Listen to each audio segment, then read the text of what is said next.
Good evening, everyone. I hope everyone's doing well tonight. A little bit quicker to get ourselves started, but we had a little rain, so I didn't want to keep you guys waiting too long tonight.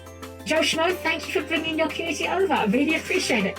I apologise that you arrived as we were still getting set up and had some ads running, but thank you again. I still very much appreciate that you did that.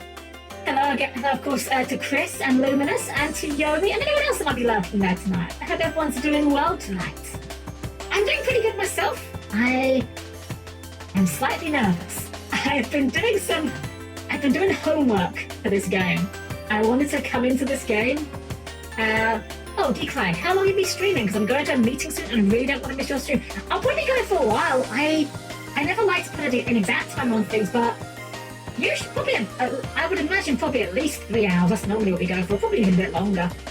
I want to give this game an honest, fair shake. I want to go into this game with the intent that I would like to finish it, because I have never finished this game before.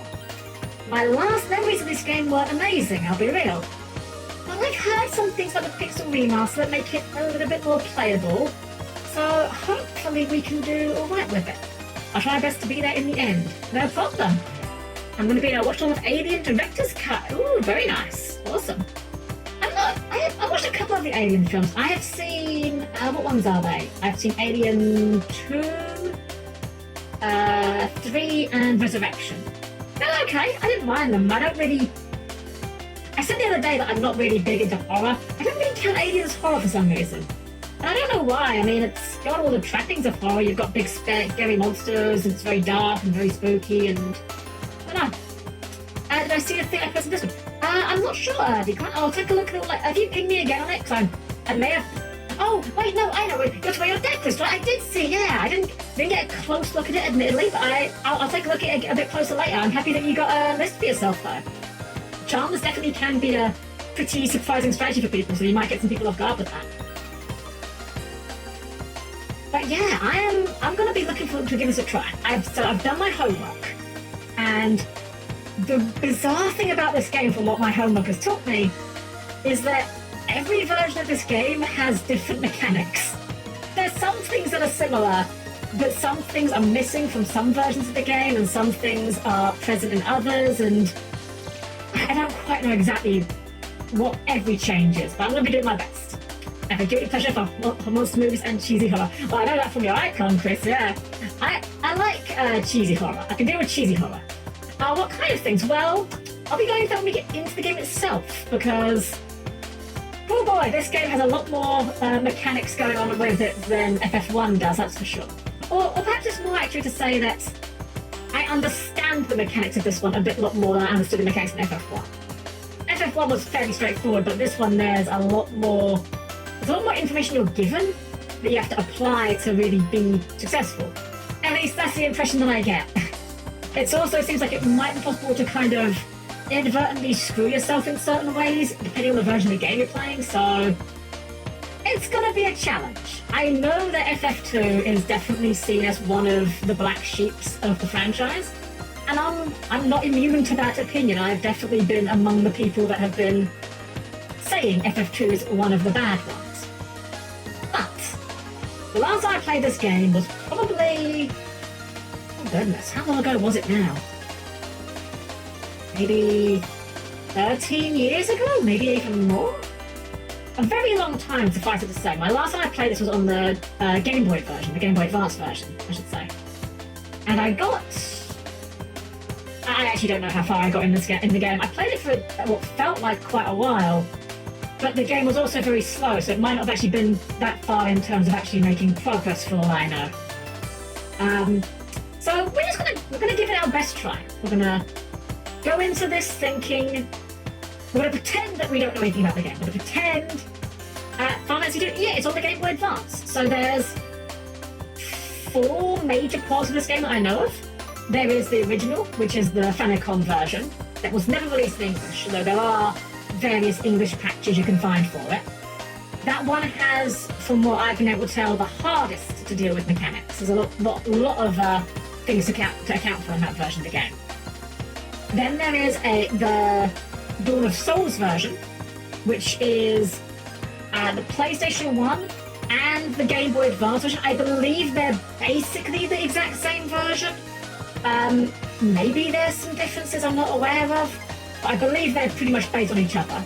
There is a PSP version, which I think may also be called Dawn of Souls. I didn't really look into that one too much because, I'll be honest, I have a PSP and I think I can count on one hand the number of games I own on it. And the last version is the version we'll be playing today, which is the Pixel Remaster. Final Fantasy, they lied. There's dozens more. It was never final. So I've probably told you guys this fact before, but it's one of my favourite actually facts regarding the franchise. One of the stories that a lot of people will tell you about Final Fantasy is that the name Final Fantasy came about because this was Square Enix's, well, Squaresoft at the time. This was Squaresoft's last chance at making a game. If this game did badly, the company would go bust. Hence, it's their Final Fantasy. Now, I actually don't know whether their financial troubles are true or not, but what I can tell you for certain is that is not why the game was called Final Fantasy. Originally, they wanted to call the game Fighting Fantasy. However, there are a collection of choose-your-own-adventure books called Fighting Fantasy, so that copyright was already taken. I will say, they're actually very good books. I actually used to have a decent collection of them, and I called them choose-your-own-adventure books as a very gross oversimplification. They have different mechanics, you have like health, attack rolls, stuff like that. They're more like game books than choose-your-own-adventure books, actually, now I think about it. Some of them are actually on Steam. That might be something I could do for a stream at some point. That could be quite fun.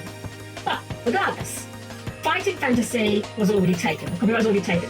And so, for that reason, they went with the next name they had that had alliteration, which was Final Fantasy. It just happened to sound good off the tongue, so that's why they went with it. And you know what? I can't argue with it. It certainly was a name that has lasted. Certainly a bit more of an exciting name than Dragon Quest, that's for certain. I'm sure they're good games, but the name always sounded kind of goofy to me. So guys, without further ado, I think it's about time we get ourselves into it. I think we're going to just jump straight into this.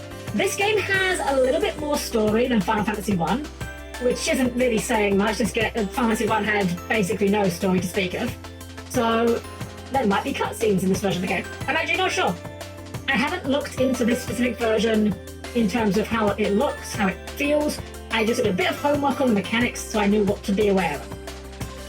So, as usual guys, looking forward to it. You've not seen much from this one. Most people haven't actually. Like I said, 2 is one of those games that often gets regarded as a black sheep of the franchise. A lot of people say it's not good. Now, I'm not here to prove it is good, but I'm here to say I haven't played this game in a hot minute. And a lot of people haven't played this game in a hot minute, I'm sure. So let's go through it together. Worst case scenario, if the game is really that bad, I'm not going to drag myself to committing to completing it. But if nothing else, we can go in together, open-minded, and see what actually it ends up being. Also, just a small thing to point out to you guys, and you may or may not have noticed, just as a little addition for the stream here, I put some sound alert things in. A couple of them you can use your channel points for, a couple of them do have bits on them. But yeah, feel free to throw those at me if you feel so inclined. Just hover over the stream, there should be a button there you can use for it. There's our first one coming up, I see.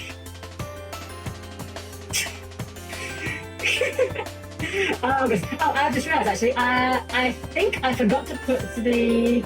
Oh, hold on a second. That may not have played. Give me a second here. I think I forgot, I just realised, I think I forgot to actually put the source for that on this page. That's fine. Luminous, I will replay that for you in just a second, because I don't know whether you guys heard that at all, I don't think you did. So, I'll be right back, we're going to be at the game screen. I will put a note that I need to do that later. So please keep your hands clear of the sliding doors, I'll meet you over by the game screen.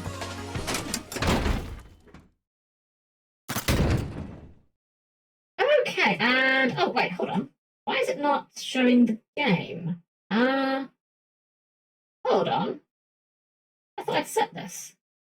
Okay, one moment. Just a couple of clicks here. Sorry about this minor scuff. There's the game. And... there's the game audio. I don't know what... Why is that shrunk? What the heck? Hold on. Minor bit of a scuff here, guys. Apologies for this. I'm certain that I had preset this the other day. I don't know why they... It was back on the on the Gundam Battle Operation 2. I don't know why that happened. So, Luminous, because you redeemed it, and I don't believe you guys got it. Give me just a second here. Why can I not... Ah, here we go. Boop. Boop. There we go. There we go. There's the Titus laugh. Yeah. Definitely to play them. They've got a small cooldown on them because, I don't want people spamming them too much, but yeah, have fun with them, Put them there for you guys to enjoy. Alright, so, Final Fantasy II. We're all set. ID, welcome! Hope you're doing well. We are just about to get started. I have no idea how this is going to go. This may be a train wreck of a game, but you know what? Whether it's a train wreck of a game or not, we're going to give it our honest best try. We're going to assume that the game is going to be decent. Starblind! Welcome, welcome. Hope you're doing well, Starblind. And I had... was it time to eat some dinner and sleep before stuff? Excellent, excellent. Well, you know what? I'm gonna... Oh, wait, no, I can't do the... Never mind. One of our sound redeems I added is very appropriate for dinner. I'll just say that.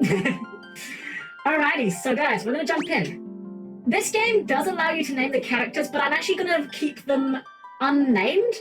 Because unlike in Final Fantasy 1, or let's say unnamed, I'm going to keep the default names.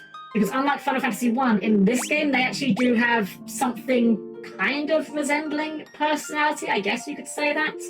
Also, actually I'm just going to... How is the audio sounding, guys? It looks okay on my levels, but I just want to make sure, is it a bit loud, a bit quiet? I want to give you guys the best viewing experience, of course.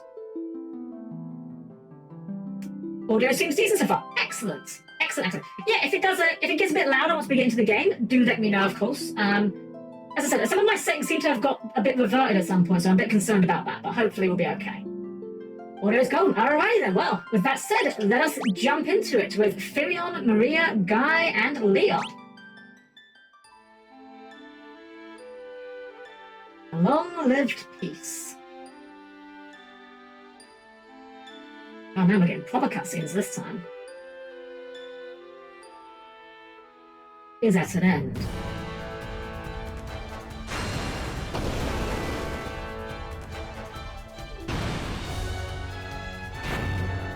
I'm sure that's fine. That'll be okay, right? The Emperor of Palamecia has called forth monsters from the underworld and has begun his campaign for world conquest.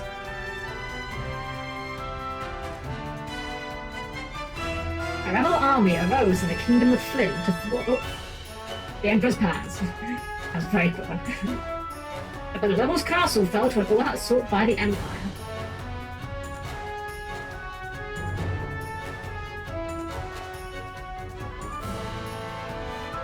Look at this. 5 quality cutscenes we've got here. If with little choice, the rebels withdrew to the remote town of Altair.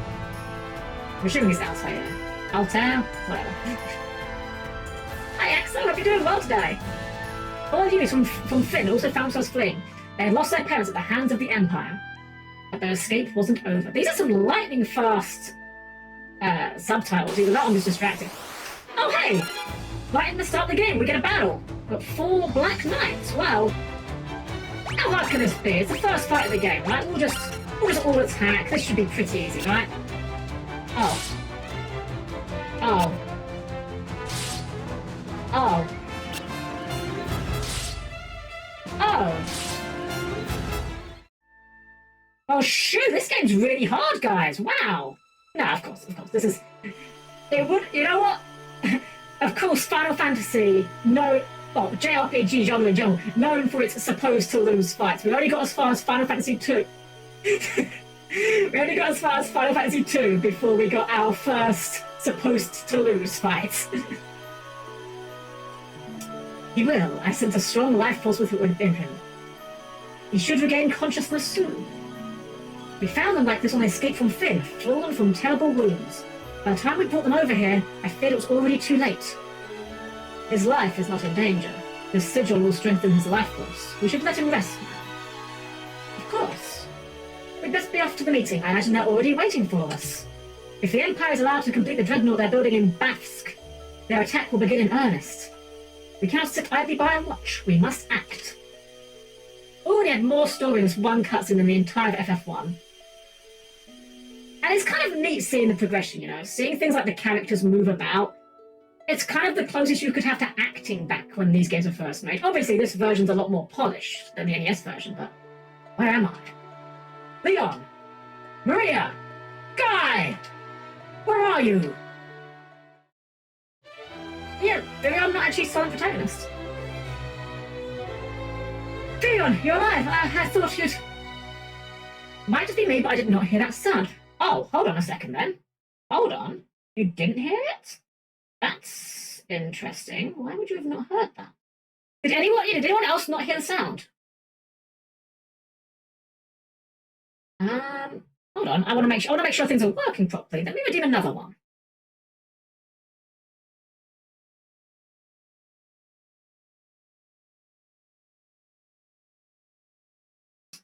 Ah.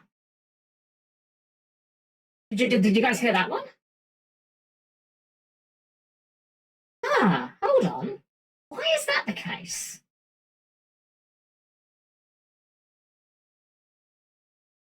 Hold on, I think I know. No? Sorry about this, guys. Why has it not got any audio?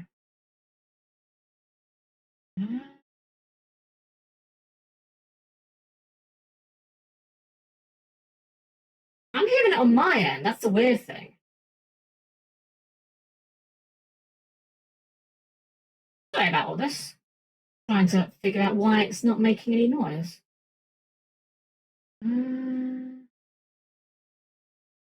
Oh, hold on. I think I might know what it is. Hold up. That might be it. Let me try that again. And if so, I will give you another free Titus laugh, because obviously that was my goof. Failure. Okay, that time I didn't hear it, but I think I know why that may have been. Did you guys hear that one? Okay, yeah, okay. I think I see what I need to do. There we go. I'm going to try one more time. So you guys heard that? I'm going to try one more Titus laugh to see if I can hear this one, which I should.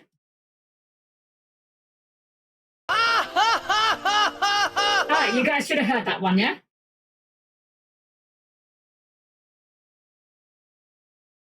Okay, awesome. Thank you for your patience there, everyone. I apologise for that one. I only set this up today with Yomi's help, and I obviously missed a few things with it. Sorry about that. It turns out that they were not in fact fine and liked Maria. Alright, let's get back to it. Leon, you seem alright too, guy, but wait, where's Leon? Princess of Flynn, save us. But Leon not here. Guy is basically a caveman. I see. Don't worry, I'm sure he's okay.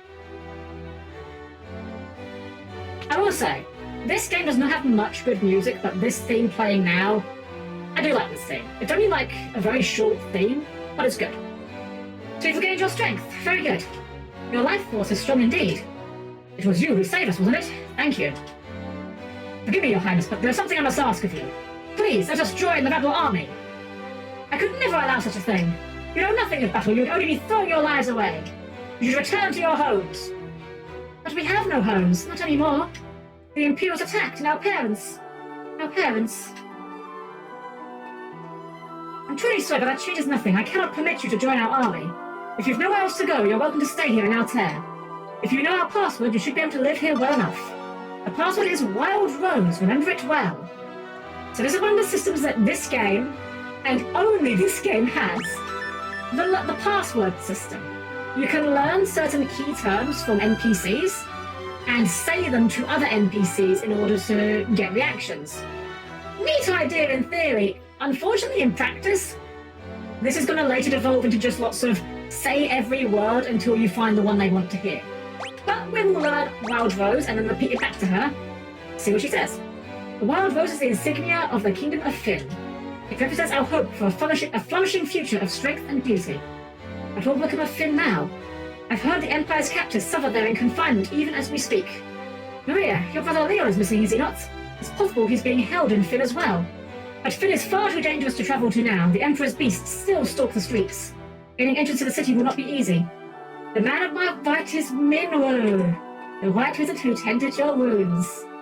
Speak with him before you leave. He may be of some assistance. Oh, do not worry. I do not need to be encouraged to speak to Minwu. You do not need to urge me to speak to Minwu. Minwu! Gosh, I love Minwu. Minwu...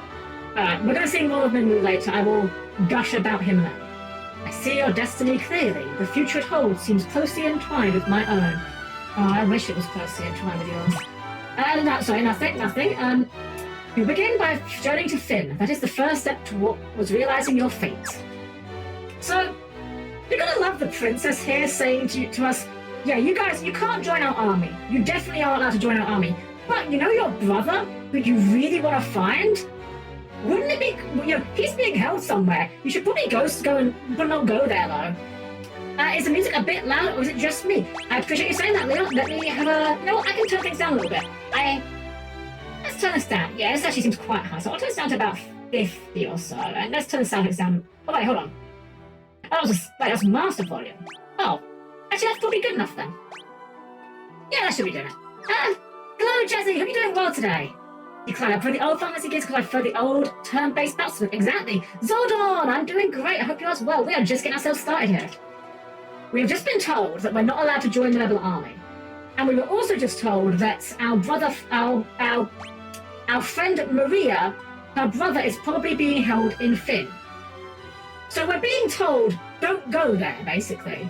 But obviously we're going to go there. So I'm going to talk about my understanding of this game's mechanics, because this game has mechanics, as you can tell by looking at this. So this game has no leveling system. You will notice at no point on Firiel's stat screen here are there levels. There's no experience points. You do not gain experience points in this game. Instead, this game has a much more trickle style of progression. That is to say, what you do in battle will influence your stats. If you use physical attacks, you'll probably gain strength. If you use white magic, you'll probably gain spirit. Black magic will make you gain intelligence. Getting hit will make you gain stamina. Getting attacked in general and also dodging will raise agility. Magic and attack are also raised by doing those various things. I forget exactly which one is which, but attack and strength are not quite the same thing. One of them affects damage, one of them affects accuracy. Same for magic versus intellect and spirit. I believe spirit and intellect, I think, is your accuracy, and magic is your effectiveness. Ryuji Hayato, welcome. Hope you're having a great evening. I'm just going through a little mechanics breakdown of this game because it's heckin' dense. Hope you're having a great one, though. So, actually, my cursor should show on the screen here. So, you can see we have our accuracy stat. This represents for your physical attacks. You're winning? We've just started, so hopefully we will. So, your accuracy is represented as a multiplier and then a percentage. The multiplier here, the 1 times, indicates that I will make 1 attack roll when I do an attack. And the 70% is my chance of hitting. To the right here, we have skill levels with different weapon types. The higher your skill level is with that particular weapon type, the more attack rolls you will make. I believe the cap is something like 16. So at the moment, we're going to make 1 attack and we've got a 70% chance to hit. If the attack roll is successful, we compare it against the enemy's evasion. And just like attacks, you have a limited number of dodges. So if an enemy hits you with 2 attacks, at the moment, I only have 1 evasion chance, and I've got a 24% chance to evade it. If I roll that part chance well, then that's 1 less hit I'll suffer. Defense is obviously how you lower the damage you receive. Magic defense, same thing as evasion. Spells in this game function pretty much the same way as melee attacks, where they actually level up as well, and you will hit the enemy multiple times, and they will then attempt to dodge multiple times depending on their magic defense. In the... Ooh, purple! Heck yeah, I like the purple one. I like all the colours, but purple's a nice one. So, one change that this game has compared to older versions of this game, if you should choose to play this game for whatever reason. In earlier versions of this game, I believe every version apart from this version of the game, your HP and MP increases based on how much of it you lose during a battle. If you lose, I think it's about 10% or 20% of your HP, you have a chance of gaining max HP. But in every other version of this game, if you heal before the end of battle, it doesn't account for how much HP you lost. It only accounts for the difference between how much you started the battle with and how much you ended it with. So in this version, if I take 20 damage and then heal myself to full, the game remembers I took 20 damage, so I've got a good chance of getting a HP boost. Same for MP. Another change that this version of the game has, in older versions of the game, again, I think every other version, certain stats actually have a chance of lowering after battle. I believe it's when you get an attack increase, you have a chance of losing spirit. When you gain an intellect increase, you have a chance of losing strength. And when you gain a spirit increase, you've got a chance of losing stamina. So in earlier versions of the game, it was very hard to make a character that was kind of a bit more of a generalist. Thankfully, that's absent from this version of the game. But there is another annoying mechanic in play that we'll touch on in just a moment. But now, though, I've waffled on enough, so let's have a look around and see if we can find any loot to steal. I'll probably talk to a few more NPCs in this game compared to the FF1, because NPCs in this game might have some interesting dialogue. Are you playing the GBA version? No, this is the Final Fantasy Pixel Remaster that was released on Steam. Also had a limited release on PS4 and Nintendo Switch. Honestly, probably the best way of playing the games, in my opinion. Lord in the Pits of Kashuan is hiding out here in Altair. Don't know what happened, but something has made him lose faith in himself. Oh, okay. Princess Hilda fled here when Finn was sacked. She's doing a remarkable job of leading the rebel army while His Majesty recovers. Okie dokie. Fun fact, actually, these kind of cavalier-looking guys. In the NES version, they literally had the same sprite as the Red Mage did in FF1. It's just kind of funny. Anything in here we can get out? Oh, he must be the king? King of Atlathin. An arrow struck me in the back during the battle, leaving me in this state. Perhaps I really have grown old. My daughter Hilda now serves as regent. You should speak with her. Okay, sure. Well, at least they have a princess that's not just calling herself a princess for the fancy title. She is legitimately a princess because the king's still alive. Okay.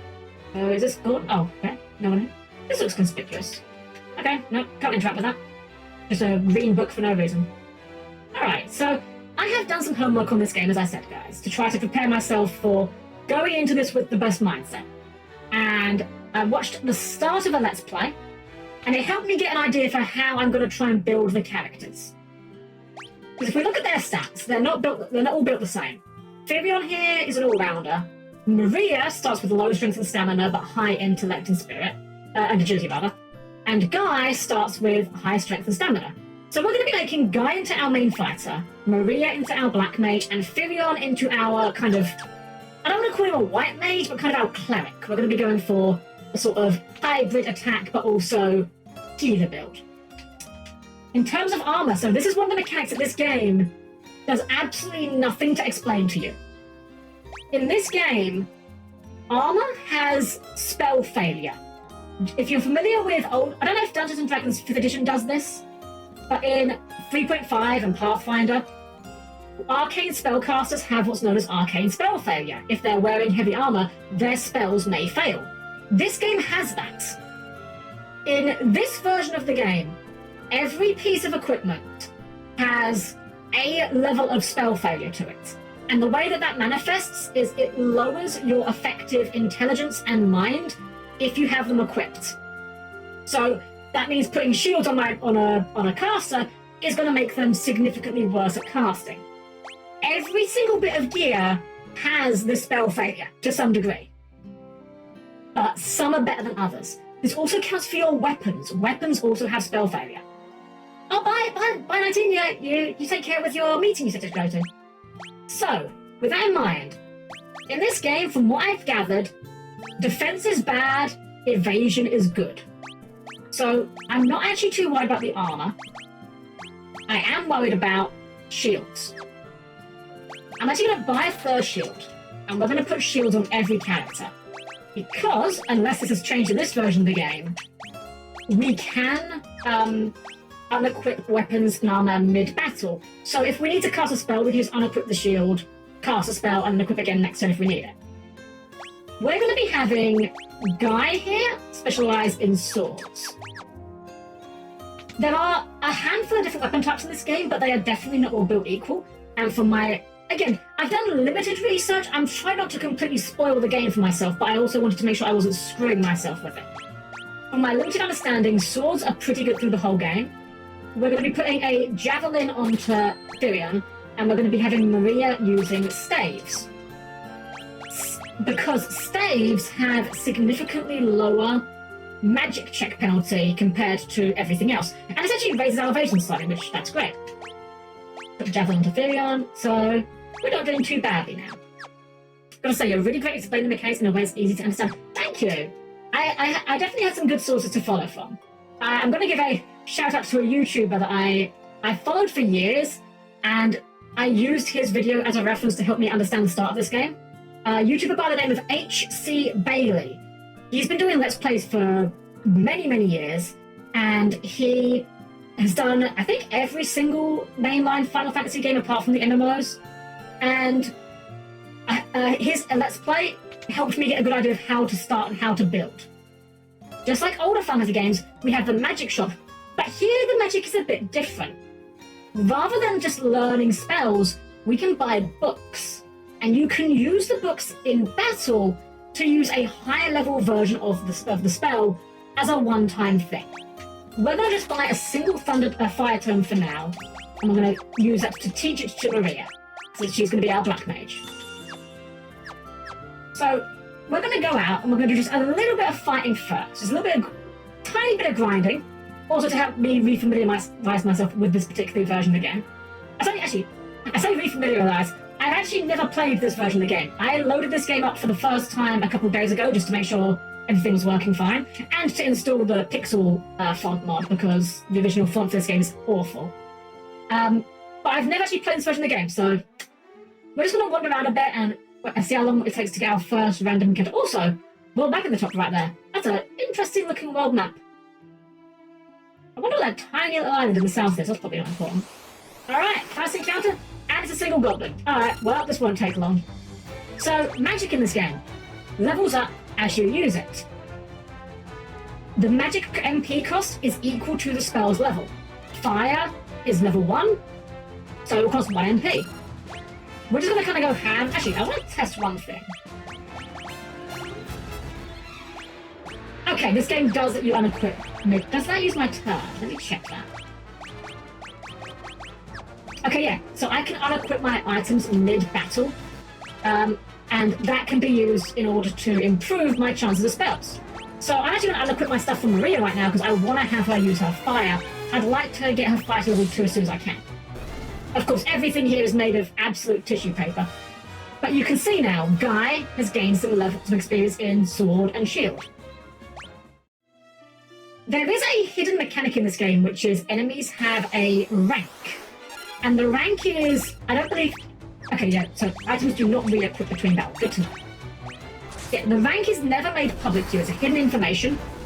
But essentially, the game is using the enemy's rank to determine whether or not the enemy is considered a challenge for you or not.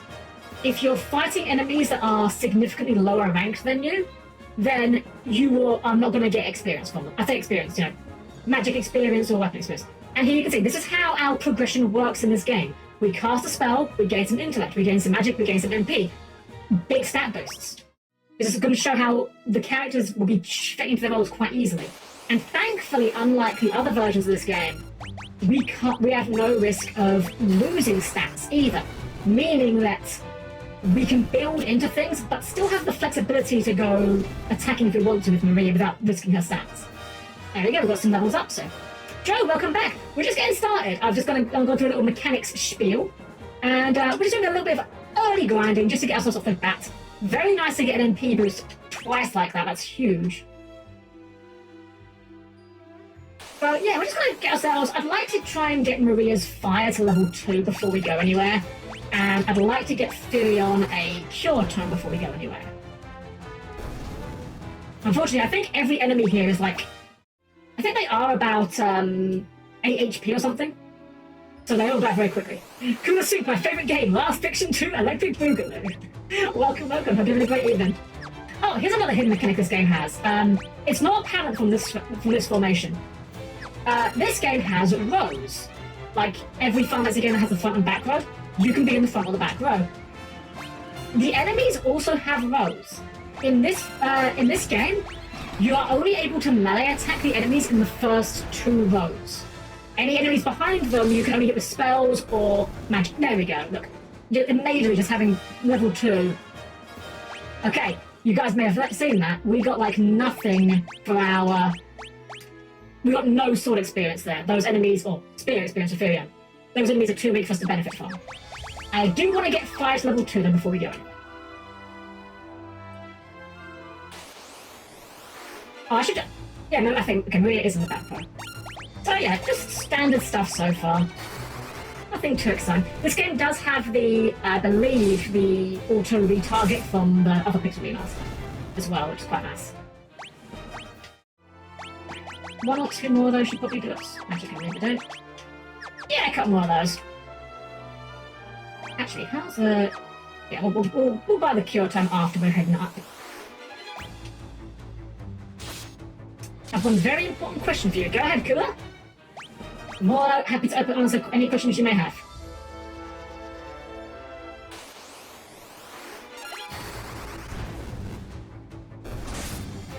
Can you run Doom?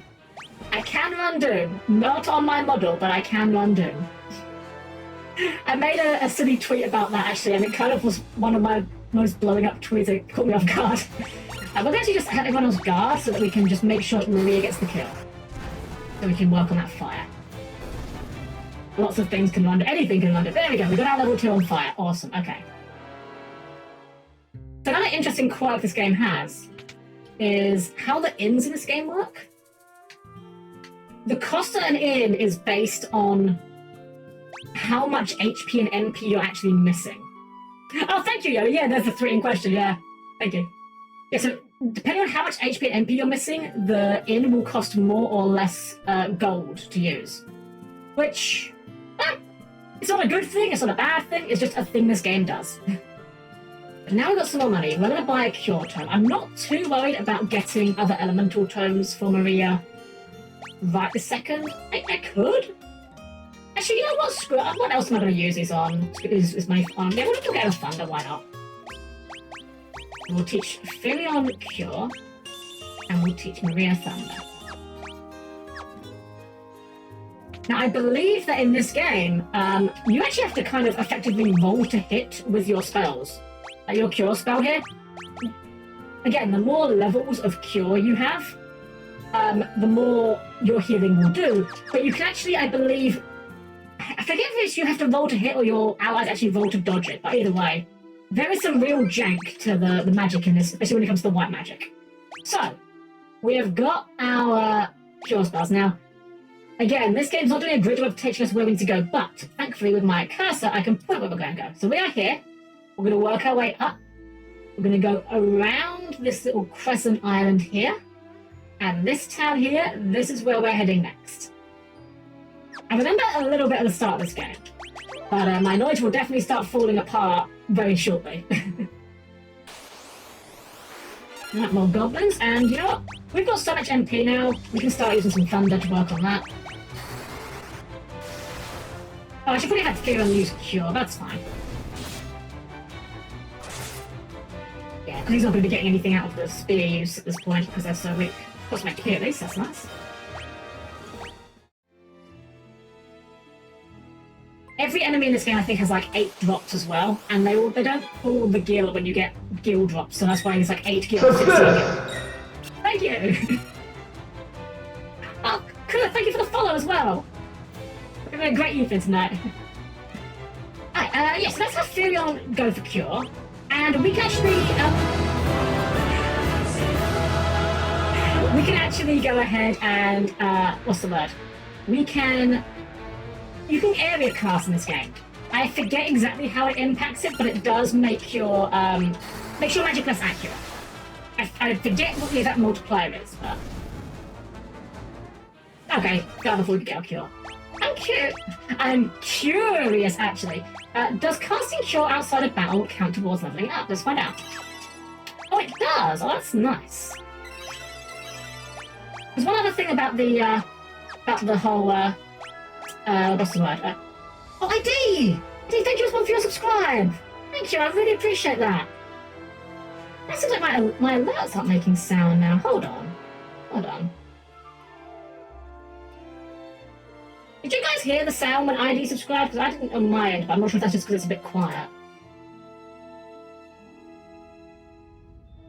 I might have just missed it.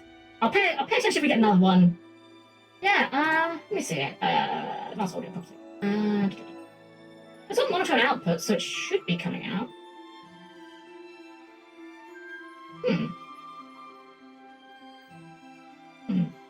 Well, I don't want to spend too much time down there. I'll look into that later because there's obviously something it should be doing.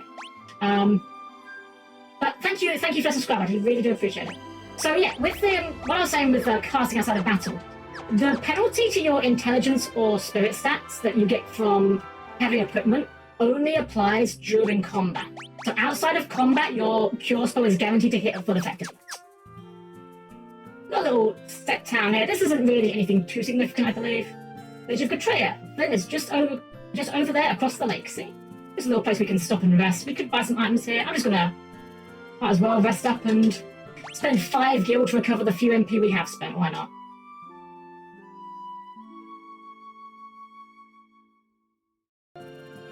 There we go. We just settle down. The Imperial forces have occupied Castle Finn. The gates are drawn and no one can enter. And with Imperial troops and monsters roaming the streets, the city isn't any better off. That line he said about the Imperials roaming the streets, yeah, he means that. That's not just flavour. Hornets! Alright, we can just start laying at these guys. We've got our... Let's try an AoE fun to see if that does anything. I have to say, the battle theme for this FF game, one of my favourites. Okay, yeah, look how little damage that did. Oh, we got poisoned as well. Unfortunately, we haven't got anything we can do about that, but that's okay. Yeah, it's practically half damage. Here we go. Host, welcome! I hope you're having a great evening tonight. Okay, so just getting ourselves started, but we're making decent progress, I think. Yeah, Zordon, I want to show that off, because it is a real beginner's trap, and I think the first time I played this game, I actually fell straight into it as well.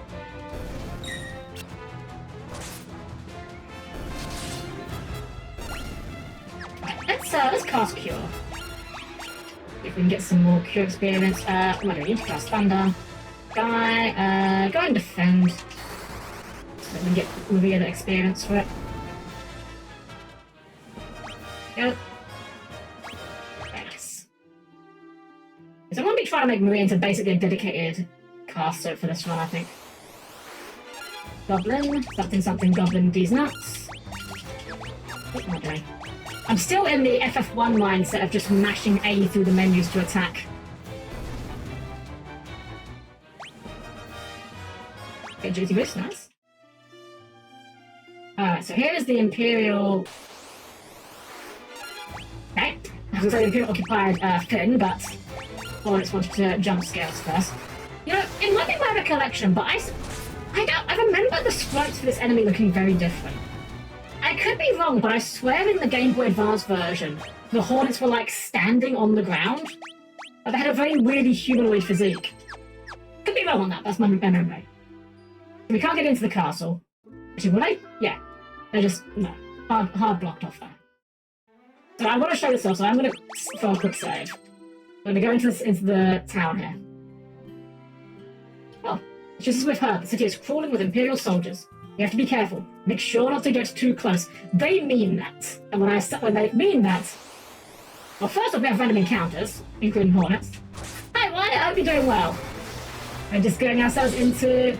We're about to get ourselves into trouble on purpose. To show something off. Because what do I talk to this gentleman? Rebel cars! How does he know? We're actually not rebels. We were literally told earlier we're not allowed to join the rebel army. Yeah, that did nothing. I did something. And that did 273. Yeah, we are not winning this fight. I am pretty sure the first time I played this game, I did this, ran into these guys, and had not saved. Thankfully, the Pixel Remaster Whenever you die, you can just reload from the last autosave, which this game autosaves every screen you go into, thankfully. Now, if I remember correctly, yeah, so where we need to go to that pub. And this is one of those things that the older Final Fantasy games loved doing, where they would have areas where where they would hide things off the side of them. Oh, the Oblivion Guard, the consent yeah, right. You accidentally pick up an orange that you think someone left behind, go on holiday, come back, and then the guard is just waiting for you. You know what? I was gonna have Maria work on staffs, but you know what? I think I'm actually gonna have Maria work on unarmed because that's extremely funny to just punch people. Let's just go attack. It's not really worth using our magic right now because it's level 2 and we know these guys don't give us any more rank ups. Wow, 2 misses. Incredible. 3 misses, technically. There we go. Guys, what the... There we go, we can use that cure for Maria now. Maria, start punching them. They'll never expect it. Okay, taking some self-help confidence class. Oh, well, I hope it helps you now. I know, trust me that when I say that I know how social anxiety can be, so trust me, I really hope it works out for you. Maria, hands level up. Catch these hands. What level are your hands?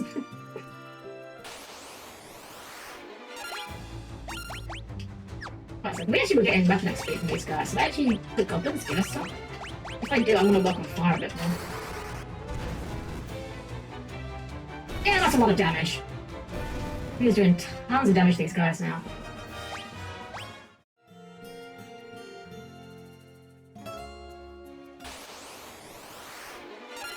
Let's see if Maria's magic is good enough that she can take out a whole group with one cast. That's good.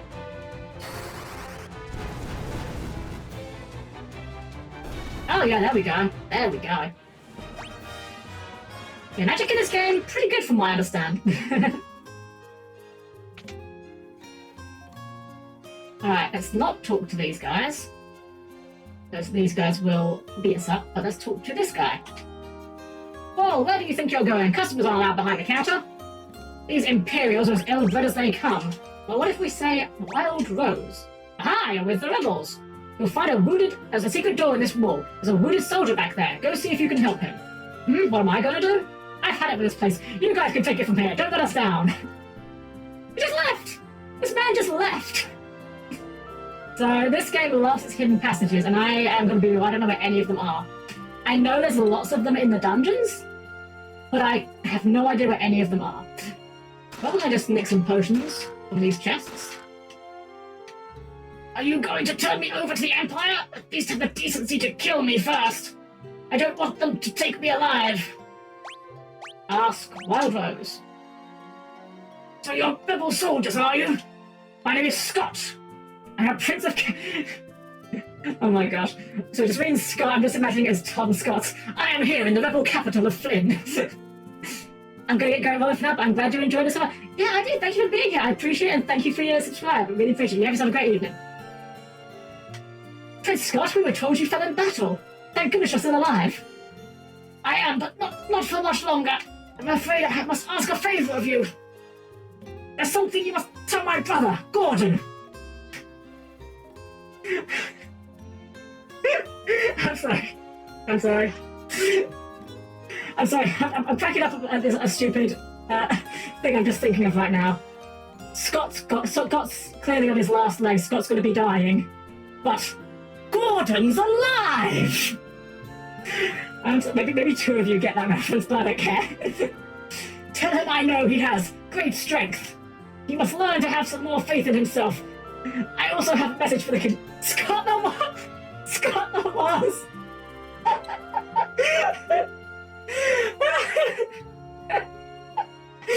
Oh my god, I can't wait to meet him now. I can't wait to meet him. Hey y'all, Scott here. Tell him the reason Finn fell so quickly. This man is dying and we're laughing, chat. We're terrible people.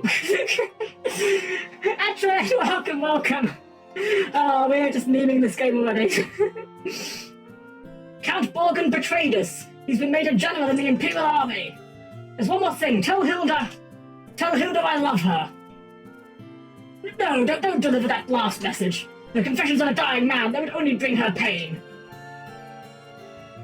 My brother Leon, have you heard of him?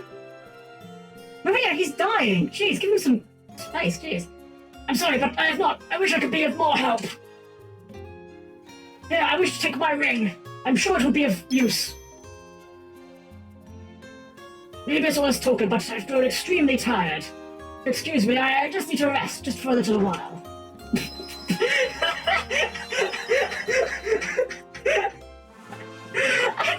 I know that was meant to be like his dramatic death scene, but the way he just face plants, like falls into the Family Guy stock death pose. Oh, this game is being unintentionally hilarious. You've obtained Scott's ring. Okay, cool. Let's go hand that back to Hilda and try to keep a straight face while we're doing so. Oh, goodness. Alright, guys, open bar, help yourselves. You know? Don't just lock up when you leave, yeah? Okay, cool. Let's get out of here. Alright, well. Wouldn't be a Final Fantasy game without backtracking. Let's just punch everything on the way back. I want to get Maria's arms because how we can get it. Just because it's going to be really funny. Actually, have we used some cures? Yeah. I do want to work on the cure spell for Therion.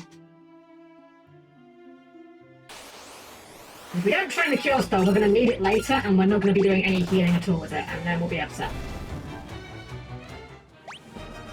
Okay, that's actually, yeah, these guys aren't training our arm skills at all now. Inspector Mayo, welcome in! Hope you're having a good evening tonight. We're just on our way back to deliver the ring to the princess.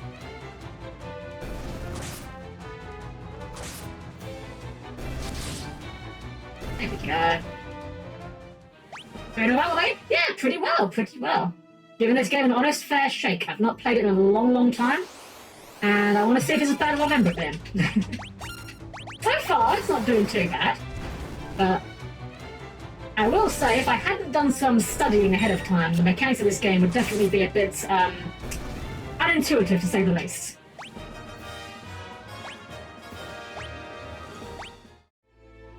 You're always says that you were comfortable with millions. Praise be to you.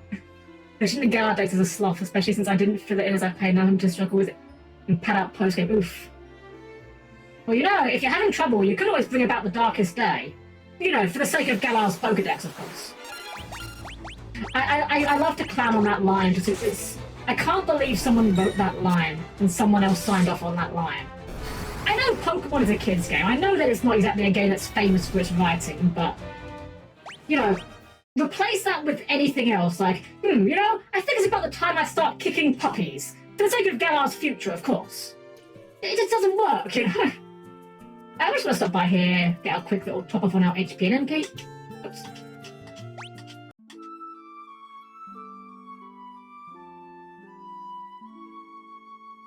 Yeah, for the sake of Galar's future, obviously, yeah. Exactly.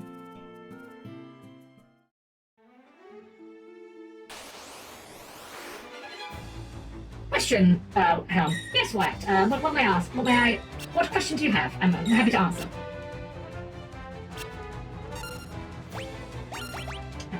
Let me just try some more flyers here. I don't think... Actually, let's do AoE flies. I don't think we're actually gaining magic XP off these guys because they're so weak.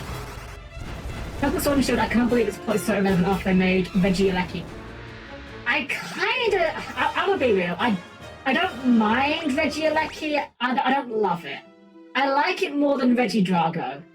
Just because Regidrago doesn't feel very clever. The name feels very clunky and the design just looks very goofy. I know like it's meant to be a big old dragon head, but it just looks silly to me. I'm sorry. If you like it, more power to you. It's not my cup of tea.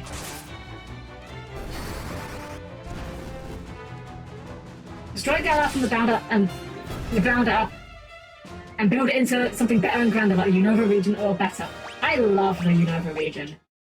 Unova is probably my favourite region, and I'm not gonna lie, I am equal parts excited and terrified at the idea that they are going to potentially remake it sometime. Regieleki's deck has 3 states of good power in the entire country.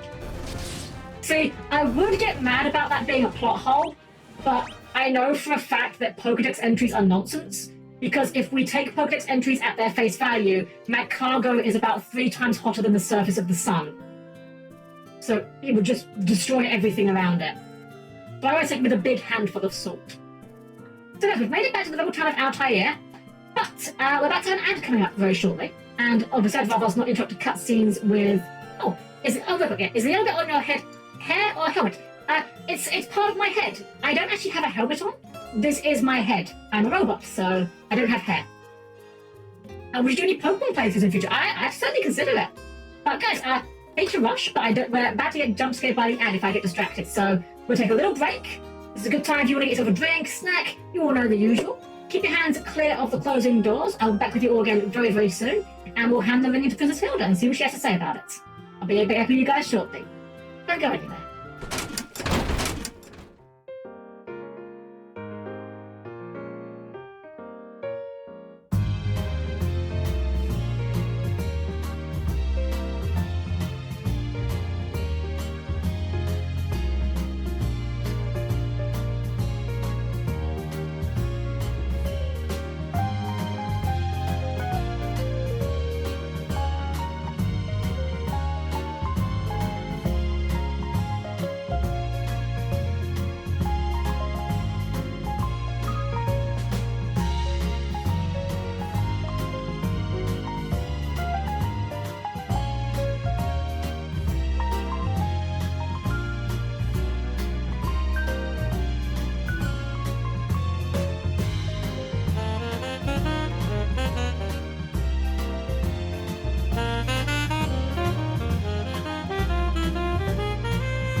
And we're back. Thank you all for your patience there. Had to step away for just a brief moment myself, so it would be a little bit longer than I would have liked, perhaps. But anyway, Yeah, I apologise that you arrived right. It is how it is, you know. Scheduling and all that. Excuse me. Something caught in my vent there. Right, so we're going to go ahead and hand in the ring to Hilda. Thank you, Chris. Oh, I saw actually a great question in chat. Who is your favourite Final Fantasy character? That is a really hard one. I don't know if I could pick one overall, but I will say my favourite one in this game, right here. Right here. You'll see. Alright, so here's where this game tried to be clever with its kind of conversational thing. Sometimes you have to give people items to get reactions out of them. That ring belonged to Scott. Is he alive? He gave us this ring in Finn just before he lost the last of his strength. Did he say anything? No, nothing. Your Highness, please, the ring belongs with you. No, keep it. It suits a personage of courage. You infiltrate Flynn and return to tell the tale. You've proven yourselves quite capable. It would seem I underestimated your strength. I would have you lend that strength to our cause. There is a magical metal known as Mithril, and we need strong warriors if we are to obtain it. Let's learn Mithril. Let's ask about Mithril. We lost Finn because we were ill-equipped. The Empire fought with weapons and armor made of Mithril. I have charged Joseph, I'm not sure which, a man living in Salamand, with the task of finding a source of Mithril. Salamand Great Joseph? When? I do not know the cause, but we've been out of contact with him for some time now. Would you go with Minwu to Salamand? Yes, 100 times yes. Yes, Minwu. I heard Her Highness's words and have waited here for you since. You waited? You waited for me? Thank you. Right. For the mission, right? The mission. Yeah, of course, the mission for the Mithril. Right, that's what you're talking about. Yeah, obviously, yeah. To reach Salamand, we must pass through the port town of Paloom. Take my canoe and... You're talking about a boat, right? We're talking about a boat, nothing else. This isn't... Yeah, boat. Right, yeah, boat, yeah. That's what he meant. He meant the boat. He meant a boat. He's not sus. Alright, so... We have Minwu in our party, and I've never... Yes! Canoe obtained, finally. Helm and Minwu singing. Look, okay, chat, look, okay. First off, let me show you. Okay, look. Minwu here. Anyone in chat that knows Fire Emblem, you might know the idea of a character called a Jegan, I believe they're called, which is the early game character that is overpowered that carries you. Minwu is our Jegan. Look at that stats, 48 in spirit compared to Maria's 18 intelligence. He is super robust at this point in the game. And if we look at his magic, he knows everything. He has so much white magic, we could not want any more white magic. There is no more room for white magic in this man's inventory. But, you know what, I'm gonna... If I have not sold you on Minwu yet, if I have not yet explained to you why Minwu is my favourite character in this game, I will present to you a compelling argument. Give me 1 second, I should have prepared this in ahead of time, but you know what? That's fine, we will do this live. I will improv for this one. Put this in here. This is going to probably show up very large, that's fine. Images.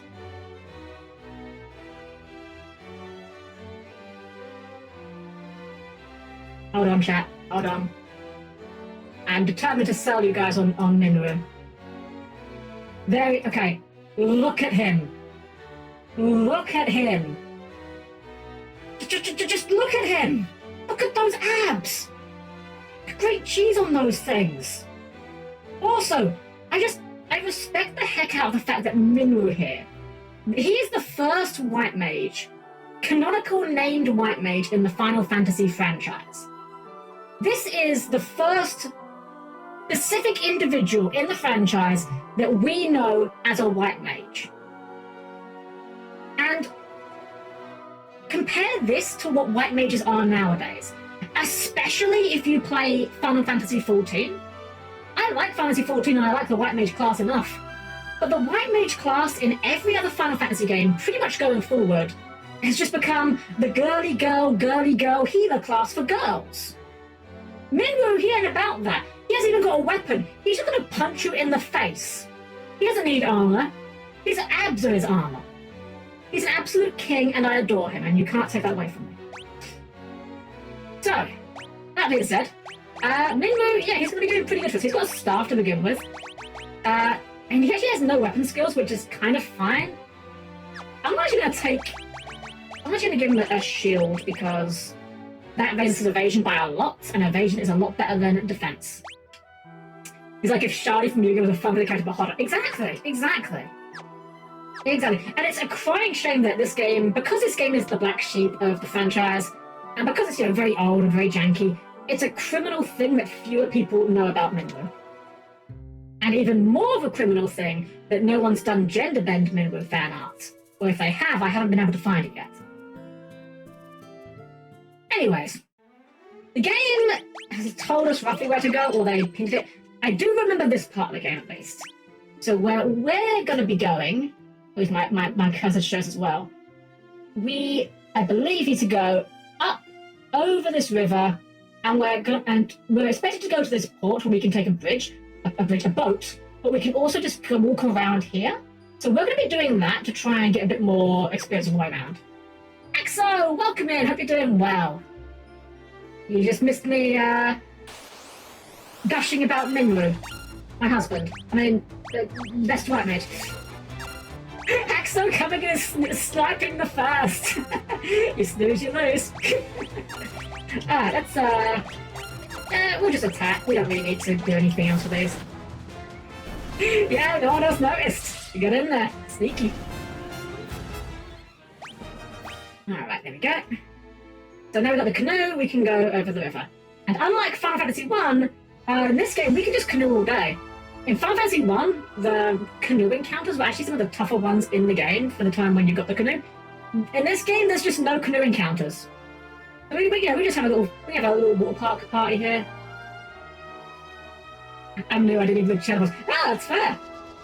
Alright, so I don't think there's anything in this town we super care about. So, oops. I was not expecting to enter from the left. I thought we came in from the right in this town. So this guy here, we could talk to him, and we could pay Gil to ride on the boat, but I'd rather get experience. I want to make sure there's nothing in this town we care about before we go anywhere else. Dagger, mace, axe, and bow. Yeah, not really. So the mace weapon here is better damage for Minwoo, but all of the mace-type weaponries in this game, although they do a lot higher damage, they also have a much heavier, they weigh a lot more on your character's intelligence and mind stats in battle, so you don't want to use me for casting spells. Any armor we care about in here? Bronze shield? Oh. That could be good, yeah. Got a couple of those. I think we leave the rest of this though, because again, all this stuff is going to weigh out. Well, no, actually no, Guy can benefit. Do these lower? You know, I want to buy one to test. We're testing things out, guys. We're gonna test it as a guy. Definitely can get the shield. Yeah. Will the hat or whatever I bought? Okay, yes. See, this lowers the evasion. We're gonna avoid that because we do not want to lower evasion. Evasion is good. Defense is bad. Kind of weird to pace for me with the Fantasy 6 because I'm actually playing through 16 now. Ah, I see. I have very heated opinions about Fantasy 16. I will simply say I hope you are enjoying it, and I will leave it at that. Because the last time I started talking about Final Fantasy 16, we were here for a while. So we got some tomes here: Blink, Protect, and Shell. We don't really care about Protect or Shell. These will raise our magic defense or defense, but we're not working on those. We're relying on evading anyway, so we don't really care about those.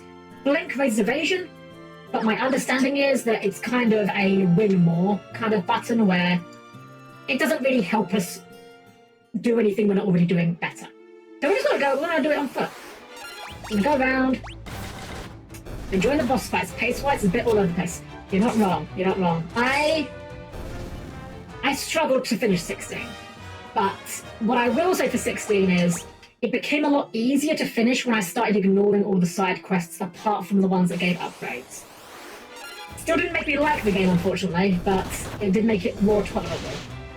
And we just punched that thing to 33. Jeez. That was more than guided with the sword. What the heck? Is unarmed just OP in this game? Is that the secret strategy? Have I done a single side quest? Don't blame you. Do not blame you. I'll just say this, Maya, to save me going off on my huge diatribe, if you're interested in my extremely hot take of 16, I did a tier list of Final Fantasy games recently, and I put Final Fantasy 16 on its own special tier in the bottom row that I called Not a Final Fantasy Game. I unfortunately did not like that game, but hey, if you're enjoying it, do not let some random on the internet tell you should. This is not 40 modes in a car. Yeah, I didn't like 15 either, actually. I have very old school FF opinions. I like the old school stuff a lot more than the newer stuff. Which is fine. Nothing wrong with what you like. Oh, a Goblin Guard. Maybe these guys can survive a hit. You know what? We got a lot of people injured. Let's throw some cures out. Maybe these guys can give some XP for that. Do it for the spy spell. Yeah, it does feel more like a DMC. Yeah, well, I believe the lead battle designer was actually the guy who did Devil May Cry 3's battle design. Probably other ones as well. I'm sure he did other ones, but yeah, you see that, guys? Look how many attacks we dodged there just by not having armor on. This is like the one Final Fantasy game I can think of where evasion builds actually work. What a concept! Ooh, level 3 Sword and Shield. So I wanna point out actually one other thing about about this. So the evasion stat in this game. The evasion in this game, if you equip a shield, it gives you however much evasion. Evasion plus 10%. If I unequip this, you'll see it goes all the way down to 9. Well, how does that work? 49 minus 10 is not 9. It's because your shield level is accounted for in this. Every extra level you have of shield multiplies your shield's defensive bonus. So, although the shield says it's giving evasion plus 10, it's actually giving evasion plus 40. And yeah, you can see how this is going to get very out of hand, especially when you consider that the maximum level is like 16. So in theory, we'll be dodging basically everything eventually. We arrived at Puffed, and I don't remember. At this point, my knowledge starts to fade. I don't remember this part of the game very well, so we'll start talking to people. Salaman's to the north, to the east is Bafsk. Bafsk was where we needed to go for the Mithril, I believe. So let's see if there's anything here we care about buying. Dagger, mace. Okay, same stuff as the other town. Let's see here. I'll click this one. Same stuff as other town? Yeah, same stuff as other town. Yeah, I could buy the heavy stuff for Guy, but it doesn't really seem worth it when evasion just works better. I'll just make sure the magic shop isn't anything different, but I think it's probably going to be more the same, but or maybe not, there's a black mage in this one. Oh, no, it's the same stuff. Okay, never mind. Wait, congrats? What happened? Did I miss something? Wait, hold on, did I miss a thing? Something happened? Why is everyone saying congrats? I'm confused. What happened?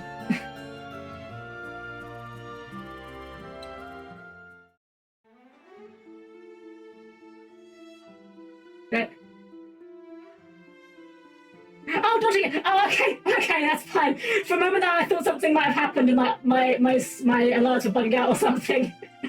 Okay. No, that's absolutely fine. You guys are fine.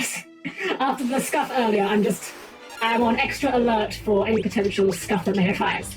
Let's get a little cure, because we still haven't got a little cure on that yet. Man, we're just punching everything and just working so well. What the heck? So we go around here, I think it was. You know what? Do more cures, why not? What happened earlier? I set up sound alert redeems, and unfortunately I had not set them up properly, so they weren't actually making sound. So I just wanted to make sure that and also apparently my follow alert wasn't making sound, which is a bit of a concern, so I want to make sure everything's... I'll troubleshoot it later. I played FF10 for 20 minutes and got bored. Honestly, that's not an unreasonable response. I like Final Fantasy X, but I can definitely admit that it is not a flawless game. It's a bit slow and... Oh, Maya! Oh, thank you for the follow. Yeah, I don't know why the alerts aren't making sound. That's really weird. I've got the audio here, and it didn't make an alert on here either. But like, I got the visuals of it. Yeah, let me just check one thing. Yeah, it's on motor and output. It's on active. Yeah, I'm gonna have to play with this in my own time. I don't know why it's not making sound suddenly. It's very strange. Oh well, sorry about that, guys. Right, so we're going around here, so this part went up here, I believe. If I'm remembering correctly, which I'm hoping I am. Actually, I may be wrong on this. I don't remember if this guy's tough, so I'm just gonna go a bit hammered. Oh man, thank you! I'm glad you're comfy here. Oh, that's alright, not too much damage. I just, like I said, I always say, as long as people are enjoying their time on my streams, if they're just hanging out and vibing, that's the most I can hope to achieve. And it's always nice when people are enjoying themselves. That is a unique sprite they've got there. Looks like a heckin' big airship there. Probably fine. Ah, fellow Fantasy fan, awesome! My very first game I did on this channel was actually Fantasy I Pixel Remaster, one of my favourites. And I was like, you know what, we've done that one, let's power through and give 2 an honest chance. And so far, I'm not gonna lie, so far, it's not as bad as I remember. It's something set to mute. Nothing on my setup set to mute, no, it's just for some reason the sound doesn't be going through. And it's weird, I haven't touched anything on those settings, so I don't know. Oh, more of these, I'm starting to wonder if I was meant to be going here. I'm thinking I may be mixing, I got our directions wrong. We needed a Mythful, right? We were gonna go and get Mythful. Dagger, spear, long... Oh, actually, these are upgrades. Get a new spear, get a new longsword. Oh, that's a big upgrade, yeah. I don't think we actually need it, but that's a big upgrade. Any magic in this attack, I wonder? It is. Fear, Basuna, Asuna, and Silence. So, I know one thing about this game's mechanics. First off, these are very expensive spells. We cannot afford most of these. But what I do know is, in this game, the fear spell actually doesn't work. Kind of. Enemies have a chance to flee, but in this game, it's just a fixed percentage chance that they will flee. The fear spell is supposed to increase their rate of fleeing. It doesn't. So, it functionally does nothing. Basuna and Esuna we will eventually, but we can't afford those right now. I think we are probably in the wrong place. I think I've gotten mixed up again and we may have gone the wrong way. That's... I can't quite remember exactly where we were meant to be going, I'm going to be honest with you. Let me think here. We need the Mythful. Oh, you know what? I think I know where we need to go. We'll figure it out. Every time I talk about Final Fantasy in front of my family, my dad keeps saying how it's terrible and how he spent so much on the first game. I asked him why I didn't like it to find out he played the first 5 minutes. Well, here's the thing, right? I'm gonna be real. I love the Final Fantasy franchise and I love JRPGs in general. However, let's be entirely brutal with ourselves. Let's have the most brutal, unfairest take possible about these games. JRPGs, when you think about it, are basically just interactive menus. And I can definitely see how that would not be to everyone's particular taste. Personally, I eat it right up. But, yeah. It's like Souls games. I can't stand Souls games, but there are some people out there who will play every single one of them with no items. I'm just like, that does not sound like a fun time to me, but you do you, I suppose. One of these guys? Start working off. Actually, you know what? Fear, work on your cure a little more, because, yeah, you're a little injured. Finish Thunder, and just go ham. I will say, one thing that this particular version does, compared to other versions, not having the risk that your stats will go down is certainly a big relief to me. I really don't like the idea of risking things going down, it just feels bad. We should boop you, Helm. You may boop me. You may boop me if you wish. Actually, I'll tell you what. I need to set this up as a full sound routine. Give me a sec. I'm gonna have a freeze for a moment because I forgot to preload this. Give me a sec. Oh, wrong button. No, this one. Second. Wait a minute. There we go. There we go. You cannot boop me, but I can give myself a little push if you like. I am going to get this set up as a proper redeem at some point. I need to do that at some point. Keep forgetting. I think actually what we need to go is, this is where we need to be. This is the town we need to go to, if I remember correctly. Salamand, right, Salamand Great Joseph, right. This is where we needed to go to. I don't know where Joseph is, he's probably not in the weapon shop, but we'll have a quick peek in here just in case. Longsword, oh, yeah, this is stuff we already had, okay. Not a problem. Does this town have any different spells for offer? Even though I don't probably have the money for it. What can I do for you? Ooh, life! We are definitely going to want life. Life is very good, obviously. It's the revival spell. Warp and teleport are also spells we will probably get at some point, because from my memory of watching a Let's Play of this game, these spells function as instant death spells in battle, and I seem to recall quite a lot of enemies are susceptible to it. So we probably will pick those up when we can actually afford them. But right now, we need to find Joseph. Or Joseph. Whatever his name is. Oh, this is not a house. Okay. Never mind. Boops. Thank you for your boops. Where is Joseph? Is he in the inn? Oh, this is just the inn. Lady, where's Joseph? Summit Falls is beyond the mountain range to the south of Summerland. Cool. That's where the Empire's been mining its mithril. Okay, so if that was... Oh! This looks like a house. I love Joseph, but I know that if I'm around, I would just get in his way. Well, you know, you miss 100% of the shots that you don't take. Just saying, lady. Joseph! Hello, Joseph. Wild Rose, you're here for Princess Hilda, a little short in the tooth, aren't you? You kids can't fool me. Mithril. I haven't found any yet. I do have a few leads, but I don't plan on sharing what I do know with a bunch of perfect strangers. I'm going to need you to do a little something to prove you are who you say you are. That first word threw me off there. I know that is grammatically correct, but it doesn't look right. There are a bunch of people from Salamand who are being forced to work in a cave at Summit Falls. Rescue them and we'll talk. Alright, off to Summit Falls it is then. That is town's music. The music in this game is honestly pretty good. I will say, even the people that I know don't like this game usually have nice things to say about the music at least. In fact, the battle theme for this game got remastered and put into Final Fantasy XIV. It's used in a few of the more comedic battles, such as those in the Hildebrand questline. Which definitely made me happy because I like this battle theme a lot. Right, we ain't saving a while, so just for another quick save. So, I believe they said the falls was the southwest, I think they said? Oh, they did have ambush, that's fine. Maria's got no HP, I just noticed. I really hope she starts getting attacked a little bit more, because she's gonna have, like, she's gonna have one shot the way she's going.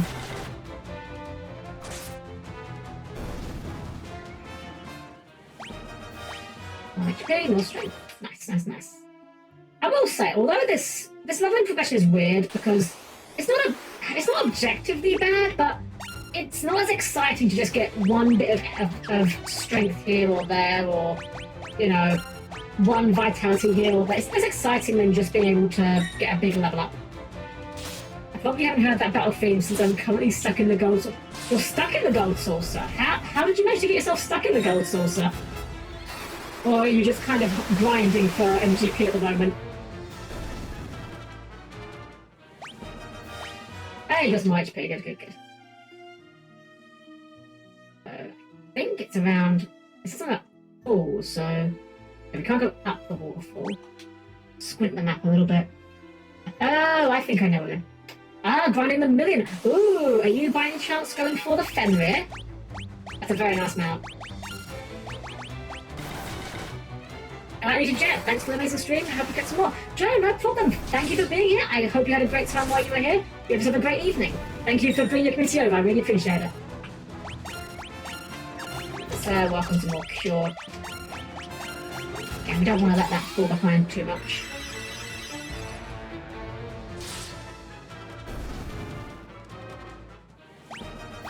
Yeah. I think actually now I remember we need to go around to the top of the falls. There's a little cave there. Yeah, I want that Fenrir amount. I don't know how, but I'm halfway there. I'm currently taking it. Fair. My I would say, as someone that grinded that mount, some things you can do that are quite easy for it.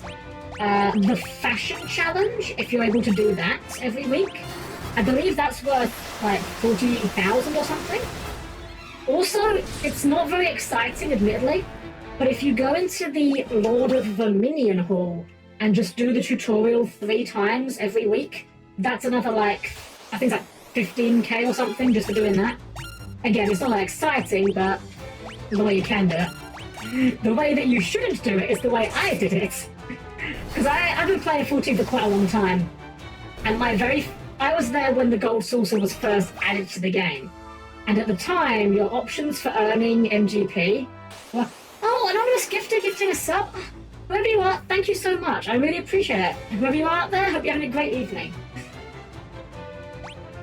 Oh, Axo, congrats on your sub. So what was I saying about? I was talking about the gold saucer. When the gold saucer first got added, there were only really a few ways you could possibly gain MGP. You had your weekly jumbo cactus pot. You had the mini cactus pot, which at that point in time, you could only play once per day, and you weren't even guaranteed to make a profit off of it. It was possible to actually lose money off of it. And you had the mini games, like the basketball mini game and such. The other way you could do it was by grinding it off of the the triple triad games.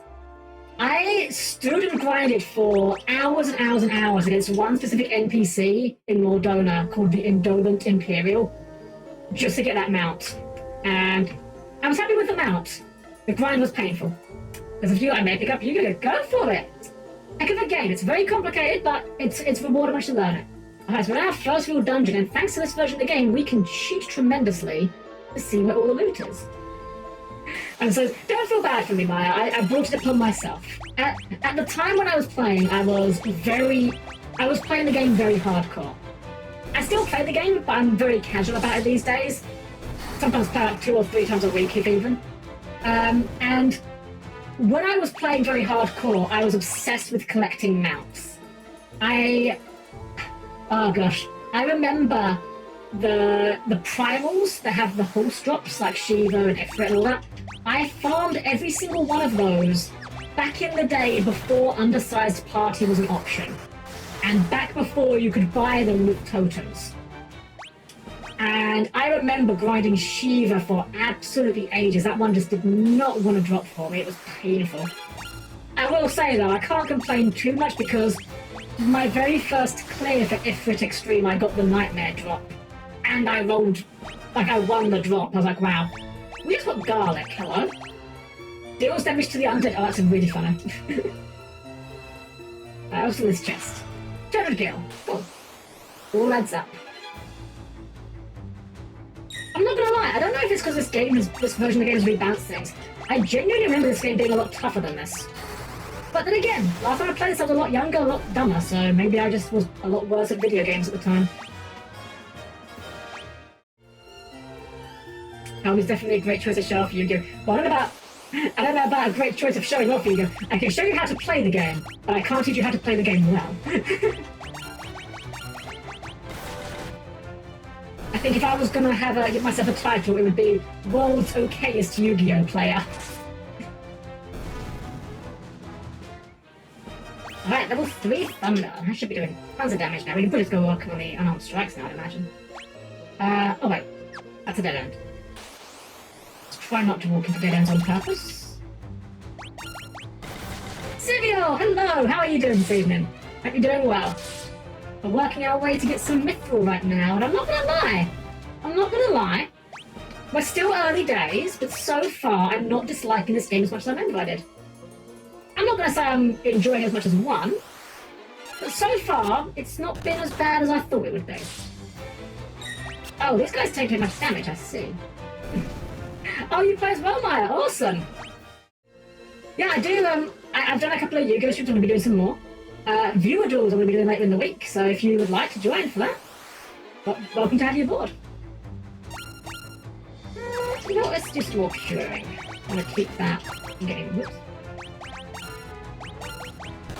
You play pretty decently, Helm. You don't give yourself enough credit. Like I said, I'm not gonna be. I like to stay humble. You know, I'm not gonna say I'm bad at Yu-Gi-Oh! Like, I'm objectively not terrible at the game, but I'm definitely not good at the game. I found that out when I went to YCS London and won exactly 0 rounds in the Swiss tournament there. 2 games and no rounds. Need to download the game since I have actual cards, but no one I know plays the game. Kind of the same, Maya. I have a friend who I know locally that I talk to play in Master Duel, but most of the people that I've played with, I just go to like locals. I don't really know them that well, but Gundam, welcome in, Gundam. It's a Gundam. Okay. Hope you're doing well this evening. A deck with 3 blue eyes. 3 blue eyes white dragons? Wait, did you just summon a bunch of blue eyes in one turn? Yeah, so that's against the rules, isn't it? No, I just scaled pendulums, you know, got a 1 and a 9, pen summon 3s, kind of standard play, honestly. Is pendulum blue eyes a thing? I haven't seen someone play pendulum blue eyes, but I feel like someone could make that a thing. And yeah, this evasion build really is paying off. I was a bit skeptical about it, but we're like hardly getting hit at all. Actually really good. I know what's going on, it's happy to be. Happy to have you here. Oh, Junk Synchro's awesome. A card that summons 3 blue eyes. Oh, that is... I know that card. What's that card called? That is... Is that Rage with Eyes of Blue? I think that's what it's called. I don't like how all the old archetypes get so much support. Speaking of which, actually, so one of my real guilty pleasure decks is I love Gate Guardian. At the start of this year, they released a whole retrain archetype. Oh, that actually hit quite hard. Okay, we're actually taking damage now. I need to actually heal some things. But yeah, they did a whole retrain archetype of Gate Guardian. It's still not good. It's genuinely bad, but it's extremely funny. And they actually have announced even more support for it. I'm just like, yes! My utterly terrible pet deck is getting even more support! You know someone that play with pendulums? I thought about playing FF14 just for Mahjong. That game's enjoyed by millions and is quite popular as a competitive. That is fair. I don't know anyone that does, but I could certainly imagine people that play the game just for Mahjong. I know there are people that play the game just for, like, you know, role-playing or whatnot. Gate Guardian, or like Gate Kept Guardian. God. No, seriously, this new stuff is so good. They've given the Gate Guardian archetype a freaking towers. It's so funny. Again, it's still objectively bad, but it's really... Oh, that's actually kind of bad. Speaking of things that are bad. This is fine, so we'll just cure her. We should be fine. Just don't hit Maria and she's okay. I played FF14 because a friend kept asking me to. That's usually how it goes, in my opinion, yeah. You'll just be sitting there minding your own business, you know, you're just like watching YouTube or browsing Reddit or, you know, just lurking on Twitch, and then suddenly your phone will just be like, hey, have you heard about the critically acclaimed MMORPG Final Fantasy XIV? It now has an unlimited free trial that goes up to level 70, including A Realm Reborn and the award-winning expansion Heavensward, and now the second expansion Stormblood, with no limitations on playtime. And you're just like, who opens a conversation with that? I'm not gonna lie, I'm kind of sad that they expanded the free trial. Not because I don't think people should get it, it's objectively a good thing that that the free trial is longer. But now the copy pasta is different, and it's not only not funny, it's now not even correct. Oh, but we didn't get healed. Oops, that's kind of bad. And we're out MP. That's fine, we have a plan for that. We'll just attack these guys and then I'll show you the plan. It's very fine.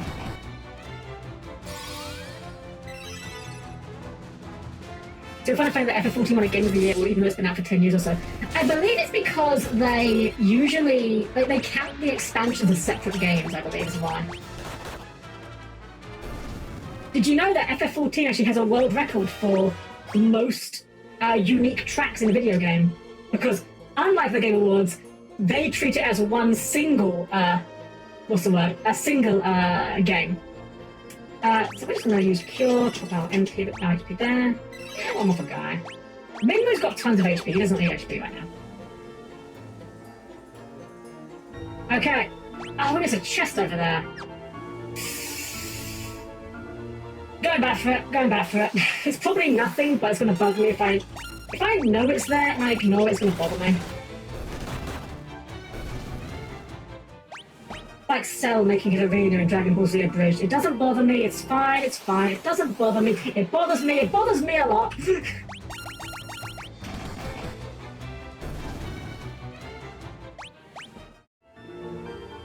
So at least these encounters are nice and quick and easy.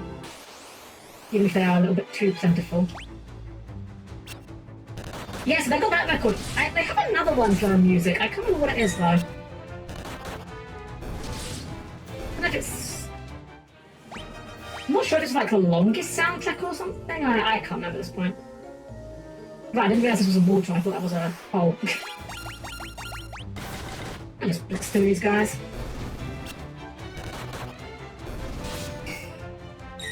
Literally no damage. There it is.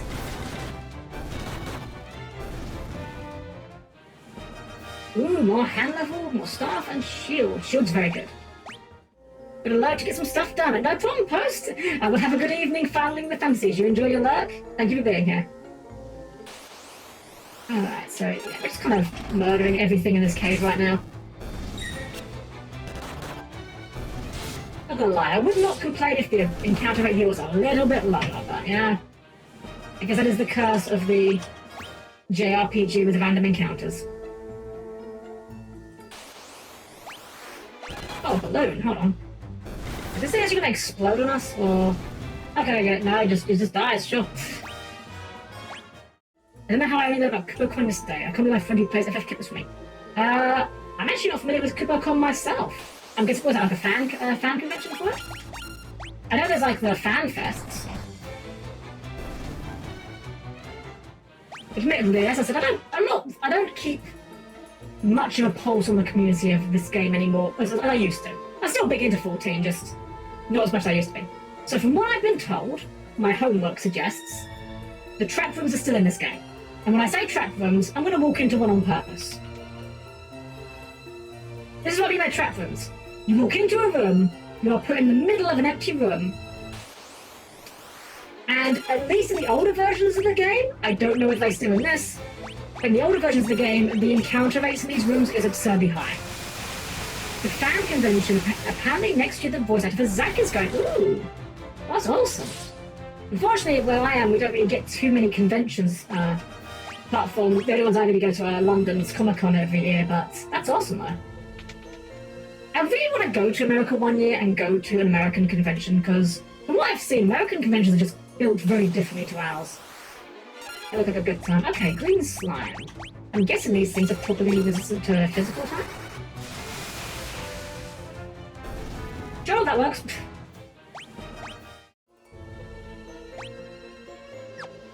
Can't wait to see you waifuizing more old Yu-Gi-Oh! Monsters from the old days of the... It's been a while, actually. I haven't waifuized anything for a while. You're right. I should definitely do something. KuboCon is in Birmingham next year. Oh, interesting. Ah. Yeah, I hadn't heard about that. That's awesome, though.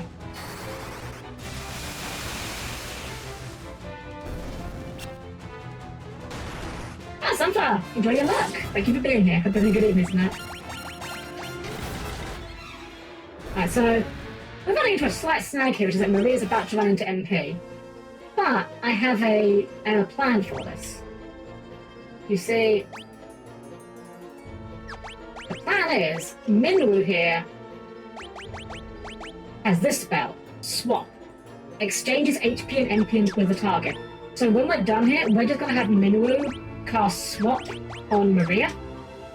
And then that way we just get basically a free MP restore for Maria at the cost of Minwoo's HP. Let's see here. We'll go Thunder, attack, and you know what? Yeah, Minwoo, you're going to need to cast Swap, so go ahead and do that on... You can multi-cast Swap? I don't even want to know what that would do. Swap of Maria, there we go. Well, that's not really coordination actually, what the heck? There we go, so Minwoo's got no MP, but that's fine. We weren't actually going to... As much as I love Minwoo, as much as he is my husbando in this game, we're actually well going to be using him for any of his spells. And Designer, I do! I haven't posted in a long while. Any of the art, I will say, unless I... Dang, it's a trap from again. I'm gonna be seeing these a lot. Unless if I ever post anything on my Twitter uncredited, it's because I've done it. Most of my art I do myself. Mostly because I have very bad social anxiety about contacting artists and I'm worried that I'm somehow going to bother them. It's a bit of a problem, actually. Yeah, I do a bit of art. I haven't done as much lately, but just kind of been busy, honestly. I've got a lot of things on my plate right now. Oh, thank you, Limitless. Leaderboards also have joked about there being funny OTK potential with what's an odd place due to being a flip effect. Oh, I see. I can't remember what it does off the top of my head, but I can definitely see in modern Yu-Gi-Oh! How flip effects can be very funny to play around with. That's a dead end, chest there, and 3 rooms. So from what I've heard of this game, the general rule is when it comes to multiple rooms in a row, you usually want to take the one on the left. That's what I've heard. The problem is, though, is that I'm paranoid. I don't know this game very well. And the thing is, the trick that we had in FF1 where we could look in multiple rooms at once using the map doesn't really work with the trap rooms because they're on their own single map. So I'm probably just going to be poking my head into every single trap room that we find. But it's fine. I mean, look at this. We're not taking any damage. We don't need to cast spells right now. We're on level 3 fire. Overkilling, if anything. Would you give Wi-Fi-wise Needleball a hug? You seem to know this game very well, yet you don't. So yeah, Maya, I said at the beginning, I've done homework on this game because I wanted to give this game... Dang it. I wanted to give this game its best chance to redeem itself in my eyes. I didn't want to go into this game with the mindset of, oh, this game's terrible. Wow, this game's awful. I hate this game. How terrible is this? I'm not about that. I'm not going to say there aren't games that I dislike, because there definitely are. But I don't like to play things that I know I'm not going to enjoy and I'm going to have a bad time. So I did some research ahead of time to learn the mechanics of this game a little bit better. Just so that I could give this game... I can present this game putting its best foot forward. Even if the game itself is not. You know, I have to say, chat, it feels like the trap rooms aren't as bad. I might be wrong on this, but my memory of the last time I played this game, the trap rooms were like every single step. We seem to have very few encounters by comparison. Ooh. Hello, people. Help us, please. Help us, please. You also can say this place? Okay, yeah. Let's talk to the conspicuously unique NPCs. Ah, Paul, finally! I have no idea who Paul is. Good night, it's you. Am I ever glad you're here? This is Joseph's daughter, Nellie. I think that dastardly Borgen's been holding her for hostage to threaten Joseph. Mrs. Helder told you to bring her back some mithril, right? Correct. Well, that's normally where I step in. I figured out that this was where the mithril was coming from easy enough. So I thought I'd get a jump on you guys and nab the mithril before you could get here. Only I messed up and got caught. Me of all people. Him of all people. Paul of all people. Imagine the audacity. Well, I know when I'm over my head. So long, but don't worry, I'll take everyone here with me. Thanks for saving us. I owe you one. Who is Paul? No idea. This is the first time this NPC has ever been mentioned by name as far as I can recall. Is this game clever enough to hide things in boxes? I don't think it is. No, it is not. Okay. Yeah, I'm pretty sure Paul has never been mentioned before. Okay, we are starting to get in some fairly awkward looking layouts, so... I'm guessing that door's probably a trap, but... This is why I hate these trap rooms. My perfectionist dungeon crawler self wants to check every room in case there's good stuff in there. Because just imagine, the one time you don't check the room, it's going to be the one time when the room's got the legendary sword of instant death to everything, you know? Which, you know, not the catchiest name, admittedly, but gets results. We can probably nuke a bit of an area fire now, right?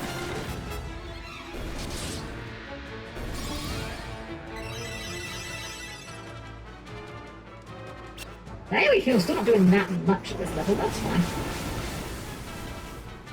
Just very nice this game lets you multi-target your spells. That's one thing that I do not enjoy at the start of FF1. Or FF14 for that matter. Nicodemus! Hiya, how are you doing? I'm doing very well. This game is so far No, I'm not going to say it's impressing me, but the game is being more enjoyable than I remember. We've got a fire tome here, so we could use this to teach fire to someone else. But we can use that in battle to use a really powerful fire spell. So we're going to save that for probably a boss of some sort. If we even need it. Might just hold it for later. It's like that one, that old Mickey Mouse. Was it Mickey Mouse meme? I think it's Mickey Mouse. It's a surprise tool that'll help us later.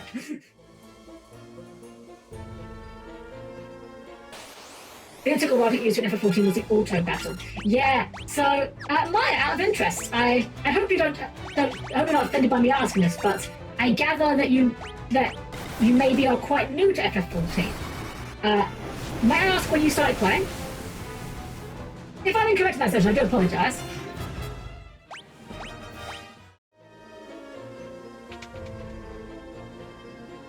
Dang it, I'm a trap.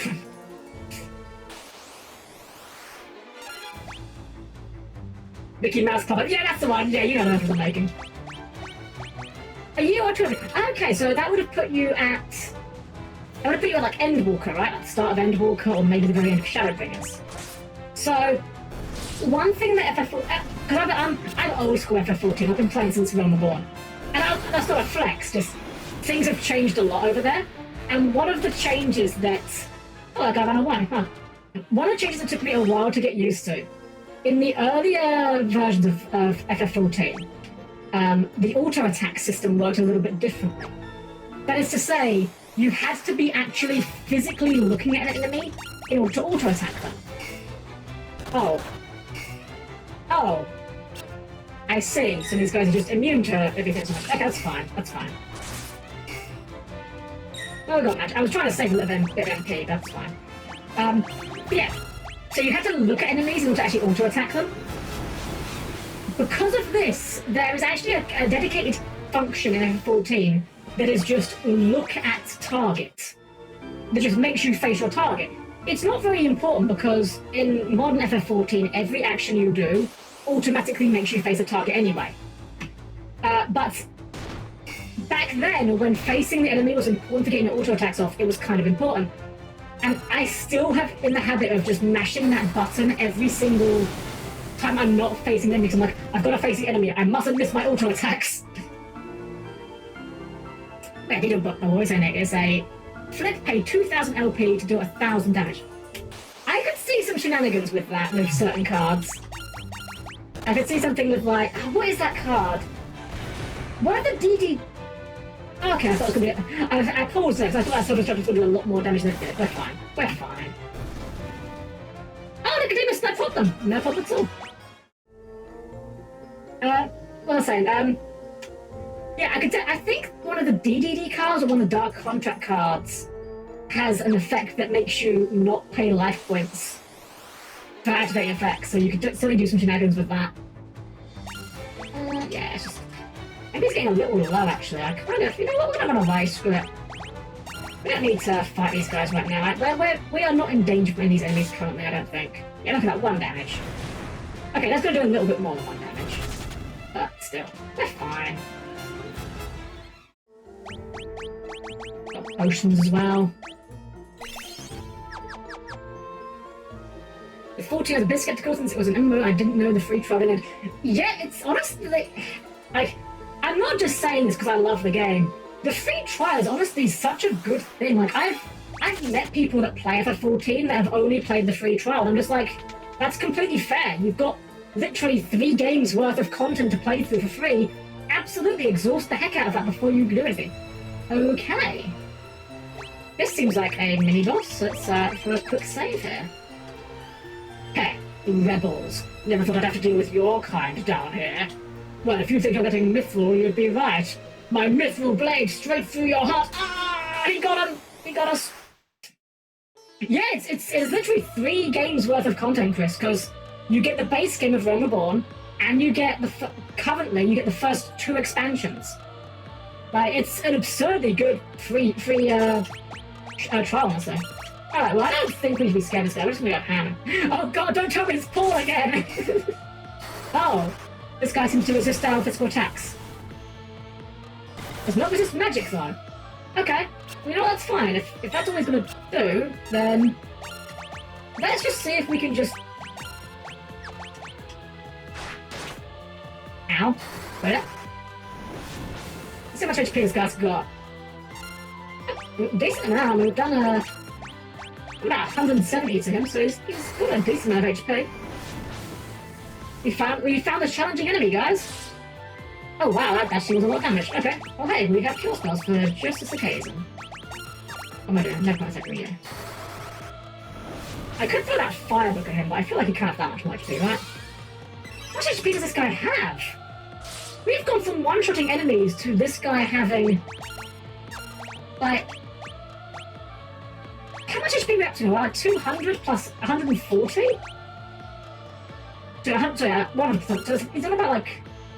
We must have done about 140 damage or so to this guy so far. Jeez. He's still alive? How much HP does this man have? This boy's apparently some good stuff. We're gonna get ourselves some of that. This part hasn't really so run out of MP. Okay. There we go. I mean, that wasn't a particularly hard fight, but dang, that guy was tanky. I guess they probably didn't expect you to only have one caster.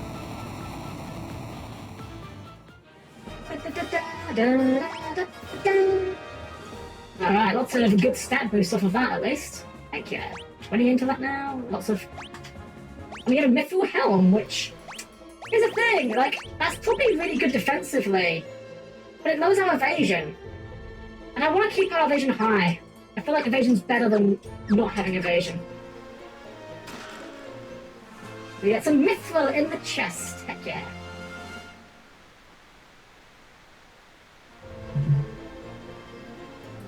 Alrighty then. Thankfully, we have an escape plan for this as well. Let's see. So we did go that way. Oh, shoot. Now, here's the awkward part. We actually don't have much MP left, so... we can't really do much as far as killing these guys is concerned. But that's fine. We do have a... we can use some potions to kill some stuff off.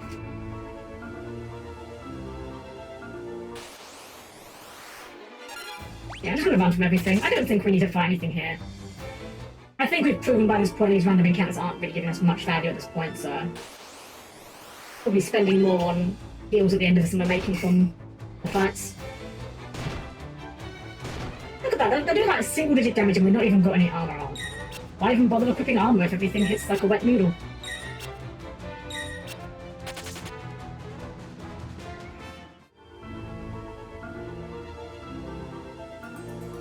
I literally just come here because I want to get this chest and check this room. I'm calling it now, so it's going to be a trap room. I know it's going to be a trap room, but if I don't check it, then it could not be a trap room, and then I'd feel very silly indeed. It's a trap room. Yep. Another trap room. Very, very cool. Very exciting game design right here. Oh, a monster box. Okay. A land turtle. This seems... no? Okay, at least this thing we can hit with our physical attacks. Maybe not. Okay. You know what? Let's have Maria use the fire tome. Because I believe that when you use a tome in battle, it uses like... I believe this is like going to be like fire 8 or something. Yeah, fire 8. This should do a lot. Did significantly less than I was expecting.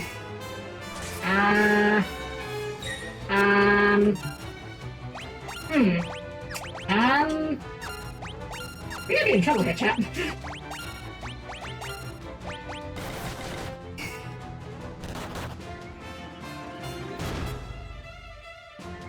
Yeah, I'm just gonna go on auto battle for a little bit. See if we can wear this guy down a little bit. Maria's okay, we're fine. We're fine. It was just super tanky. No mana regen, but yeah, I didn't buy any ethers. I actually don't know if I can get them yet. But you know what? That's definitely something to check when we get back to town. And we get the teleport tome. That's actually very nice. We're going to teach that to Firion right away. So the teleport tome is this can be used to as an instant kill spell in battle, or outside of battle, you can teleport out at the cost of HP. How much HP is it going to cost? Let's find out. The answer? Yes. The teleport spell, as the higher level the teleport spell gets, the more HP you have by the end of it. At low levels, it basically takes all your MP, or your HP rather. That's fine, one cure spell and we're right away. We'll do a quick save, and we're going to head back the way we came. Can we shortcut this way? No, we can't. But in battle, the teleport spell is going to be very helpful for Firion because it's an AoE, or it can be AoE, it's an instant death spell. You know what? Screw it. Let's give it a try. There's a very low chance that this is going to work. Actually, I need to take his gear off him first, because... Oh, shoot, I hit the wrong kid. Oh well, that's fine. That's fine. Teleport spell probably will fail now, that's fine. It gets him level experience for it, at least. Here's the thing, this is only cost us 1 MP. Okay, it missed, that's fine. Even if it misses, it's only 1 MP. Let's do this properly. We're going to take off your gear, because by having gear equipped, it's less likely that your spell will work. And then we'll cast teleport. And then everyone else can just defend for now. I want to see if this will actually get a successful kill. Pop, pop. Oh well. We got some experience for it at least. Actually, did we get experience? Yeah, we did. This is only that. The spell's only level 1, that means we should get experience off basically anything we cast it on, whether it works or not. We'll just run away. Can't be bothered to deal with these guys.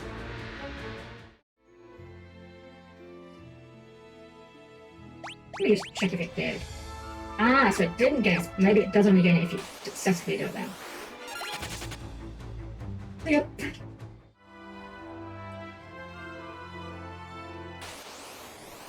Couldn't let us have 2 more steps going? There we go. We've got our mithril, so let's go and rest at the inn before we make our way back. And on the way back, I'm going to be seeing how many times I can get... what's the word? Get teleport to work. Because from my vague memories, again, they may have changed because this is a new version of the game. My vague memories of watching a Let's Play this many years ago was that the instant kill spells in this game are actually pretty decent, so probably is worth our trying to actually level them up a little bit. And you know what, let's go for attacks for you, why not? 69 damage, nice. Okay. The other thing to bear in mind is, of course, that Firion's soul stat is going to be a lot lower than Maria's, so it's probably also making it hard to hit. But it's fine. We'll keep casting this. Even if it's not doing anything, if it hits once, instant kill.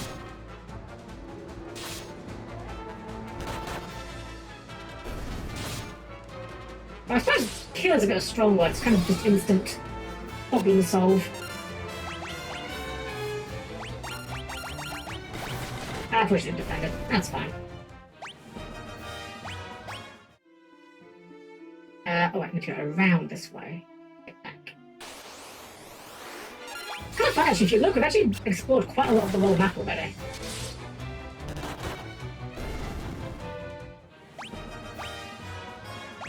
What is Firion's spirit right now? Actually, I'm curious. Oh, 10. He hasn't gained a single spirit up since we started the game.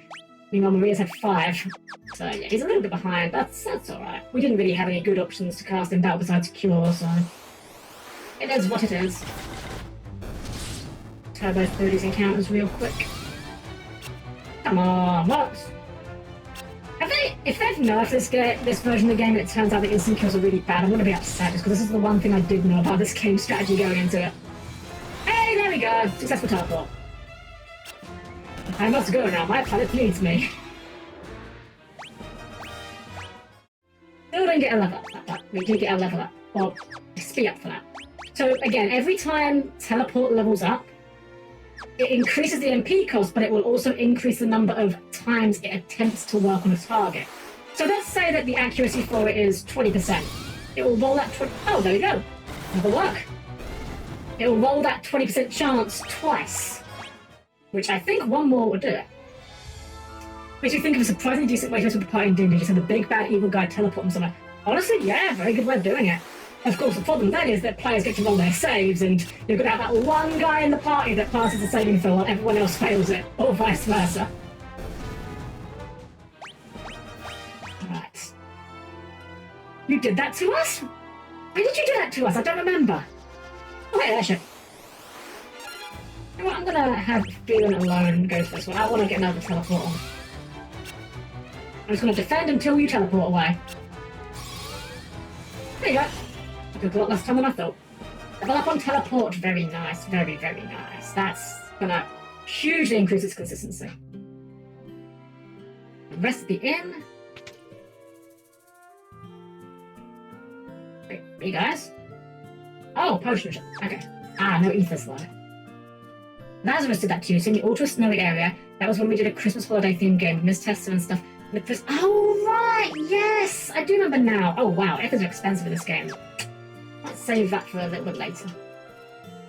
Oh, this is the item store, not the inn. So guys, I can see on the title, we're going to get an ad come up in a second. So, perfect time, since our characters are having ourselves a little rest. I think it's time for us to take a little break for ourselves. So go ahead and refresh yourselves. You know the drill by now. Drinks, snacks, bathroom, whatever things it is that organics need to do with their free time. I'll be back with you again very, very shortly. Don't go anywhere.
You're correct. I missed the button. Whoops.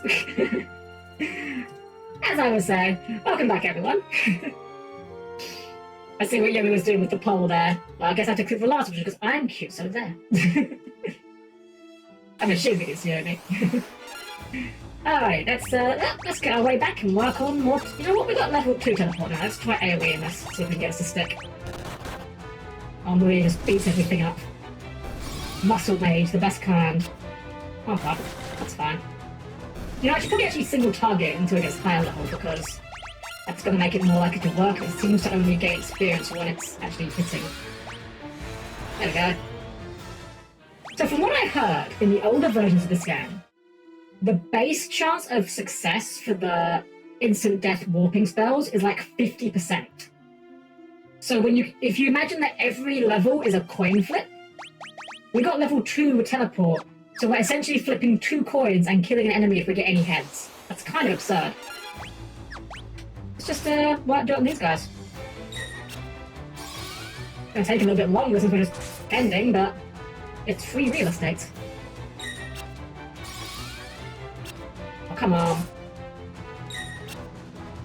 They must have nerfed it for it to be missing twice in a row like that. And that'd be, what, 1 in 4 chance? I guess not unheard of, but not especially likely. No, what? No, more than that, because we've been 2. Have to go have a wonderful stream. No problem, Dr. Leon. You have a great evening. I hope you had a great time while you're here. It's always a pleasure. Thank you. Come on, last teleport. There we go.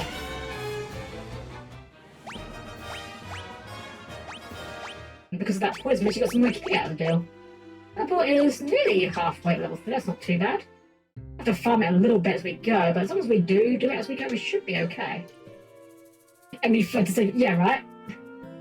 It's always funny to me when enemies flee in JRPGs.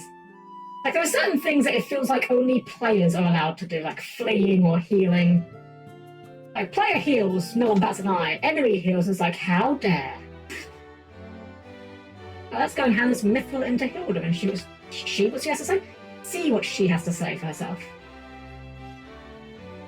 The Empire also suffered heavy losses. I know, fumble-tongued all of a sudden. The Empire also suffered heavy losses at the Battle of Finn. They are building the Dreadnought in Basques to help compensate for these losses. Learn Dreadnought. Ask Dreadnought. Empire is using the people at Basques to build the Dreadnought. Well, we saw that on the world map earlier. The Dreadnought itself is a massive, heavily armed airship. Learn Airship. Oops. I meant to ask you about Airship. Ask Airship. A man named Sid, the former captain of Finn's Order of the White Knights, built an airship. It's a ship that sails the skies, but the airship captivated him body and soul, and he soon left Finn. We are poorer for his absence. I'm told he now lives in Poft, granting travellers passage on his airship for a price. He then uses this money to make further renovations on his airship, or so the story goes. Well, let's give you the mithril. We found the mithril. Now we'll finally be able to fight the Empire on equal footing. Please take the mithril to Tobor, the town blacksmith. I'm certain he'll be able to use it to make you some magnificent weapons. Well, I'm not going to argue about that. I thought I said Battle of Flynn, and I was about to ask, what did Flynn do? I keep wanting to say Flynn. I don't know why.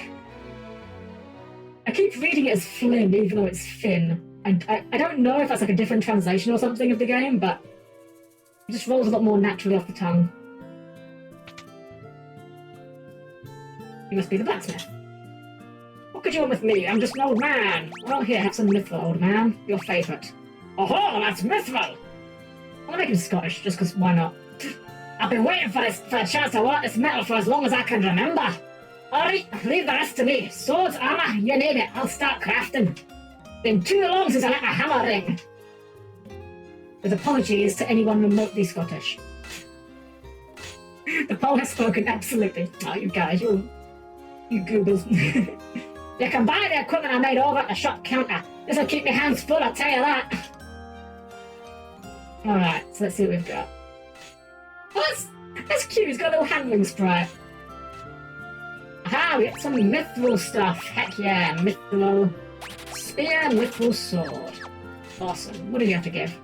Okay, we have the level 1 gear. Do you say anything else? No time to talk, there's work to be done. Fair enough.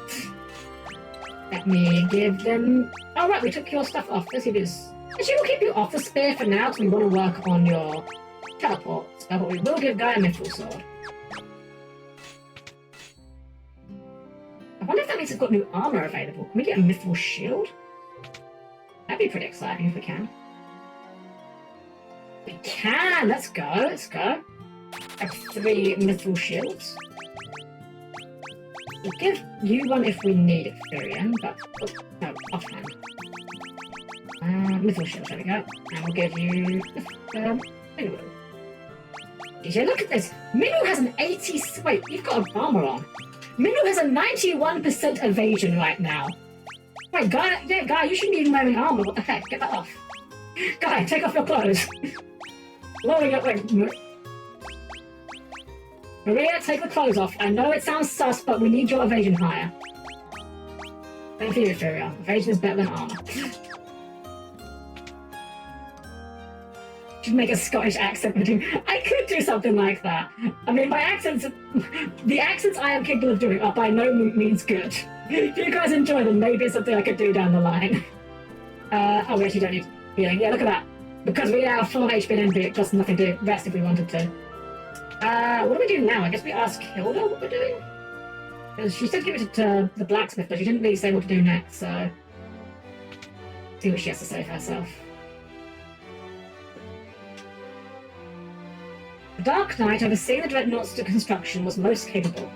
Fortunately for us, he's tending to other matters now. The theft of Mithril has likely knocked the Empire off balance. I would like you to journey to Bafsk. If we're to stop the Dreadnought from being completed, this may be our only chance. Okay, what about the Dreadnought? We have a man in Bafsk. He's found a way to reach the Dreadnought. I want you to destroy it. At the very least, find a way to delay its completion. I have full confidence with you and Minwu on this task, it will be accomplished. I mean, I am not going to argue. If you're going to give me more excuses to spend time with Minwu, then I am perfectly fine with that.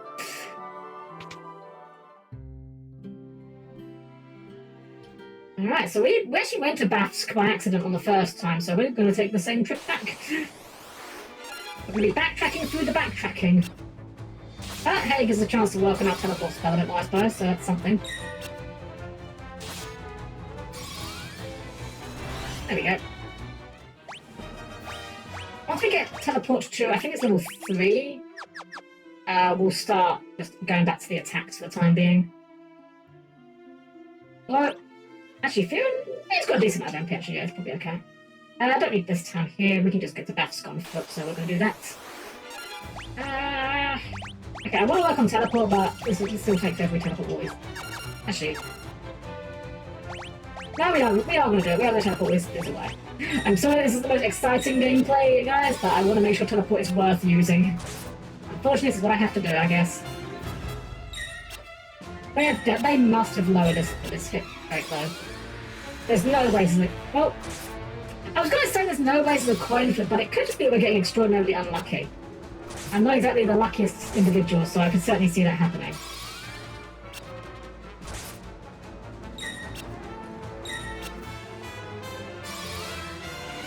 Now, the plus side, Maria getting poisoned will hopefully give us some HP at the end of the battle, so that's kind of nice.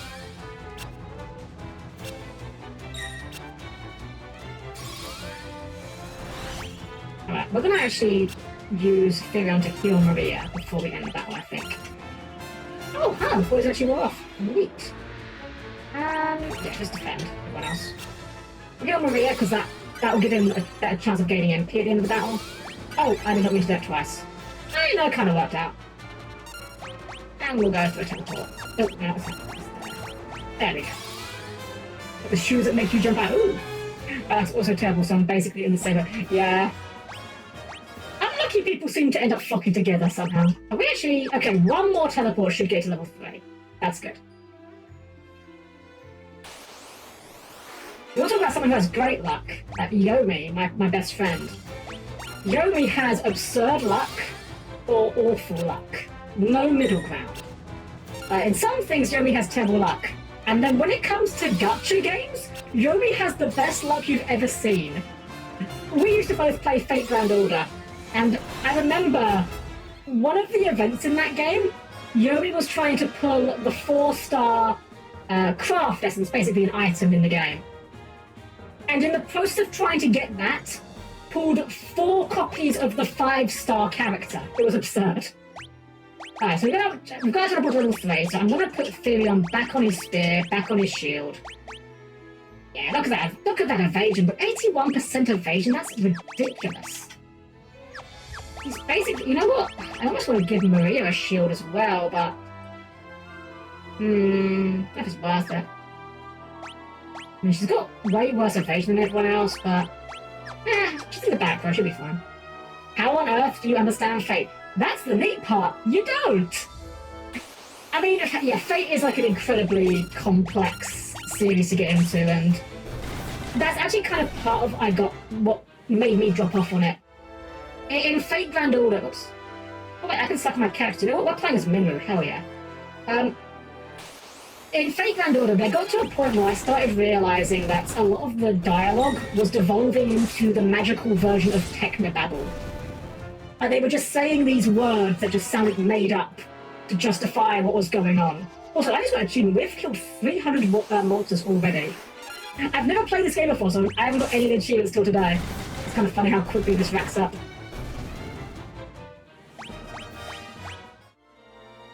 Yeah, it was like, oh, we need to use our lunar sail to surf unreality and avoid their ultimate field, or...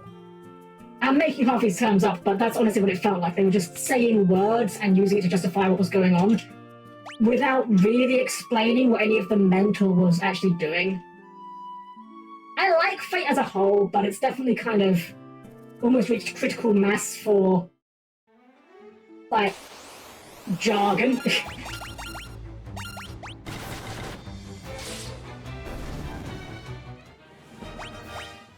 We're making quick work of these things now. Nothing can touch us. I'm wondering if I should have got a Mithril Shield for Maria. But then again, if I gave her a shield, she then can't use her fists, so... I guess it's a trade-off. Her evasion's gonna be worse than everyone else's, but... it's fine. The only mobile game I play is the Fire Emblem. Oh, Fire Emblem Heroes! I played a little bit of that one, actually. It was alright. I'll admit, I'm not the biggest Fire Emblem fan, so a lot of the fan service, you know, like, oh, you can get this character from this old game, was a little bit lost on me, but I've heard people that do like to get the series a lot more than I do got a lot out of it. And I like Fire Emblem, don't get me wrong. I simply just am not a super fan of it, like I am with this game, for example. Or this franchise, even. That must be the Dreadnought in the back. Let's for a save here, because they said they had a man on the inside, and I'd rather talk to that man and not talk to someone else by accident. Well, mind you, it's kind of obvious which of these guys we shouldn't talk to looking at them.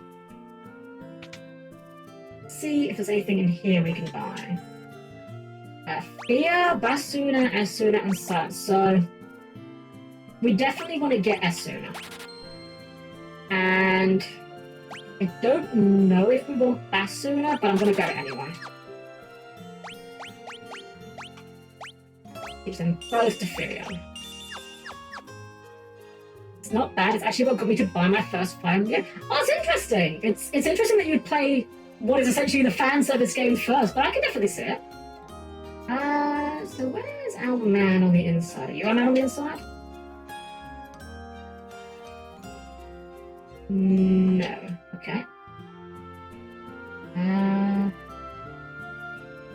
wait, are you our man on the inside? We need a pass to board the Dreadnought. Okay. You're with the rebels, right? You've got to destroy the Dreadnought. I'm not going to keep your voice down a bit, mate. We're trying to be stealthy here. There's a rebel spy masquerading as an Imperial soldier. If you can get to him, I'm sure he'll have some important information for you. So, do we... Yes? Right, hold on. Hold on, I think I see a clue here. Okay, never mind. I'm gonna throw a quick save, because I think if we pick only here, it would be bad.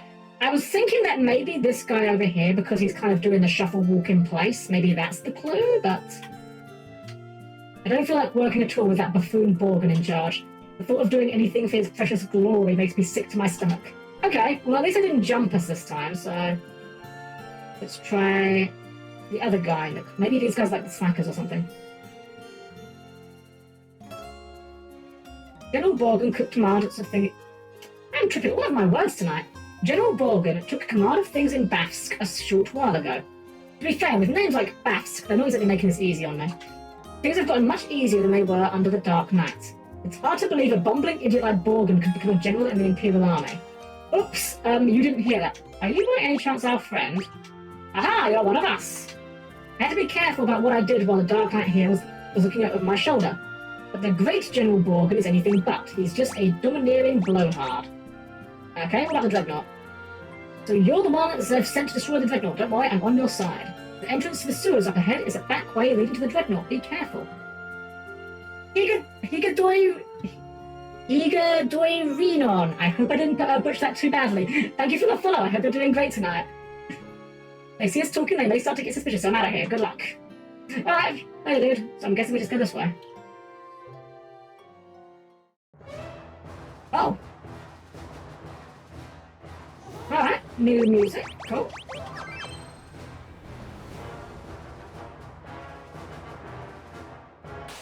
Oh, I know this track. It took me a while to recognize this version of it. The original version of this track is like hilariously short. Alright. These guys we can pretty much just deal with our attacks, I think. Yeah, these guys are still pretty easy, so I'm gonna save my MP for when we actually need it. It's kind of funny actually, Filion and Maria have the exact same MP now. It feels like we've done a lot more spells with Maria. I've got a chest up ahead. Yeah, right, took a hard turn. Very, this music is a little bit Imperial Marchy, which I guess they are Imperial forces, so... Now, I do know there is this hidden tunnel. That is the one tunnel I do know in this game. That is the only one I know of. Just saves you walking around the edge. Yeah, we just attack everything. Glory to the Empire. Sounds like there should be a war. I mean, that is what we're doing. I guess we are in a war. Oh, Max is the drawer at level 1. Thank you so much. Thank you. I hope you're having a good evening. Oh, here you go. Thank you for the raid. Slime raid. Oh, well, welcome, raiders. For anyone just coming in, I am Helm-Chan, perfectly normal robot maid. Hope you guys are all having a great evening tonight. We're just playing some Final Fantasy II and giving this game a honest, fair try. And so far, it's not going badly. Max is thank you for the follow as well. Oh, thank you for that. Thank you for shouting them out for us. Just like to say for that. What were you up to before you came here, Higa? This is a secret pass. Oh. I'm just making sure I'm not missing any chests. Okay, I think we're good if we just go down this way. Doing animations of drug. Oh, awesome! That's great. Thank you for bringing your community over. I really appreciate it. Should we use a fire here? Yeah, we'll use a fire here. Why not? Oh! Hold on, I just realised we should have... this version of the game has changed the row mechanics. So in the older versions of this game, the early versions of this game, if an enemy had 2 enemies in front of them, you physically could not attack them with a melee weapon. But it seems like in this one, they just take less damage. That's fair enough, I suppose. It's an interesting way of changing it. Yeah, we're just working our way through the sewers to stop the Dreadnought with my husbando Minwu here. Yeah, we got so much MP, that's good news. Actually, you know what? Let's put this to use as well. No, I'm gonna test something. I want to cast Basuna. I don't know if we'll gain experience with it if it doesn't actually cure anything. But you know what? We'll figure that out. For science. Yeah, that's pretty good. Oh, we didn't get the Basuna cast up anyway, but... So actually, I want to real quick... So again, another mechanic I do know with this game. These spells, Basuna and Esuna. Basuna only kills elements that wear off after battle. Esuna kills ones that don't wear off after battle. Okay, I can't cast... Oh, big failure! I guess we did fail to get the Basuna cast off, so I guess that would count. But yeah, the way that this works, this game's got a really weird system for these spells. Essentially, every level of the spell attempts to remove a status, but it can fail based on your soul stats. And each status needs to be given so many hits of the spell to apply. I don't know the numbers, but for example, blind, for instance, might require 2 levels of Basuna. So if you have level 2, you could cure it, but you might miss one of those levels. It's a very strange way of doing it. It also means that the life spell, which we don't have yet, can actually fail if you cast it in battle, which is very frustrating. I'm not a big fan of that. Oh, zombies! Awesome! That gives Fiona a chance to cast Cure, which in this game actually does harm undead. Unlike the FF1 where we have dedicated Dia spell, this one will just harm them. Yeah, that's pretty good. 164 damage. Yeah, that's pretty good.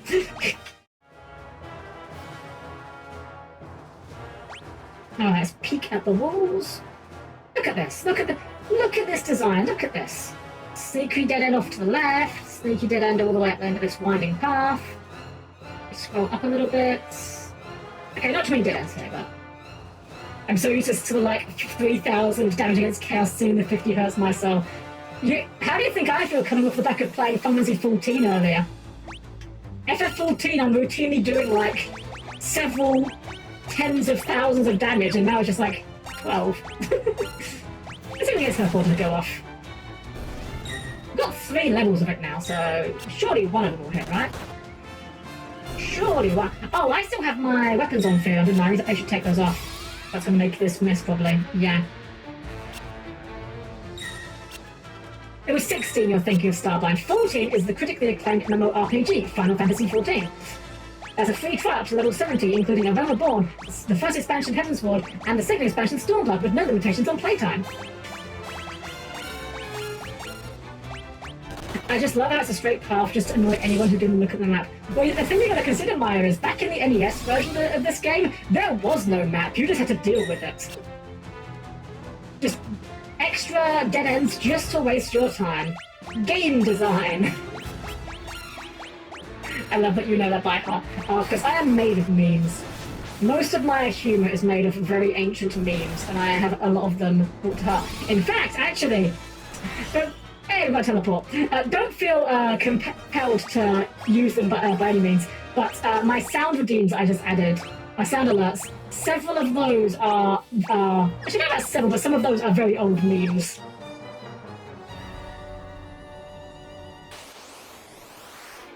Failure.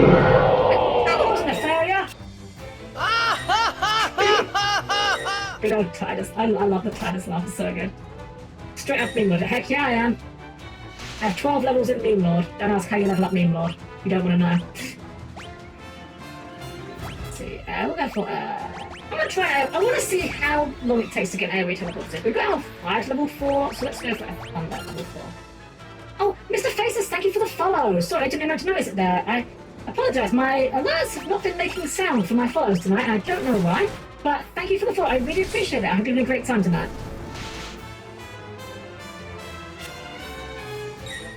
I'm wondering if teleport maybe has to be... Okay, I was about to say if teleport has to hit all or none, but obviously not. Because I still say that that's the part meme, and ironically, hey, that's fine. I still say the chaos meme, ironically. Heck, I still say King Harkinian from Zelda CGI quotes, unironically. There is no meme too old that I won't use it. Yeah, I'm gonna keep going for some teleports. Screw it. If we single target that, that's more like to stick it. Actually, we'll find the back row and then back front row. I'm here to kill chaos. I need to kill chaos. Like a hunger or a thirst. Okay, teleport. Hey! I feel like we're getting pretty consistent teleports now, which is just what we want to be saying. The sad part is that because of this game's progression system, it's really not exciting when you get the post-battle report where it's like, oh, you gained stats. It's like, I mean, yeah, I did, but it's like 1 strength. Whoopee! I'm here to whip up. Okay, oh my goodness. I mean, I'm sure there are some people that would. I'm not here to judge.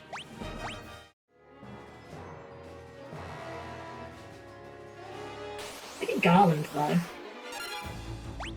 I want to marry Chaos now. I'm here to marry Chaos. He's going to be my husband.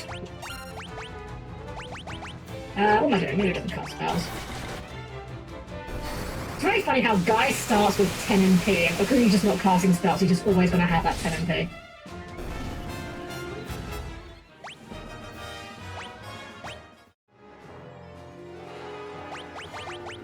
Quick save, because this guy's probably going to fight us. You're too late! The Dreadnought is complete! I've been working behind the scenes to see the project through to completion. End your resistance, kneel before your Emperor! It is the only alternative left to you. Consider what I've said. When the time comes, we will meet again. Okay, bye. Wait. Hello, sir? Looks like you came all this way for nothing. See for yourselves. You got a little laughing spell, that's great.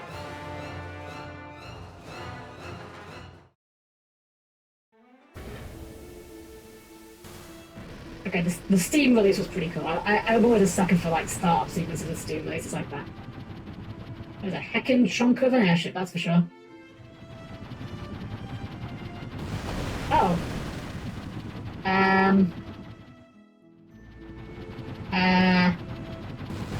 We get a bad ending? I feel like this was not meant to happen. I got an achievement for that!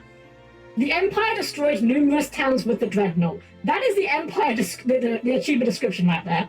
Okay, so obviously that was meant to happen, but... Well, mission failed, guys. We'll get it next time, I suppose. Be in the store. Ambush. What? Guys, you missed your airship. Oh, they're trying to run away. You know what? Here, let me help you run away. There you go. Just gonna send you packing with a packed lunch. This is getting very consistent. Maybe they didn't nerf teleport. Maybe it is actually very good in this game. Alright, more spirits, which is very good. Did I take your spear off? I did, okay, good. Always the next time, right? Yeah, always next time, I hope. Get a box. We found a pass in the chest. Did these guys just leave their tickets behind? A pass granting authorization to board the Dreadnought. I don't mean to sound cynical here, but I feel like there's more things stopping us getting on the Dreadnought, like the fact that we are 3 teenagers and a handsome man. As opposed to, you know, dudes in armor. Oops. Go for more thunders. But my cat with me fusing, she's doing, hey! More cures to nuke those guys, heck yeah. So at this point, maybe we just learn from eye candy. I'm perfectly fine with this. Yeah, he got level 7 cure spells. He only got level 3. Let's use them. Again, I should be using these more often because every time I do it does give me a small bit of experience for it, and these high levels definitely aren't going as quick as the late ones. I've heard that the maximum level for spells and weapons in this game is 16, but apparently if you're playing fairly casually, you'll typically end around 8 or so. I've heard. Anyway, we're just gonna rest up in this... Oh, I guess everyone cleared off. Everyone is headed to Puff. Maybe it's already too late. Tell Princess Hilda the Dreadnought's been completed. Okay. She may know how to stop it. I feel like you're overestimating the princess's knowledge of airships, but you know what? That's the only plan we've got, so we'll give it a go. See what happens.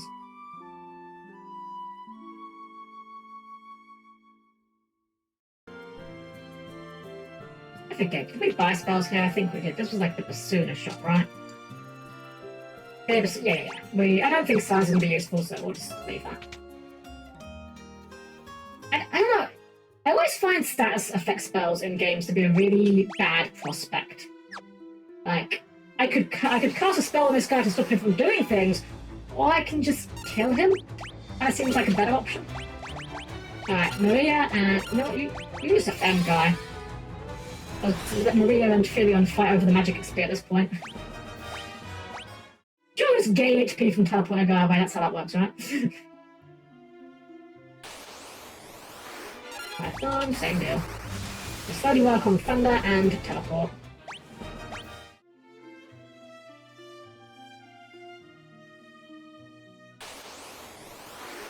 We really need to stop in this town. I don't think we do. We've got so much MP. I think we can just walk back and be fine, right?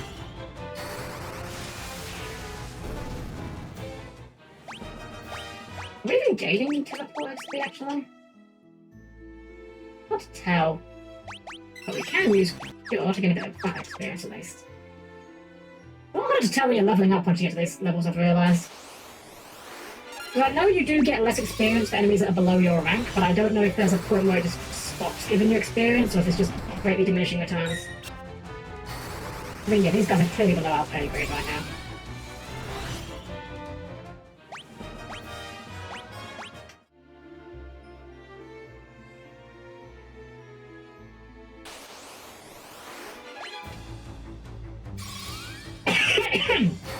Oh, excuse me, something got my vents. I should probably actually be attacking these guys, because these guys, big old group, will be here forever. I'm wondering if we use teleport on a group. Oh, whoops, that's a mistake. Oh, still works out. I'm wondering if we use teleport on a group, if it gives us experience for each person teleported or not. Or if it's just one, if it's one load of experience because it succeeded, you know? Good. Let's try group teleport. See if it does anything. Ow. Better. Well, we only got one of those. Right, let's get two at once. Can I get two at once now? No. Alright, I guess the teleport's not consistent actually. Alright, fine. I'll do a single target, do a thunder, and just attack, I guess.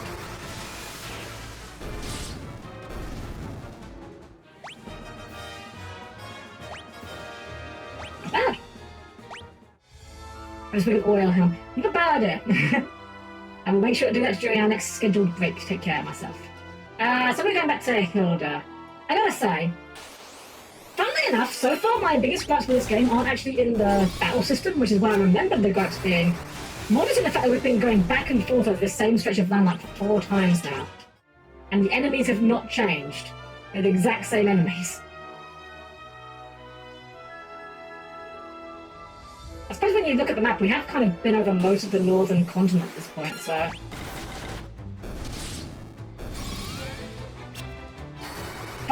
I just noticed actually on this game's category, I just noticed that one of the tags this game has for some reason is open world. I guess that's not inaccurate, but oh. Oh, right. We kind of bombed, didn't we? Well, I guess probably a good time for a nap. Yeah, the end doesn't care. I'm late, but time to activate my stand music tussle, which allows me to talk to beavers. You're not late, Dropout. We have not spoken to beavers yet. That is yet to occur. I think that's coming up reasonably soon, because that's around the last point I got to when I played this game before. And unfortunately, I have to go now since I'm getting sleepy and it's quite late in my country. So bye, Helm. Bye, everyone. Thanks for the amazing stream today as well. Definitely try and show up to another stream in the future. Maya, thank you for being here. I'm glad you had a great time. It's been an absolute pleasure. You have a great night's sleep, and I'm glad you enjoyed your time here. I hope to see you again. Take care. Alright. Talk to Hilda. Many were wounded in the Dreadnought's attack. The shockers even caused my father's condition to take a turn for the worse. I hate that my father has to see this. He knows his death is near. That's been a bloodbath. Is there nothing you can do, Minwu? All those who live must someday die. It is our fate. Still, it is my duty as a white wizard to ease the pain of those who suffer. I shall remain here and devote myself to the care of the wounded. I take my leave of you. The fate of the world rests on you, Furion. Waste no time in destroying the Dreadnought. Oh, you know, Minwu, I hate to see you go, but I love to watch you leave. Well, I mean, why even bother playing the game at this point, right, chat? I mean, the best part of the game's over. Minwu's gone. I was enjoying this game, but I don't know if I'm going to finish it at this point. We've lost Minwu. I mean, he's here, but, like, King's illness goes far beyond the physical. There's little I can do. Oh, well. Let's ask the princess if she has any ideas about how to destroy this Dreadnought, I suppose. Try to overcome my own crippling sadness at the loss of Minwu. Dreadnought. No lives were taken. How is this absence of trouble? Airship? No. Vessel? No. Wildrose? No. I'm not sure what we do at this point. I was kind of expecting her to have sort of objective for us to do. Maybe Minwu is smarter and knows a way to deal with it? Off like then they are. Hey, Minwu, any thoughts? The Dreadnought is a massive airship. It's likely they both function on the same principle. Sid gave up all he had for his airship. His rank, his honor, his family, everything. Right, okay, so I think what he's suggesting here is I think he's suggesting that the Dreadnought is an airship. Sid built the airships. So maybe if we find Sid, he will have an idea about the Dreadnought. We've got nothing to say on the airship though. Where was Sid? Old man, do you know? No, okay, you don't. You're just going to be obnoxious. Maybe some of these folks know. You have a unique intelligence, right? You said hideout is still safe. Okay, nope. There's a man in Poft named Sid who might know if the Dreadnought has any weaknesses. Sid was the first person to ever build an airship, and the Dreadnought's really nothing but a big airship, right? Okay. As only got an objective. Back to Poft. I do not remember which town Poft was, but we'll figure it out. Thanks to the map. So Poft is all the way over there. So we're going back over there for our third time. Sure, why not? I now have a sub to them. Yeah, excellent. I believe you got gifted by an anonymous gifter a bit earlier in the stream. Congrats on yourself. Now I remember, this game did have a similar plot to Star Wars as well. It kind of does, actually, not wrong. Well, I don't know, I think it's that similar. I mean, there's an evil empire, but that doesn't automatically make it like Star Wars. Right, level 4 Thunder, heck yeah.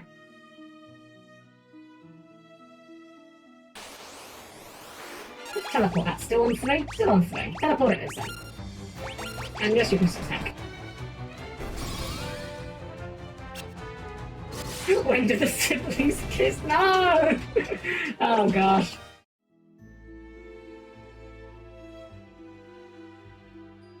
Oh goodness. You know, that is the one part they kind of left out of the Cosmo archetype when they were doing the Star Wars reference, and I'm perfectly fine with that fact.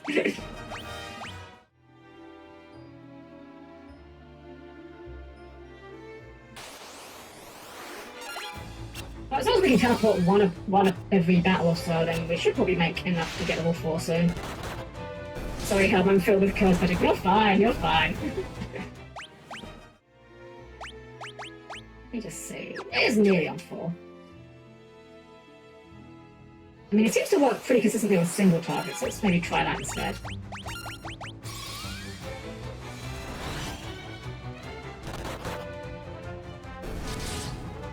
Yeah. It's so weird playing a game this way, I'm not gonna lie. I'm not used to playing a JRPG where I use the instant death spells at all, really. I usually don't touch the things, but in this game they actually work. Kind of. You know what, I'm actually gonna let Leon do his spell while she just attacks, because look at that, 2 out of 3. That's not too bad. Just so weird watching it work. I'm just so used to instant death spells in games being just the worst option available, but hey, you take those.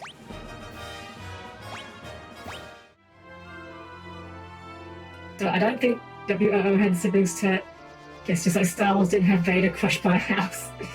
True, I guess you're right. Pick and choose your references. So we went Poft, which is that the one around the edge, or okay, south of us here. No, south, I'm going to try and find Sid. Whatever. Alright, well, we're doing our multi-targeting and usually getting at least one, so this is definitely getting pretty consistent. Let's use our cure, get some more points on that. Almost level 4, very nice. Cosmo house sitting. I really want to play Cosmo, but I know it's not very... It's a very old strategy, you know, it's not very up to date, but the flavour for it is absolutely like unparalleled. I don't know what madman at Konami sat down one day and just said, Wizard of Oz, Star Wars archetype, bless him. Also, that was 3 out of 4. Yeah, this teleport spot is definitely kind of... Wispy! Welcome, Wispy, how are you doing? We're having a great evening tonight. We are teleporting people away in Final Fantasy II right now. He's probably in the pub, isn't he? He's probably in the pub. You look like you've got a unique sprite. Sid, if you want on the airship, pay the guy behind me. Ask about airships. Airships are powered by Sunfire. I'm sure the Dreadnought is no different. Learn Sunfire. Ask Sunfire. Controlling Sunfire is a tricky business. The flames get too high, you've got a runway on your hands. The engine will blow sky high. Okay. What you want to do is blow up that thing's engine. Do that, you bring down the whole overgrown tub. Okay, so we need Sunfire, but what do we do with Sunfire? Interesting function to ride on since Pride and Joy, only airship of its kind in all the world. I think the Dreadnought's still got you beaten there, but take you to a destination in a blink of an eye. Destination is 5 comes the cost. Interested? Yes. Okay, how much will it take to get you? 700 to go back to Altair? Yes, screw that, we'll go back on foot. I'm assuming we're going back on foot. I mean, I'm assuming right now that we have to go back to the princess and she will tell us something about something. Is this game bad? I'm working that out. So this game, Wispy, FF2, is kind of infamous as being one of the bad ones in the franchise. There's a lot of weird battle mechanics with it, and it's got a lot of jank. I'm going into this with, I've got into this with my most open mind. I'm giving it the best chance it can to show itself in its best light. And it's doing okay. I'm definitely realizing that backtracking is a bit obnoxious, because if I'm correct and we need to backtrack to the business again, it's really enough for talent. Okay, sure, whatever. If I'm right and we do have to go all the way back to the princess now, I'm going to be a bit annoyed, because for context, Wispy, we are here. We're over here. We came from this town over here. Right? We've done this trek about 4 times. We've gone over here, over here, back, but actually more precisely, let's be more precise, we've gone up here, back to here, round here, back to here, and up here, and now I think the game is saying we need to go back here again. I don't mind a little bit of backtracking, but this is getting a bit ridiculous. A bit excessive, to put it mildly. But I'm keeping open-minded. We're still in the very early parts of this game, I believe. Again, I'm going off a very old memory, but yeah, that's kind of how I feel with this backtracking, Wispy, not gonna lie. How was your trip, by the way, Wispy? I know that you went on a trip the other week. Hope you enjoyed it. There we go, teleport level 4. We should probably just go to our melee attacks now. I'm back from the meeting, I've got to bang the gavel at the end. Welcome back, 90. This ain't no Skyrim, no fast travel here. Well, there is, but it's just very expensive and I refuse to pay that much for it. Let's see how many we can teleport with a level 4 teleport spell. Can we teleport the whole party? That'd be very fun if it works.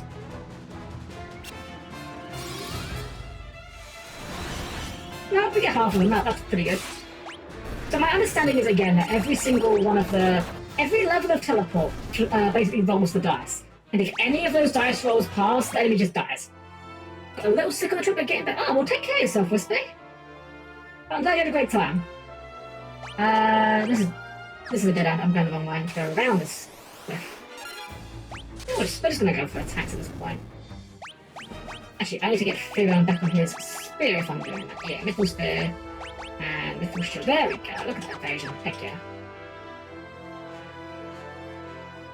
Again, the older versions of this game, by doing melee attacks, or by doing white magic, Firon would run the risk of losing his strength. Same for Maria, by using her spells, she'd risk losing her strength, or vice versa. In this version, though, you can't lose stats at least, which is pretty nice. It does mean that in theory you can max out everyone with just enough grinding. We're not going to do that, though. We did a little bit of grinding at the beginning, but that's about it. Did you miss my stream? Ah, well, I'm glad that you made it. I'm still good to go for a while, honestly. I'm kind of enjoying this game. It's definitely not as good of a game as 1, in my opinion, so far. It could change my opinion on that. But so far, I'm kind of enjoying it. It's definitely better than I remember it being. But again, this is a different version with some conveniences, so. Alright, if the princess does not react to being told about Sunfire, then I genuinely don't know what we're going to do, and we may have to look at a walkthrough. But you know, that's fine. I am not going to be ashamed to look at a walkthrough for this game if it comes to it, because an old JRPG with very janky storytelling techniques. Alright, what do you have to say about... Oh, my father's condition has improved a great deal thanks to Minwu. Sunfire is the crest of the kingdom of Kashwan. Its flame still burns on the ground floor of Kashwan Keep. Scott and Gordon have told me many stories concerning the flame. The finer points of the tale are not known to me. However, I seem to recall the flame cannot be held in just any torch. Sid told us we might be able to use sunfire to destroy the dreadnought. But there's no time to waste. You must depart for Kashwan Keep at once. If you hire Sid's airship, the journey should not take long.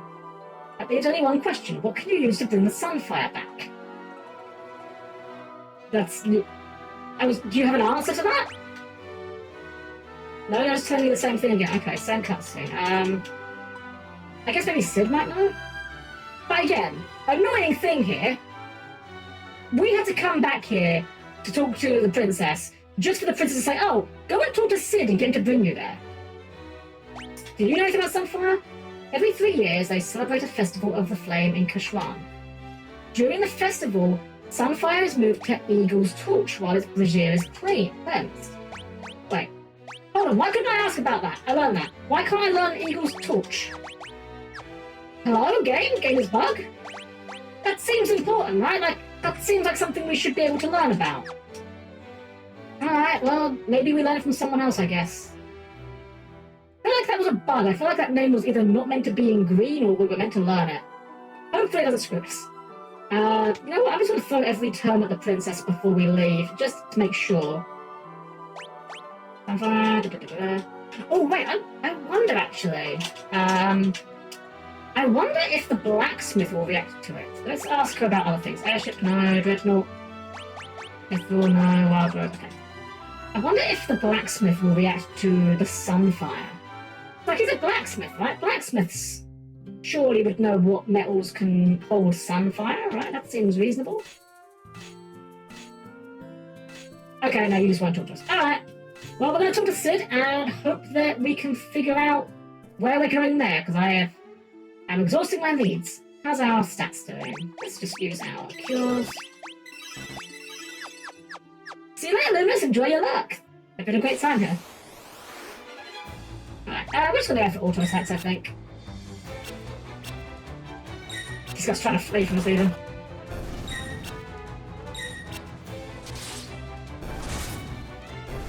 There's one thing we need to be careful of is our spell level is how much MP it is. Is there a lot of grinding in this game? I've actually not done much. I did a little bit of grinding at the very beginning. I haven't stopped to grind yet, though. I've just been kind of passively grinding, which you could argue that even counts as grinding. And you know what? Screw it. I'm gonna see how much the boat costs. The boat's not too. It's 32. Get screw it. That's worth it to not have to. That's worth it to not have to trudge that again. We're still getting a random encounter.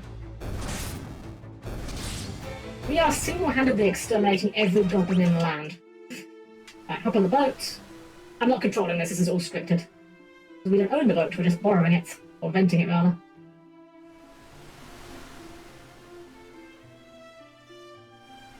Alright. Sid, please tell me that you're going to help us here, because I don't know what we do if you don't. You're on the airship, you've got to pay the guy behind me. Yeah. Ask about Sunfire. Controlling Sunfire is a tricky business. The flames get too high, you've got a runway on your hands. The engine will blow sky high. I was really hoping you'd have more to say about that. Yeah, that's just the same thing you said. Mithril. Okay, so yeah. Will you tell us where Kashwan? Where is Kashwan? Have we been to Kashwan? Am I insane? I'm gonna look on the map real quick. If we can avoid paying on the airship, I'd like to, but I want to see where it is. Okay, this is clearly this must be a you have no choice in the matter sort of thing, because Kashwan is not even shown on the map, so guess we're gonna take the airship. But we need bosses yet. We fought a general guy who was kind of tough, but he was more tanky than he was tough. Let's take the airship to Kashwan. Airship will be waiting for you outside. No, before we do take the airship, we will go ahead and give ourselves a quick rest in the inn. Melanie, thank you for the raid! Mel invasion, let's go! Welcome raiders! And Helm-Chan, the perfectly normal robot mate. I hope you're all having a great evening tonight. We're just playing Final Fantasy II, the black sheep of the franchise, and so far it's not been too bad. Very backtrack heavy, but we're still early days yet, so it could still turn it around. Oh, Melanie, how was your stream? What were you up to? We hop on the airship here.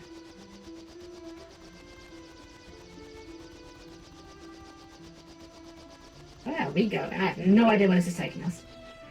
Alright, we are here now. Can we walk here? Okay, we can walk away from it.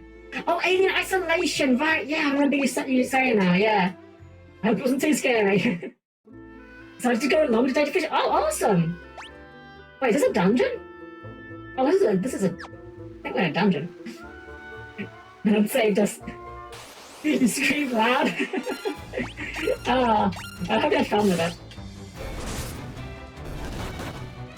You're a braver woman than I am. I certainly could not handle a game like that. I can certainly tell you that much. The sunfire blazes brightly.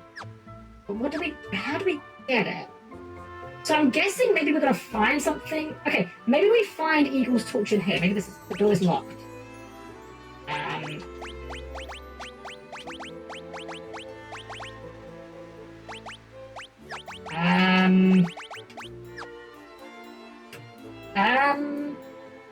I'm doing good. I'm kind of confused now. I actually don't know what I'm meant to be doing at this point in the game, which is a bit of a concern. They sent us to get the sunfire, but I don't know how we get the sunfire. We can't... I mean, it's not going to respond to talking to, surely. Like, yeah, it's just a flame. Can't learn anything off it. Not going to... Thing don't do anything. I'm genuinely not sure what to do. Oh, Venom! Venom Morton, thank you for the follow. Apologies that the sounds on the alerts aren't working tonight. I don't know what's gone wrong with them. I'm going to need to debug them later, but thank you for the follow. I really appreciate it. Bear with me just a second here, guys. I'm going to have to Google this because I don't know what I'm supposed to be doing. And that's kind of an issue. Give me a second here while I really quickly go ahead and Google this. Let me see here. Wait, how am I meant... That's what I meant to do? Wait. Hold on. Are you kidding me? Oh my gosh. Okay. I know what I need to do. Where did I save? You know, I'm going back to the top screen. This is ridiculous. I can't believe this. Alright. Quick save was there, regular save there. We're gonna regular save. Use... shoot. We're gonna use this. We ain't lost too much progress. I don't think. Oh, shoot. We lost a lot more progress than I realised. Hold on. Shoot. Hold up. Did I screw us up here? I did not realise that was before the... Alright, we have to go to quick save. Alright, so... Wait. Oh, man, I did screw us, didn't I? Hold on. Sorry, chat. Skill issue in full effect right now. Auto-save. That's the one I wanted, not the quick save. Okay, we're fine. Right. So, guys, we were told we need the sunfire. We were told to Sid. We were told go to Castle Kashwan. We do not go to Castle Kashwan. That was factually incorrect. And now we need to walk all the way back. Unfortunately, there is no shortcut for this, so... How are you guys today? Did you forget the magic stick of flames? Kind of. What we needed to do here... Alright. I've been very kind to this game so far, chat. I've been very reasonable to this game. I've given a benefit of the doubt. This is dumb that the game has misled me in such a strong way, in my opinion. Maybe this is a skill issue. Maybe not, but... Am I? Oh, I'm fantastic. I'm just having to backtrack across half the world map because the game design's not very good. This could just be me. Maybe I drew the wrong conclusion. Maybe I'm the stupid one here. Wait, how do I get around this map? Oh, I've got to go the long way around. Okay. Please tell me I can cut through the corner here. We're just going to be running from everything back. Hale! Thank you for the raid. How you doing, Hale? Having a great evening tonight. What are we up to? Don't mind my asking. We're on a backtrack right now, so you have my full attention. Not to put you on the spot. Just, I I was misled by the plot to what I had to do, and so I am just having to backtrack across the entire world map right now, so... Oh, that's fine, I'm allowed on. Also, this is the Pixel Remaster, yeah. This has got some convenience features, because if this was not the Pixel Remaster, we'd have been in big trouble there. Hey, Honkai for the first time, oh, awesome. Oh, a Star Rail you apply, I'm assuming? I kind of wanted to try Star Rail, but I'm not sure. No, you ain't stupid, just old game design basically. Okay, thank you, I appreciate that. That makes me feel better about being such a complete goof. Great, it's very tricky. Yeah, you're fine, I got that. So, yeah. So, part of this we could have avoided. I'm not going to hold part of this backtrack against the game because we should not have had to backtrack all the way to the start, to the princess, but you'll see. Couldn't get into Genshin, but Honkai seems so much easier to play. That is fair. Genshin was kind of my kryptonite because I do not like open world games, just flat out. And when I was playing Genshin, I felt a lot of the time like stuff in Genshin that you have to explore for and spend time for would just be a menu option in a different game. But again, to be fair, that's how I feel about a lot of open world games. I don't get the appeal. I feel like you trade off a lot of the convenience in exchange for the benefit of, wow, look at all these cliffs I can climb and look at all these paths I can walk, but oh, advert jump scare. Well, you know what, it's fine, advert jump scare, because we're just backtracking anyway, and I think a lot of you guys in here right now are subbed anyway, so it's fine. I like open world, but sometimes how Genshin is, in fact, does it, I'm dragging my feet about it. Yeah, I can see that, because the game kind of... I'm going the wrong way again, gosh dang it. Because the game like expects you to be going around and, you know, grinding, I guess it kind of feels less like you're exploring after a while and more like you're just kind of doing your... You're like a mailman going around just doing your delivery route after a while. For me, I just don't personally get the open world appeal, but you know, that's why there's different games for different people. I don't like open world games, so I just don't play them. Part of what... It's a small part of why I haven't played any of the new Zeldas, Tears of the Kingdom or Breath of the Wild. I've heard a lot of good things about them, but personally, it's just not my cup of tea. You can just... Dang it. More random encounters. His encounter rate might be my imagination, but it does feel a little high. Compared to one at least, but... It's probably just because I'm backtracking. Okay. Let's throw a real save here. And let's throw a quick save. There we go. So, now that we're finally back outside here, let's actually just rest real quick. Before I forget. So, for context, so here's what we discovered.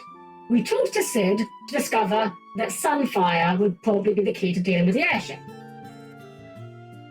Then we talked to the princess, who had nothing useful to say about Sunfire. But she did say this, in my defense, or whatever defense I will give.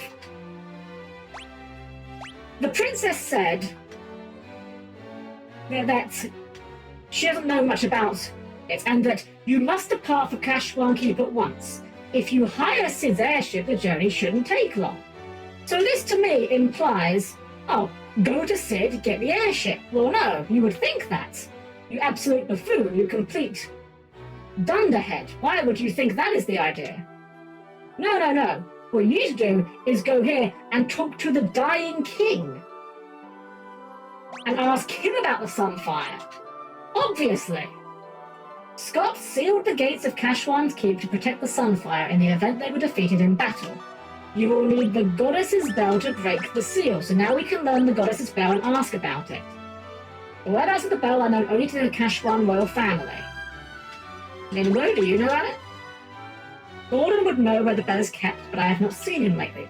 Someone close to Scott or Gordon may know where to find it. Well, we know that the princess was close to Gordon. Oh, Scott. I remember we got those two mixed up earlier. Scott is dead, but Gordon's alive! Do you think it's an English translation mistake, like FF7 Spanish edition? I don't think it's a translation mistake. I think it's just bad design. So now let's ask her about the bell and see what she has to say about it. I've heard Scott and Gordon mention the bell. The gates of Kashwan Keep only open to the voice of a Kashwan or the ringing of that bell. Wait, how do they know? How do they know who's a Kashwan? Maybe it's like a people or something. Maybe they've got like cat ears or something. Final Fantasy and all that.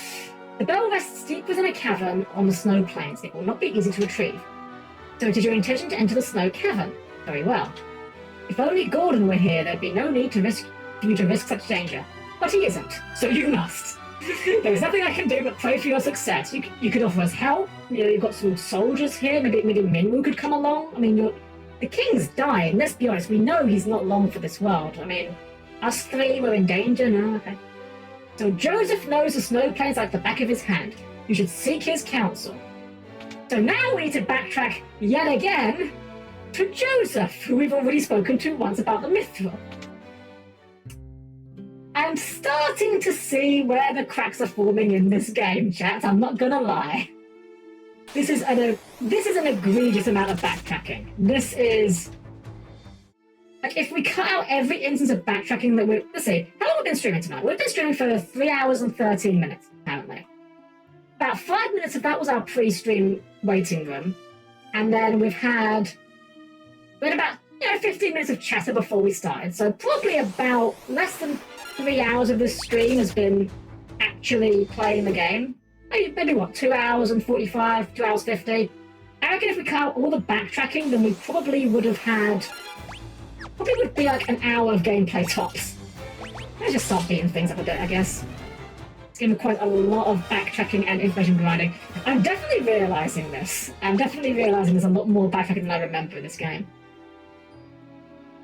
I will admit, I'm also, though, compared to the last time I played this game, the part that makes me annoyed about that last incident is I am actually paying attention to what people are saying, and yet I still messed up because I misunderstood what I was supposed to do.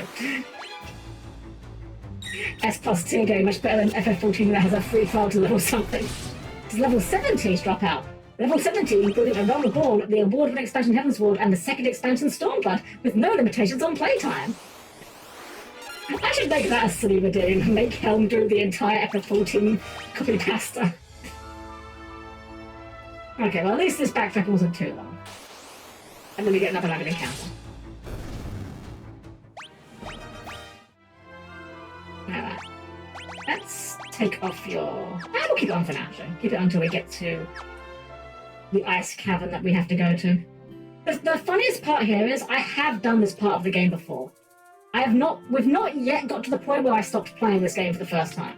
Or, I say for the first time, for the longest time. I think the first time I stopped playing this game, I stopped before I got to this point. Looks like you managed to save my daughter. Thank you. Oh yeah, well, we did do that. That cowardly Borgin had been threatening Nelly to get to me. Forgive me, is there anything I can do at all? All you gotta do is ask. Well, Goddess's bell. The only way to reach the snow cabin is on my snowcraft. I keep the snowcraft hidden in the mine. There's a blue spot on the first floor that marks the spot. Look behind the stone and to the right. The secret room is there and the snowcraft is inside. I'm sorry I couldn't help you find the mithril, so I want to make up for that by pitching you now. What are we waiting for? Let's go! Joseph joined the party! That'd be great, you have it on memory. All I remember is unfortunately they programmed that. I actually have I have Joseph in the party, by the way. He is just going to beat people to death with his bare hands, but we are also going to, like everyone else, we're taking all his clothes, because... Actually, you know what? Screw you, keep your clothes, because you're not using a shield, and you're not going to be using spells, so you having some defense probably is okay. Does your daughter have anything to say about the fact you're just helping some random teenagers? Can I just say come back soon? Okay. Yeah, I have the Fantasy 14 copy pasta memorized, but I do actually have something else that is a bit more of a party trick memorized. And that is, I have memorized the entirety of the Modern Major General song. I can do that entire song off the top of my head without any anytime you prompt me, I can do the whole song. And I say the whole song because that song is about 3 verses long, and most people only know the first. Wait, hold on, where are we going? You just said the ice cave. Well, where is the ice cave? Hold on. Can someone tell me where the ice cave is? I've done that. Please tell me someone in this town knows where the ice cave is.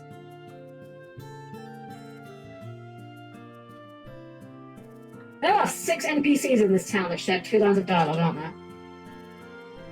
Okay. Is Snowcraft hidden on the first floor of the cavern at Summit Falls? Okay. Question is, where the heck are Summit Falls? Have we been there? We have been there! This is we're going back to the first dungeon again? Man, this game is really milking what it does have. You can definitely tell back in the day that this game's budget went entirely into the story and not in the environment design. Jeez. You're the only one who gets pants on, man. Even more embarrassing, he's like the unarmed fighter and he's getting shown up by the little girl. I say little girl, yeah. Teenage girl. You know what, we can... You're on the spear right now. You are. You do spear, you can do some fire. I don't want to have to deal with this entire wave one by one.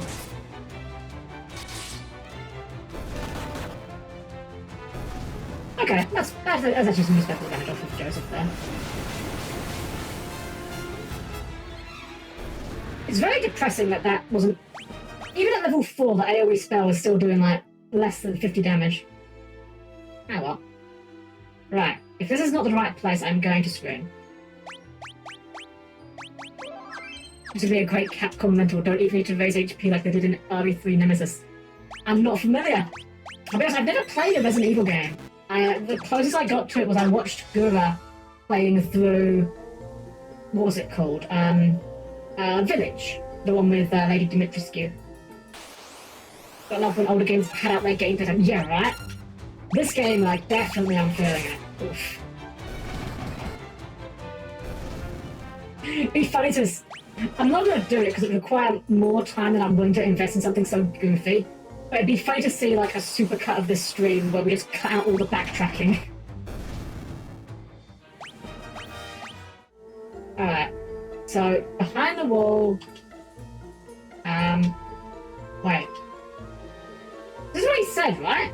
Blue stone to the right? To the heck? I'm misremembering? Oh wait, I did a blue spot on the floor, didn't he? Not a blue stone. Maybe that's what I'm mixing up with. Loved how much Markiplier synced the lady to. To be fair, the whole internet did. He was not unique, alone that. Alright, so maybe this isn't where we're going? Hold on, I'm gonna...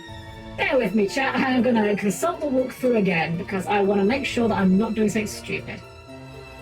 Let's see, what do these guys have to... What does this walkthrough say to do? Go to that, yada yada yada. In basement 1, go left. First button north. Go near it, press X on the right. Whoa. That's what I just did, isn't it?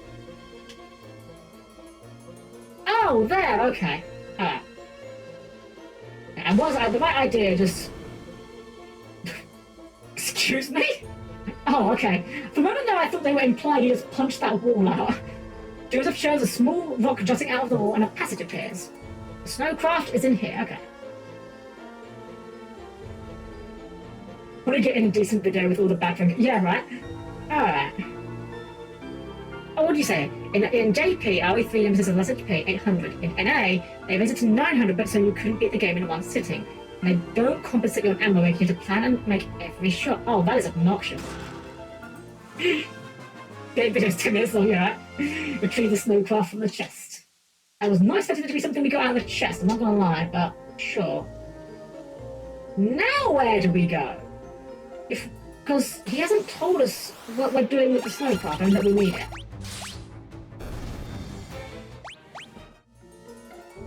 You know, I feel of all the games in the Pixel Remasters, this is the one that could have benefited the most for them maybe not making it so faithful, you know?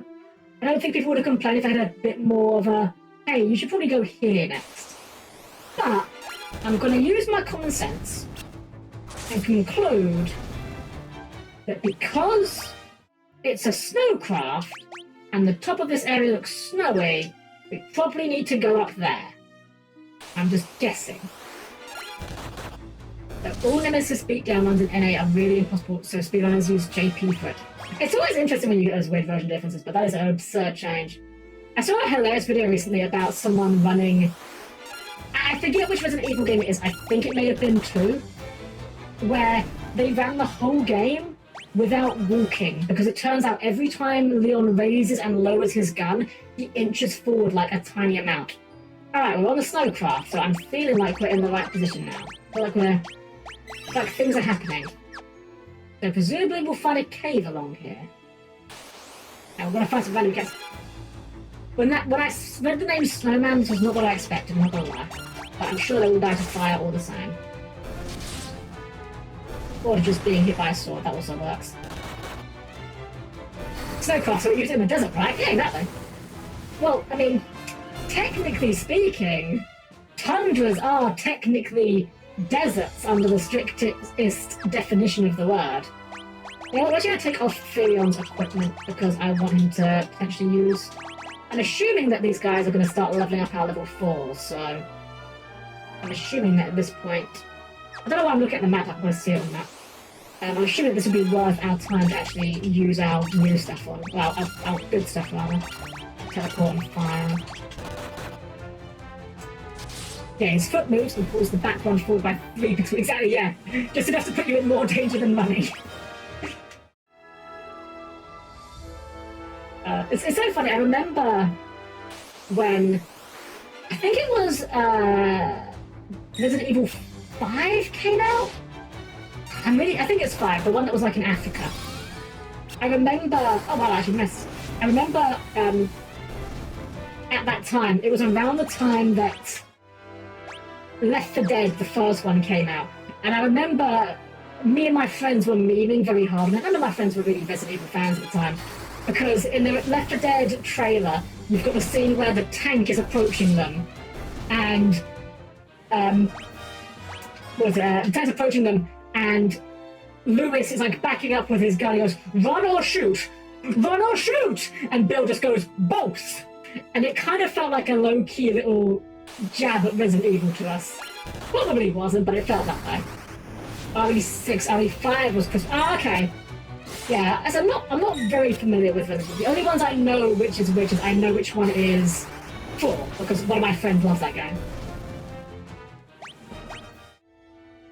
There, okay, this has to be where we're going, right? This has to be the ice cave where we're in an icy area, it's a cave. Literally could not be more of an ice cave. Okay, snow cave, okay, close enough. This is when the game goes, and actually you're in the snow cave, not the ice cave, so you're in the wrong place. How could you make that mistake?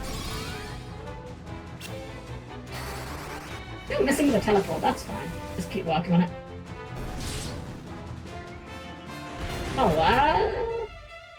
oh wow, that actually did quite a lot of damage. That's fine, okay, that gives us a HP boost, we'll take it. Let's heal that up. 1 heal from Furion did nearly have full HP, wow. You're good, I just eat information about anything you feed me, unless it's a date. Tell me you're here tomorrow, alive next week. I have a secret technique, which is, I always, if you need me somewhere, I will always be ready at least 10 minutes before you leave me there, because I had it drilled into me from when I was very first programmed that it is better to be 10 minutes online, 10 minutes early than to be 1 minute late. Punctuality is one of my real bugbears, I will be honest.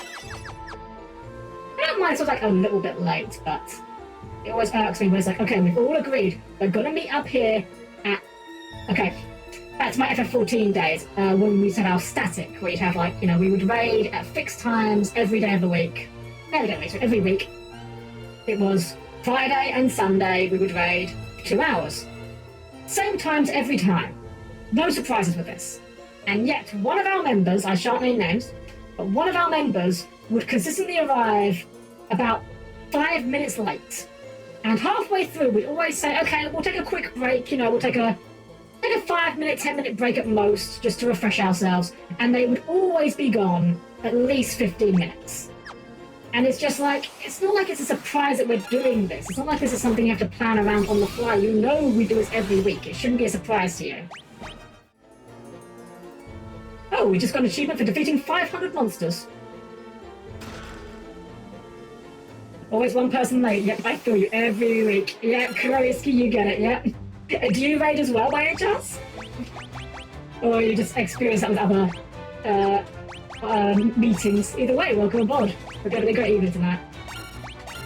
Probably should have group cast. Actually, no, the group cast kill will be fine. These guys don't look like zombies, so... Just should murderize them. Yeah, there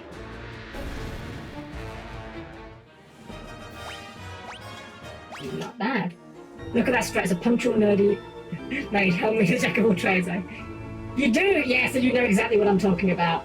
It was even rougher for me, personally, purely because I was the raid leader, so I was the one that's making sure everyone's there on time. At the end of every raid session, I'd always be like, okay, housekeeping time, guys. Does anyone have any reason to think they'll be late next week, you know? And still you'd have someone that doesn't show up or lets you down, and it's just like... That definitely contributed to a lot of my burnout with the raiding back in the day. Schedule is different. You tell me 8 PM one day and 12 AM next, I will forget my name too. That, yeah. I do not take part in schedule changes. I'll agree with you on that. If you tell me to be there at any given time, I will be there. If you tell me to be there and then tell me the night before, oh, actually, we need you here earlier, then that will throw me right off. I might be able to accommodate for it, but it will make me uncomfortable. Thankfully, these guys are all zombies, so Fearon is getting some great use of his cure spell right now. Oh, okay, that one's just gonna run away, sure. Yeah, we'll just keep using some more, because even though we don't necessarily... Our spells are clearly good enough for what we need to do right now, but using spells gives us a chance of gaining MP after battle when we need more MP, so... No Oh, this is... Wait, this is... Oh, I can't actually go in this door, okay. Maybe that's for the return trip or something. Maybe that's for the inevitable backtracking this game's going to be making us do later. Oh, gosh. I think we've reached the, what's the stage of grief where you're bargaining, chat? I think we've reached it. Yeet. Bad with dates, even better. I am not great with actual, dates. I know my direct relations' birthdays. I know Yomi's birthday. That's about it. I had one online friend many years ago. Nothing bad happened, we just kind of drifted apart, as naturally happens sometimes. I had exactly one online friend whose birthday I knew, and that was purely because it was 9/11, so it kind of stuck in the mind a little bit. Oh, we didn't get any teleports. Badge. My favourite Pokedex and Pokemon, especially nowadays, is trade evolutions. Yeah, I make you right on that. It's really a shame because there's some really good Pokemon locked behind trade evolutions. Like Yomi with her Heart Gold, Soul Silver Nuzlocke rather. She's been using Golem because it's been modded to not make it a trade evolution. And Golem's a good Pokemon, but hardly anyone uses it because why would you? We'll just single target this. Grabbing numbers. That's fair enough, Chris. I know loads of people that aren't very good with dates. I tell you what, I'm very bad, but I am atrocious with phone numbers. I only know like one person's phone number off the top of my head. And it's not even my own. Whenever I'm signing up for something and it says, oh, please enter your cell phone number, I literally have myself in my phone's contacts under my phone, just so I can look up what my number is, because I don't know it. We're getting a little low on MP, so I might just start going for attacks for a little bit, because I don't want to go through too much of Maria's MP, because we've got exactly 9 casts of level 4 spells for her right now. Might be the same for Fearing, actually. Yeah, I don't want to run too low on MP, so let's get Fearing back on his actual equipment. Mythical Shield, there we go. Look at that evasion. Heck yeah. Yeah, I probably should have gotten a Mythical Shield from Maria as well. That's okay.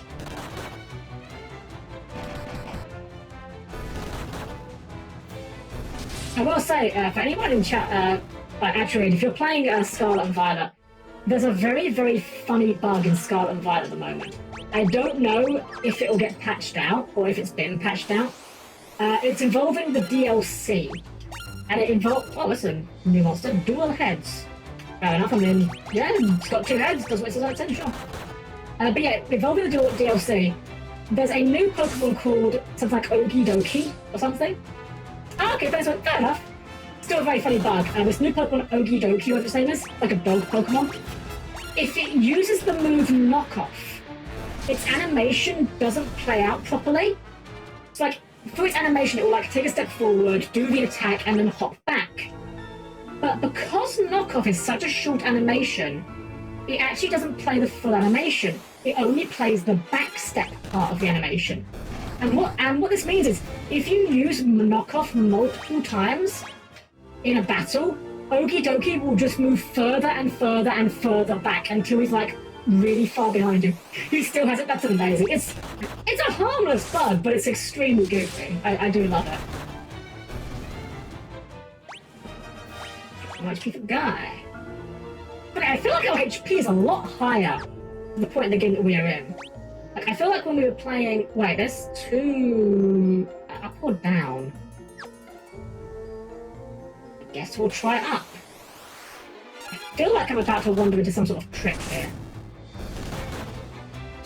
I can't have a feel like this is the game about to pull some sort of stupid gotcha on you, but you know what? Just like in Yu-Gi-Oh, if you're gonna walk in, if a trap's gonna be sprung, you're gonna walk into it eventually, so just walk into it and hope for the best. Chest. Okay, there's chests up here at least. Okay, it wasn't a complete waste of time. Still think they should have had an NPC that did daily trades, that you trade either Pokemon so you don't have to worry if you don't have online access or friends. I agree. I think they should have done what they did in Legends Arceus, where they had an item in that game that allowed you to evolve Pokemon that have to be traded. I can't believe they just didn't put that in Scarlet and Violet. That was such a sensible idea. Was it literally just called the link cable? I can't remember. But yeah, that was like such a neat idea. I can't believe they just took it out.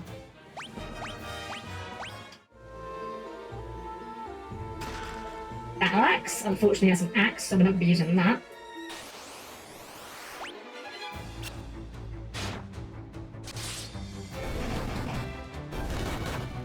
Very nice.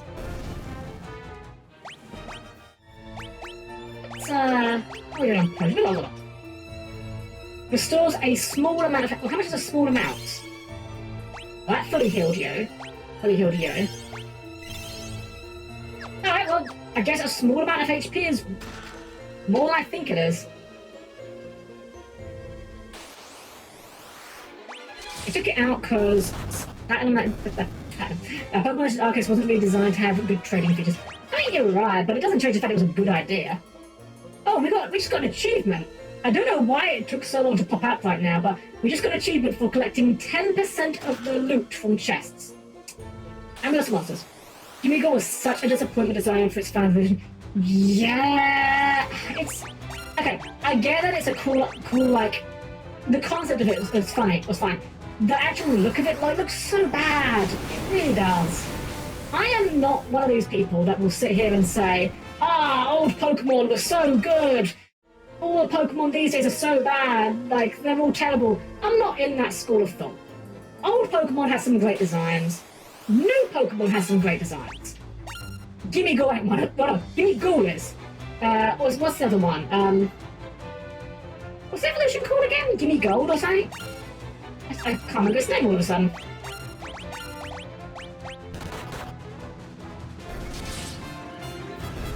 I was trying to remember what Gimme Gold's evolution is actually called.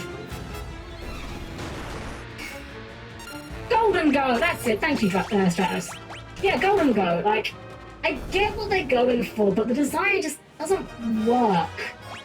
I think a better idea for Golden Go would have had to be, like, an even bigger mimic, you know? Like, maybe make, instead of Gimme Go being a chest, make Gimme Go like a small pouch or something. And then make Golden Go like the actual big mimic boy, you know? Alternatively, make it like Dugtrio, where, you know, instead of having just one mimicking coin, you've got like a whole bunch of them. Alas. And doubled up, let's go.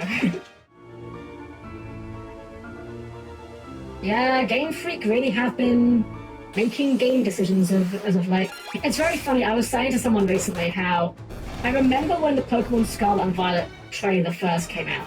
And don't get me wrong, I'm gonna be upfront. I actually like Scarlet and Violet. Is it a perfect game? Oh god, no. It's got tons and tons of problems, like awfully buggy game, lots of things I would change about it. But for what it was, I actually did like it. It was the most fun I've had actually going around catching Pokemon in any game for a very long time. But I remember when the first trailer came out, and they showed the shots of the windmills. The freaking 4 FPS windmills. And I remember saying to people, like, this is kind of concerning, right? Like, a trailer is meant to be the game putting its best foot forward and showing itself in the best possible light. The fact that they're showing the 4 FPS windmills in the trailer, that's kind of a concern. Also, I need to kill Maria if she just got blown up on.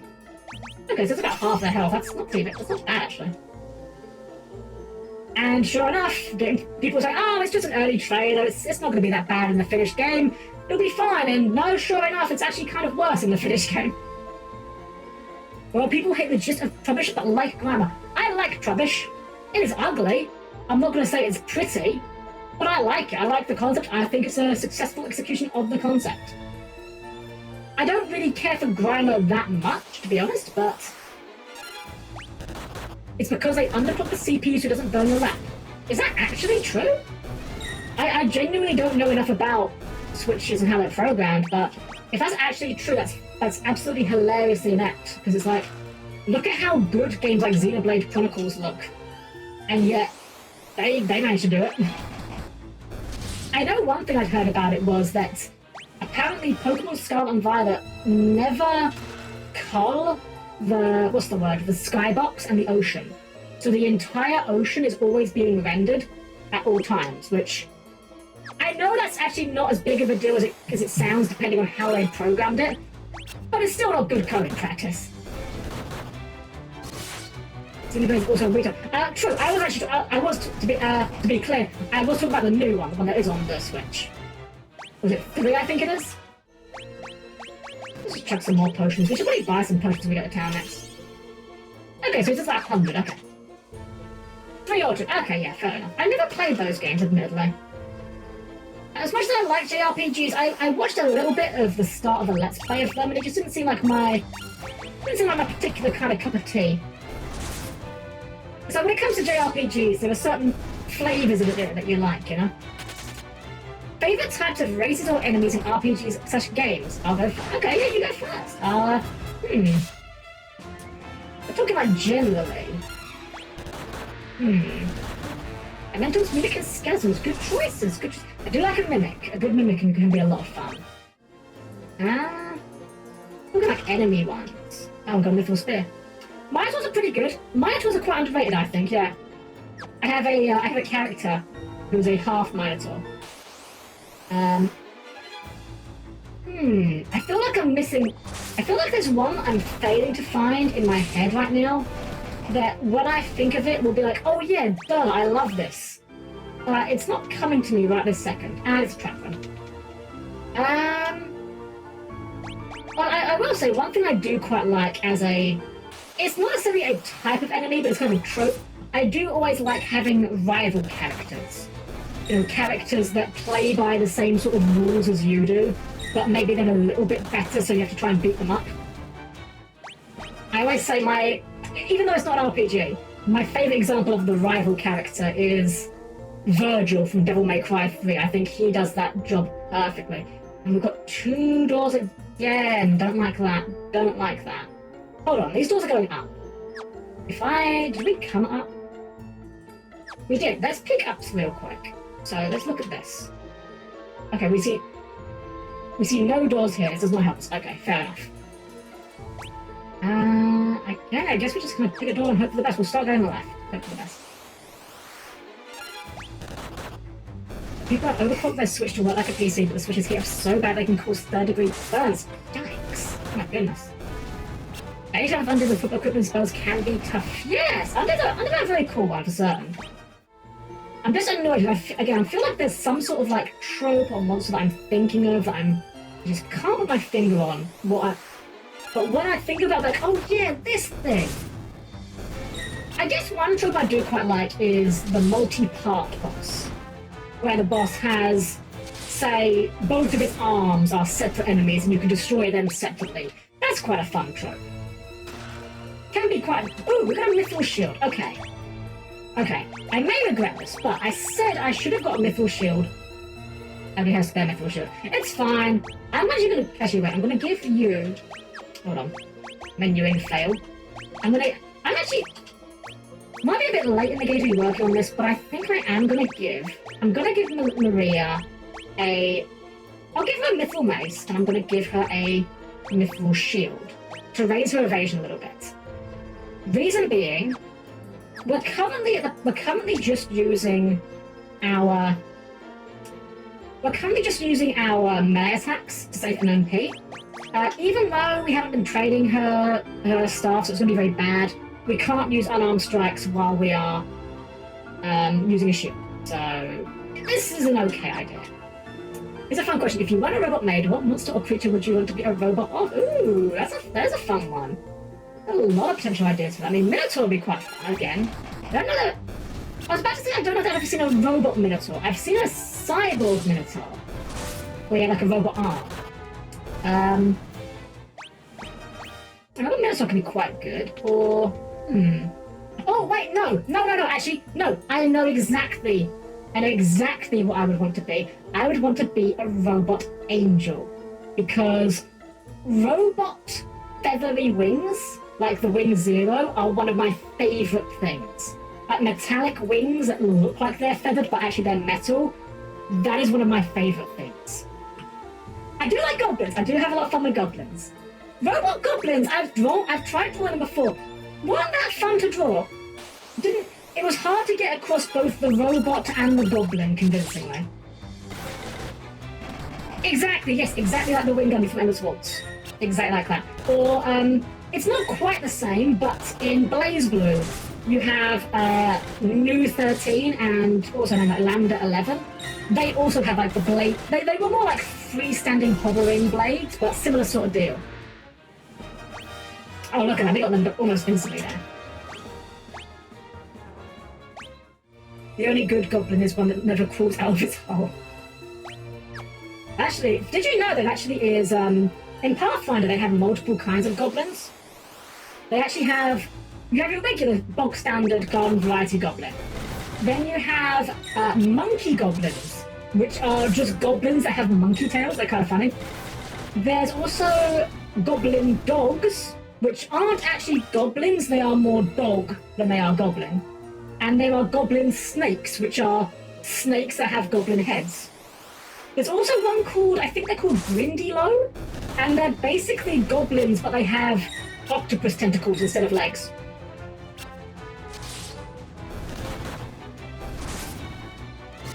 Goblin monkeys, gonkies.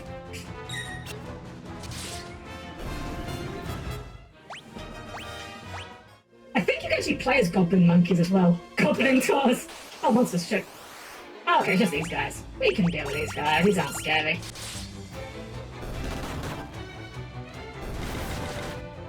I think these guys can paralyze, but we've got so much evasion right now, we do not even care.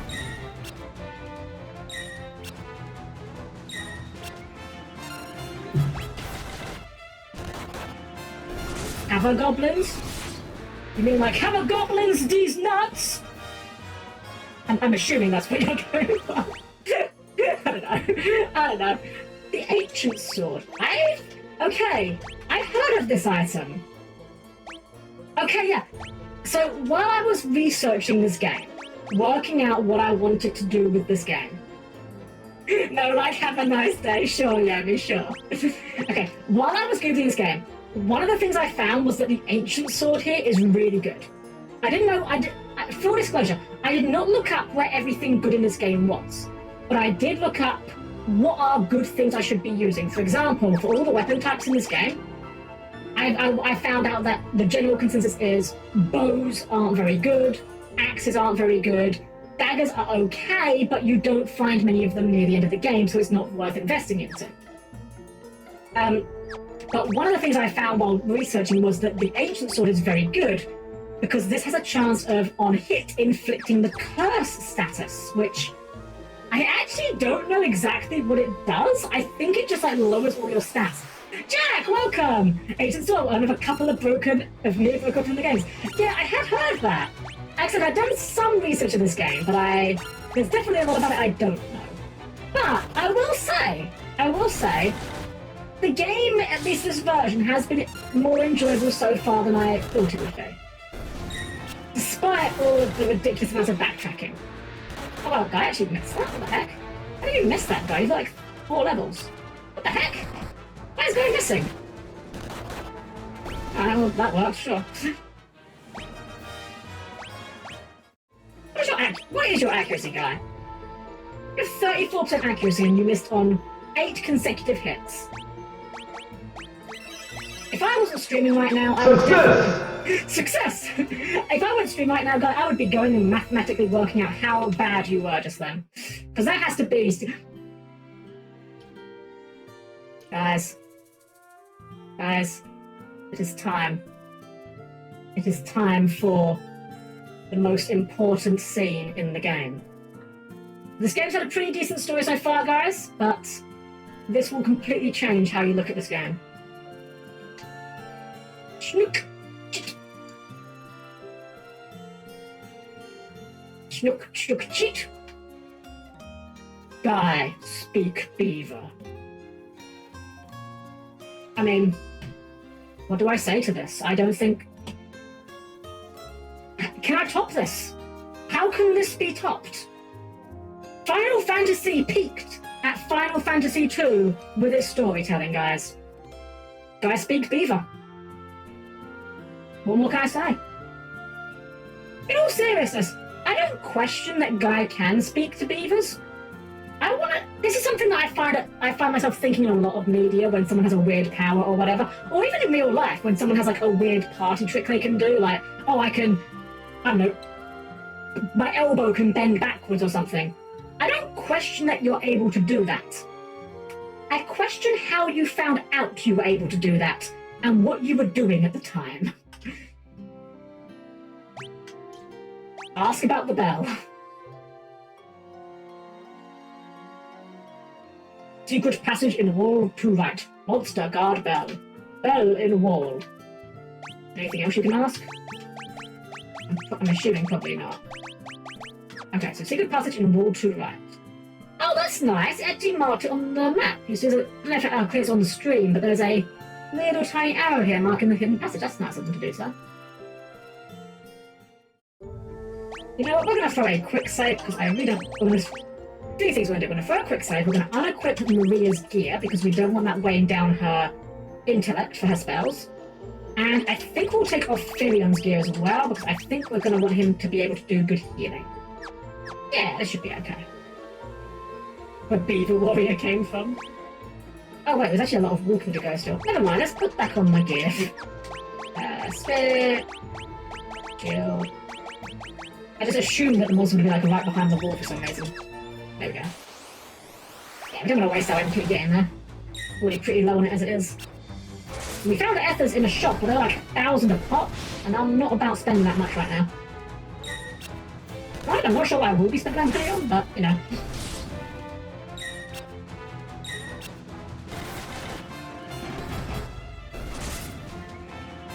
Told you, S plus worth the 45 hours of backtracking. I gotta say, could you imagine, like, playing the NES version of this game must have been a miserable experience, purely because not only have we got the same issues of the backtracking, the battles were physically slower because the animations took longer. In that version of the game, your stats can drop. So, like, we're using auto attacks here, but it would actually be a really bad idea in that version of the game to be spamming auto attacks with Maria because that could make her intelligence actually go down. Surprised Beaver Warrior has had to retrain. You know, I could definitely see that, yeah. I know there is an archetype they announced recently. I forget what it's called. Oh, I love the Tyler's laugh. There was an archetype that was recently that was, I think they're called Memento or something. And it's a whole archetype where all the monsters are retrains of old monsters, like just crappy vanillas. Like, I think one of them was like the gross ghost of the attic or something. Intelligence reads that when you have big rock. It's a storm, Luigi. You didn't make it. I special summoned it.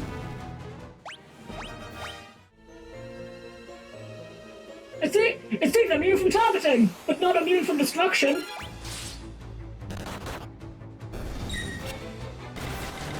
I've tried the NES version, I gave up 3 hours in. This version's actually playable. Ghost was a Flat Dreams. That's the one, yeah, I was mixed up. Yeah, so I have never tried the NES version of this game. My first experience in this game, what level are we at? Oh, she's already got to level 4. Wow, that took like no time at all. Yeah, so oh, here's the enemy. Oh, hello, sir. Okay, sure. Richard goes to the attic, thank you, yeah. So my first experience with this game was with the PS1 remake, the Dawn of Souls version. But by my own admission, did not get very far in that when I played that. I don't even think I got this far when I played it. I then played the Dawn of Souls Game Boy Advance version some years later, about 3 years or 4 years maybe, and I got about this far. I don't know if I actually got to this point, or just after this point, or just before it, but I got close. Ah, Silver Kiosk. You know what, we could put it on Joseph, but I don't think it's worth putting it on Joseph, because, he's doing fine without it. Alright, let's try a quick save here, because boss time. Although we did get an Antarctic Wind, which will probably kill this guy.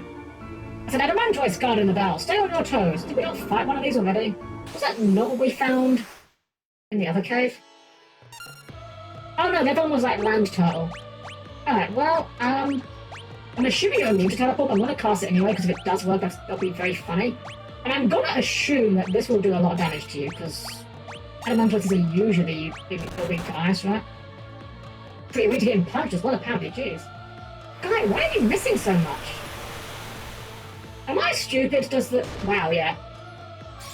Does the cursed sword lower your accuracy or something? I just did not read properly. Let's do some of this.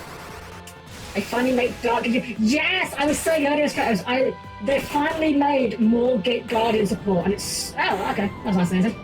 Yeah, the new Gate Guardian support is so funny. Like, it literally just says, Foolish Burial a Gate Guardian, and just summon a Gate Guardian! Just summon him from your extra deck for half your life points, why not? Alright, let's quick save once more. And I actually didn't realise, I forgot that we had gotten Blizzard Tome. But we're going to teach it to Maria, because why not? Get another spell going. But I'm going to have a pretty... Actually, it's coming out though, we know what it does. And it's a big dumb towers, and that's so funny. That Gate Guardian of all archetypes gets access to a stupid towers. There's something set in the wall. It's the Goddess's Bell.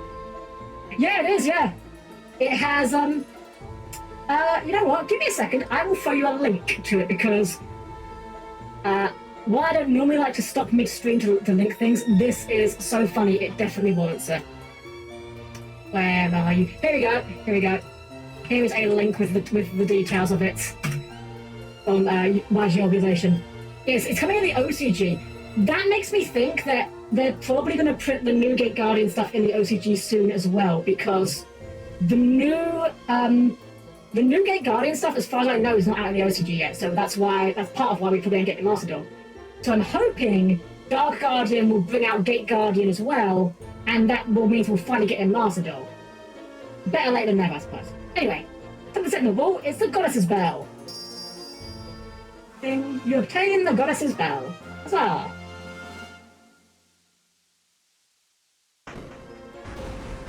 And we get a staircase.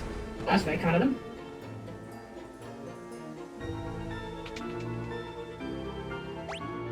Alright, check the map here. Aha, so... Oh, that's very kind. Oh, this was a shortcut. We saw this door on the way in, and now we can use it to get out. Awesome. Let's, take ourselves... Actually, we're pretty good with this. This is fine. I just realised I had all my gear equipped during that spell. That didn't help. Oh well. Do you have a cool chair? A house isn't complete till you top it off with a cool place where you realize every proper castle needs a throne after all. I haven't okay chair. My chair is, it's a bit old, and it does squeak, which you probably may occasionally hear during streams. But it's good enough, it's comfortable. I know I need to get a new chair at some point, but I keep putting it off because I really want to try it before I buy it, you know? I feel like a chair is like a headphones or a computer mouse, where it's like, it's a very dicey idea trying to buy them blind. Because you might get it and not like it, you know? And especially since it's a chair that you use so much. Dark Guardian basically used to be a big old towers in GX, but required there to be a Gate Guardian in the GUI to summon that being no common to use a spell dark and half your weapons. Yeah, that's basically what they've done with it. It's really funny though, because with this new stuff, you can... The fact that you pay half your life points turns on a Riryoku Guardian, which basically turns Dark Element into a one card OTK if your opponent can't stop it, because you can pay half your life points, summon Dark Guardian. Dark Guardian is always treated as being a Gate Guardian. Then because your life points are lower than your opponent's, you can play Riryoku, which halves your opponent's life points, and gives it to your Gate Guardian's attack. It's so funny. Oh, Chris, got to drop off. No problem, Chris. Thank you for being here as always. It's always a pleasure, and thank you for being a new mod for me. I really appreciate it. Thank you so much. Right, so there's a guy here, and I recognize this guy. He was back in the town before. I feel like I'm about to fight him, so I'm going to take off my gear from Maria. I'm going to take my gear off from... Actually, I think I can keep his gear. We don't need his white magic. Curses, you've already gotten the goddess's spell. First you ruined my standing with the Emperor, and now this. The Emperor will never forgive me for messing this up. If I ever go back to the Empire, he'll have my head. But I'm still a soldier. I'm going to die, you're coming with me! Danny! Welcome, Danny! How are you doing? Having a great evening. We are just fighting this goofy-looking guy, Borgen.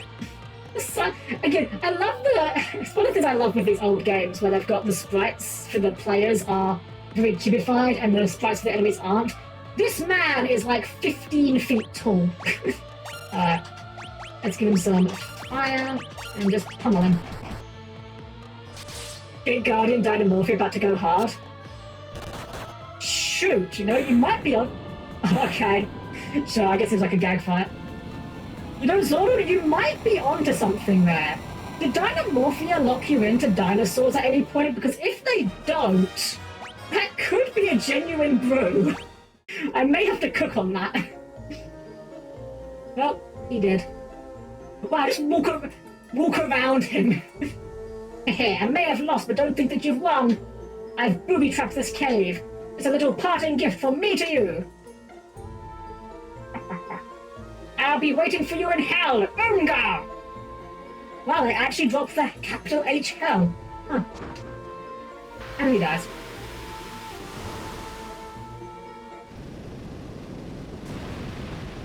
It's the boulder! Damn it! Go on, get out! We'll not leave you. I can't hold it much longer. Run! It's up to you now, Virion, my sweet Nelly. And a sploosh. Joseph! He absorbed the boulder! Could only be fatal. And so guys, everyone out here, oh, Final Fantasy VII, such a tragic game. Oh, it's so sad. Aerith died. Final Fantasy's been killing off party members for years. VII's just the one that everyone remembers the most. Have we had no good stuff on him? Well, that was why I did avoid giving him the Silver Cuirass. Although I don't think I'm going to be using it, but... Alright, so he is dead. Got his daily minimal intake over his lifetime minimal intake. Alright, do we have a tent? We don't have any tents, that's a bit of a shame. But I got whoops, I had potions ready. FF2 greater than FF7. Guy speak beaver better than man in coffin. True. Hard true. Although, guys speak beaver, but these guys are sick, you know.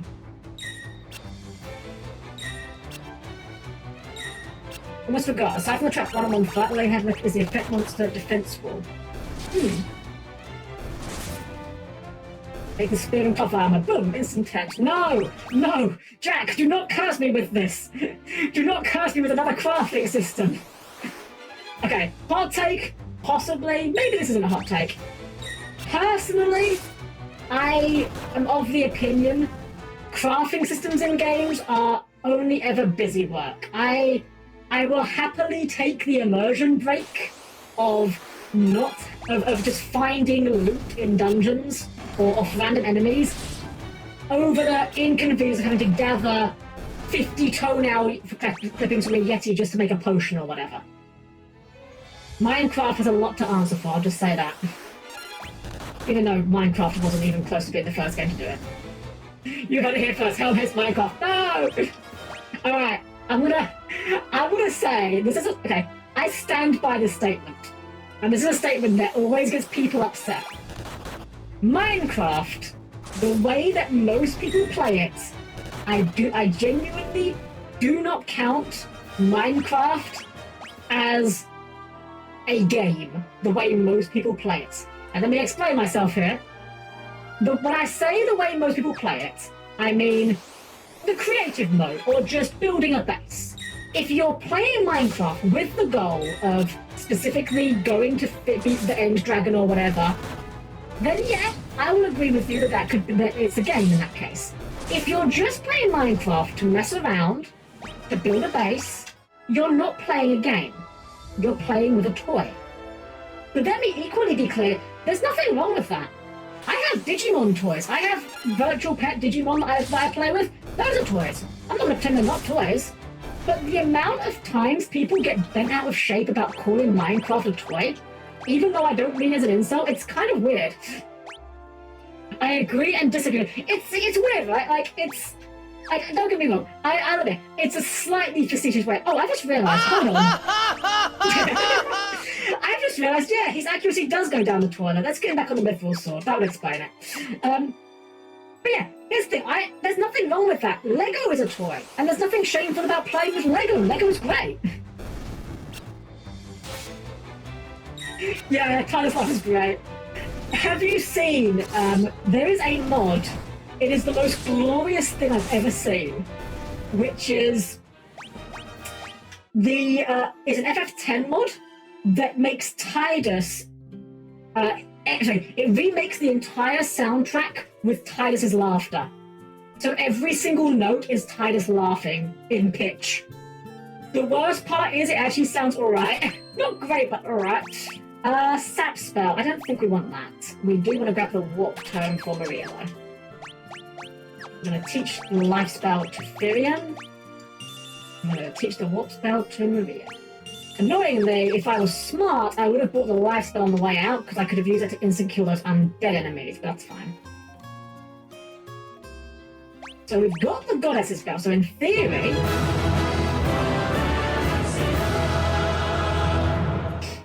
Classic. I couldn't find a good FF14 gift for it, but I might try and find one for it later. But yeah, so we've got the goddess's spell. So now, actually, hold on. We should probably tell Nelly that her dad just died to protect some people we just met. After her in his place. Well, he's not coming back, is he? Aww. Bro, what was that dark soul-sounding victory thing? That's the Final Fantasy XIV thing. That plays at the end of every dungeon. Right. I'll play Lego all day before playing an hour of Minecraft. Oh, that's fair. And like I said, don't get me wrong, I like Minecraft. When I call Minecraft a toy, I'm not saying that it's a bad thing. It's just, I find it very funny that there's this kind of weird knee-jerk reaction that people seem to get over implying that they're playing with a toy, even though there's nothing wrong with that. Right, so let's get ourselves back now. We have the goddess bell, which gives us to cash 1 cube. So now, if my understanding of where we're going is correct, we just go to Puff and get the airship to the keep. Or we could walk it. We might walk it. Screw it, we're gonna walk. We're gonna walk, why not? Get some more experience. And let's get you off of the weapons for now.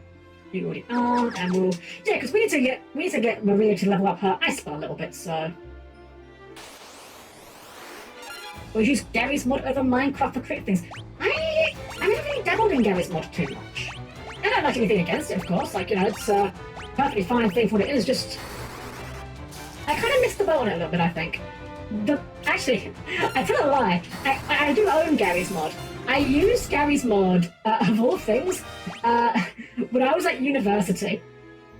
I did one of the things we did was a interface design, and we had to design an interface for a hypothetical, imaginary point-and-click adventure game. And so what I decided to do for it, I decided to make a hypothetical Team Fortress 2 point-and-click adventure game where I used Gary's mod to make a fake screenshot for the interface to be over. So okay, now remember Featherstone is hardly support and is more in Flu. I've actually, funnily enough, I've never seen a Flu player actually running Featherstorm, even though they 100% could and probably should.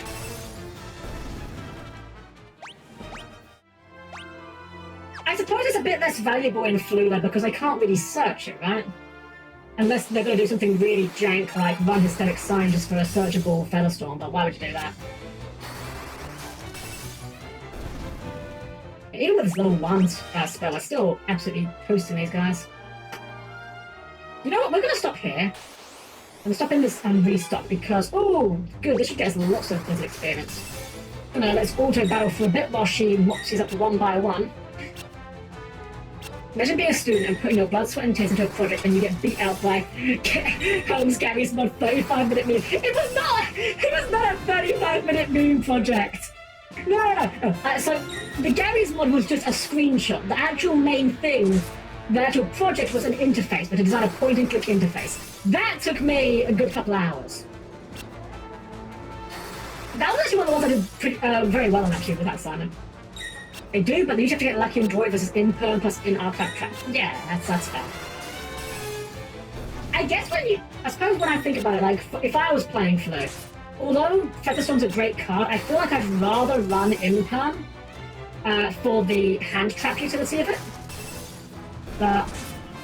Oh, ID! Thank you for bringing your community over! Thank you for the raid! Oh, well, welcome, raiders! For those of you who don't know me, I'm Helm-Chan, the perfectly normal robot maid. We're playing Fantasy II today, and it's surprisingly not as bad as I thought it would be. Let me just give you a little shout out there, ID, because you definitely deserve it. Oh, almost put the underscore in the wrong place. That would have been bad. There we go.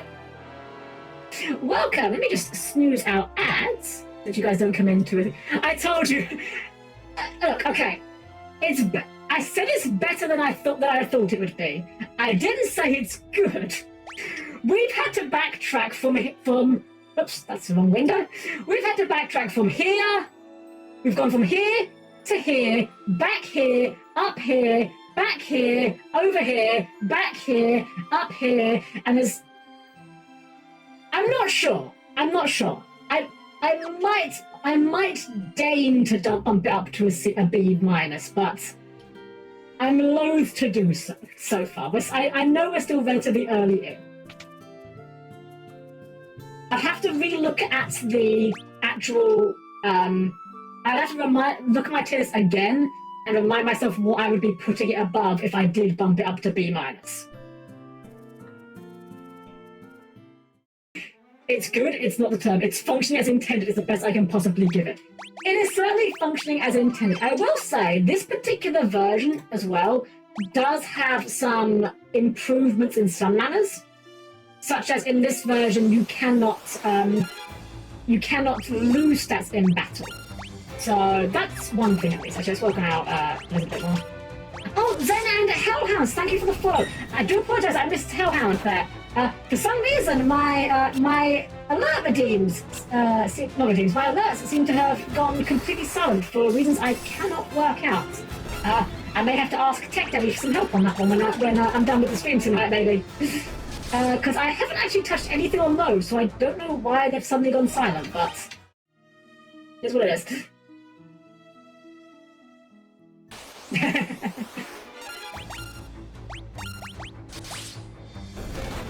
Yeah, it's really strange. I've got my sound alerts on, but for some reason, even though I've not touched them, as far as I can tell, I haven't touched them.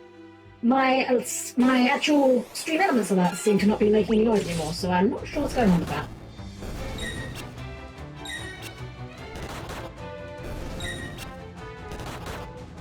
Probably something very obvious. I probably missed something really dumb.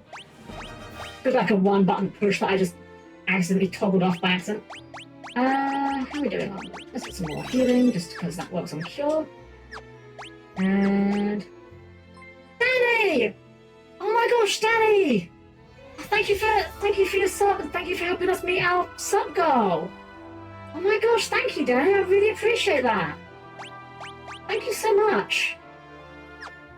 Heck yeah, enjoy your notes. Hell yeah. There we go, goal of 20, guys. Thank you. Give me your notes. Your notes are mine. I will say, guys, a small heads up. We are going to take a little break when we get to the next area, because I need to. We're going to be getting ads in a second, and I've pushed it off almost as long as I physically can. So, okay, they're just running off, sure. So once we get into the castle, we will be taking a little wee break. Oh, Trish, you're fine. You're fine. No worries about it. Do not apologize. I'm just trying to keep track of everything going on. There's something very satisfying about that rapid fire. Oh, there's a heads up. There's going to be a point or several where enemies are going to start one-shotting you. This is because your death and HP levels are low. The only way to fix this is go to low-level areas, unequip weapons, and punch yourself in the face till it goes up. So I know that my HP's are a little low, but so I've done a little bit of. I have done some homework on this game, and what I do know is that evasion in this game is busted. And yeah, Guy has 99% evasion. So when we're not casting spells, which actually Theo's not casting spells, I should have him back on his right now. Whoops, that's the wrong one. You need to have that in your spear, not spear, mithril spear in your right hand, and the shield in your left. Because yeah, unless this version of the game is tweaked, we have a 99% dodge rate on everyone who isn't Maria currently. Maria is a bit squish. Maria is very squish, but unfortunately this version of the game has the intelligence and soul penalties on your armor. So if I give her armor, her spells are going to suddenly be a lot worse. Alright, so we've arrived to Kashuan Keep for the first time. Absolutely the first time. Definitely not the first time. We definitely didn't come here earlier in the game because the game told us that we should come here and then realize, oh, actually we need to be somewhere else and do an entire dungeon first. That definitely did not happen. Anyways, since we're here for the first time, let's get ourselves nice and comfortable. And by that I mean, let's avoid the advert jump scare. So guys, now's a great time, of course. If you need to get a quick drink, a quick snack, now'll be a great time too. There'll be a little ad running. But I'll make sure you guys don't miss out on anything that happened. Oh, Danny, I'm sorry, I'm going to go on ad break. I can't push it back anymore, I'm sorry. I'll tell you what, I'll do you a free red... Actually, Yomi, I don't know how to do it. Could you please... Could you please refund Danny for us so we can get... so that they can do the... No, it's fine, yeah. But anyways, I'll be back in a minute, guys. And you can do another one when we get back. I'll catch you guys in just a bit, so don't go anywhere. I'll see you guys very shortly.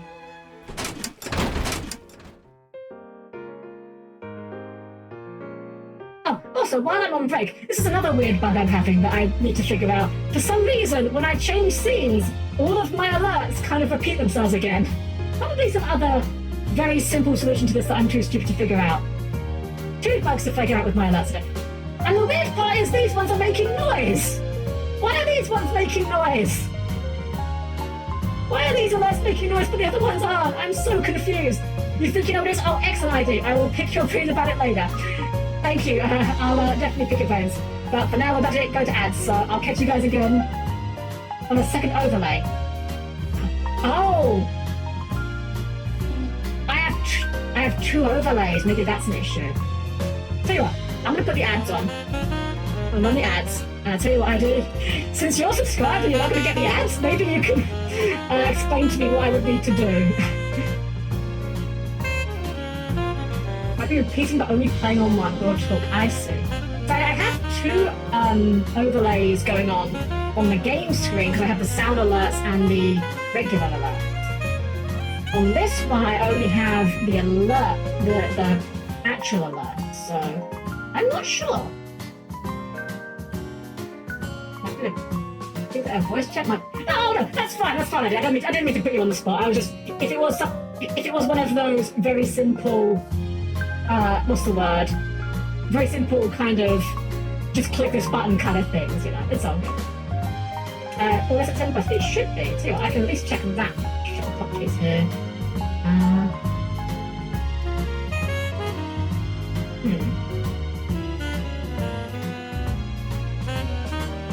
So the intro alerts don't have control audio via OBS ticked.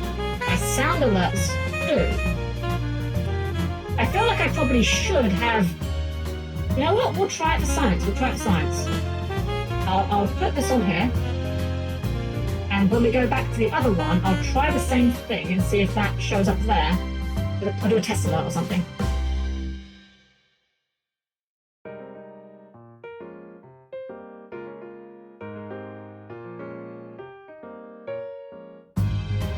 The really strange thing is that they've been working fine before. I didn't have this before. This alert had control off, control audio I guess off.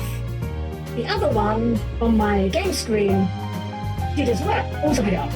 And yet this one's sound worked. I'm just very bonk right now. Because the only thing I think I have changed is my, what's the word? Adding the sound things.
We are back, and before we do anything, I'm just going to try testing a little thing. Now click this. Wait, that is there. Okay. Properties. Hey, white lighting. Okay, so my alerts are showing monitoring output. Well, that's definitely working. I'm just going to do a test alert real quick. Let me just emulate a follower real quick, see if this one makes a noise. Okay, I heard that one that time. Did you guys hear that? Did you guys hear this imaginary follower? You did? That is so strange. I have touched absolutely nothing on this page. What is going on? I am so confused. I literally, on this scene, I have changed none of the settings. Oh, I got to read this one.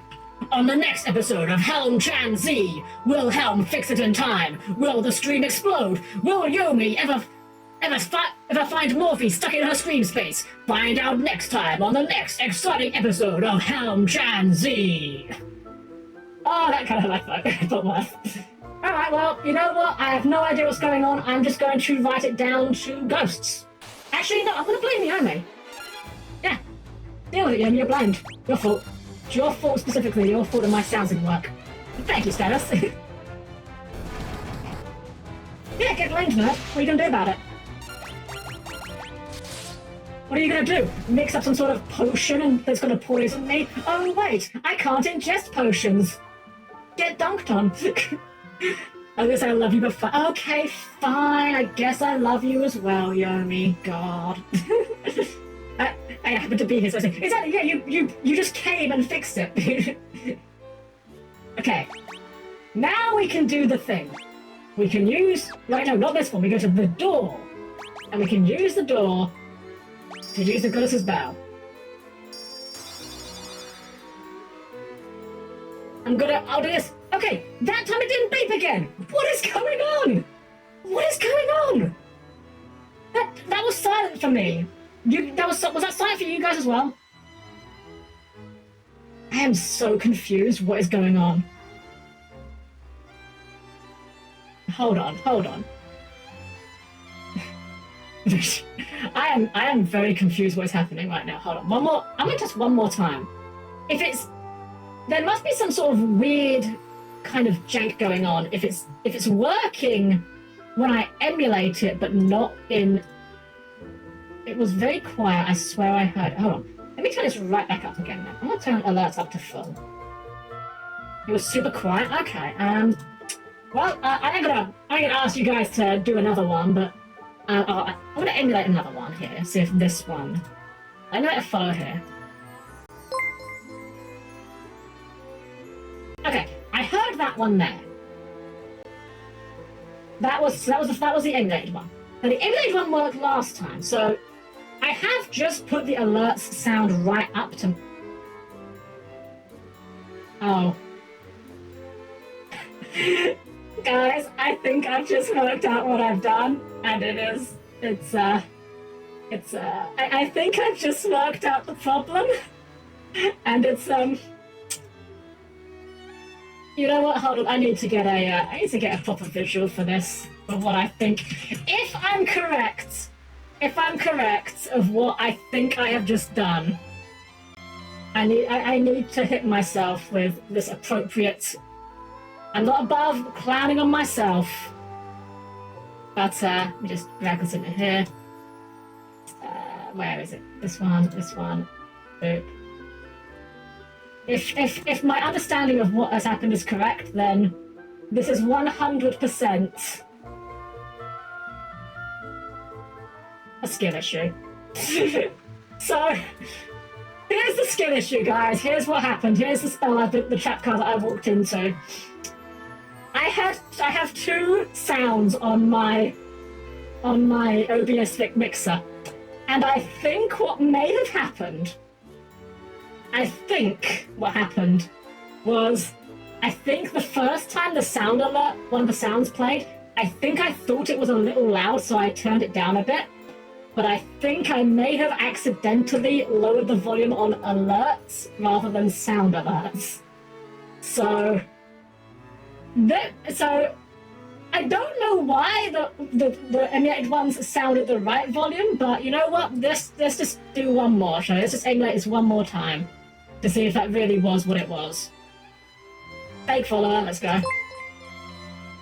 Alright, that sounded about normal volume to me. Did you guys get that loud and clear? Did that come through about as it was expected to? Yep. Okay, alright, I'm just gonna go and hide in this hole here. Oh hey, so it's Yeah. Oh hey, this is a trap part, it means I can trigger trap tricks there. Alright, well, you know, sometimes you well, you know, at least we just figure it out. We figured it out eventually, even if it was just complete skill issue. Anyways, it's fixed. That's the important thing. Oh, thank you for fixing the issue. You know what? Yeah, and there we go. Hey, we got a nice loud and clear. Hey, did you guys get that one loud and clear? Because if not, then I genuinely have no idea what's going on. That one should have been fine, right? That was all good. We're fine now, yeah? Please tell me that was all fine. Oh god, I just realized you almost had to start a hype train off that one, Dudley. Thank you. Oh my goodness. Alright, we're good now. Everything's fine. We're back in the saddle. Alright, so let's get back to the game. As the clear tone of the bell rings out, the lock opens without a sound. Alright. Looks like we've got another dungeon ahead of us. Oh, hello. Is this Gordon? Gordon! Gordon's alive! I came to retrieve the Sunfire. I thought I was the only one left who could open the door. I'd meant to look for Eagle's torch, but there's a monster's den in here. I can't keep going on my own, I can't return empty-handed. I don't know what to do next. You know your way around the keep, right? You think you could help us find our way through? I'm sorry, the keep is riddled with secrets. I wouldn't know my way around any better than you. But I do want to fight. I know he means to help, but just imagine, he's like, well, I don't know, but we could just beat each other up. Will you let me come with you? Yeah, sure, why not? So you here to cause idiot sandwiches. You donkey! Skipperson, thank you for the follow. Hope you're having a great evening tonight. We have just got Gordon in the party. He is well and truly alive. That is an unflattering mugshot you have there. What does he use? He uses a spear. That's fine. Let's give you a better shield. And remove all your clothing, as is tradition in this party.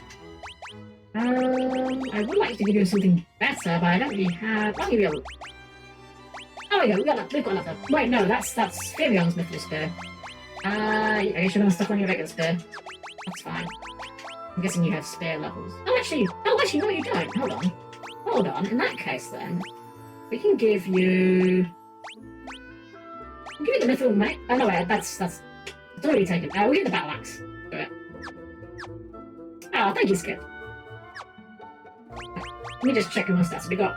You got your weapons equipped, you are unarmed for spells, you are weapon equipped, and you're equipped. Okay. Alrighty. Do you guys know what I'm referencing when I do that Gordon's alive bit, or am I just like too British to know that that's a unfamiliar reference?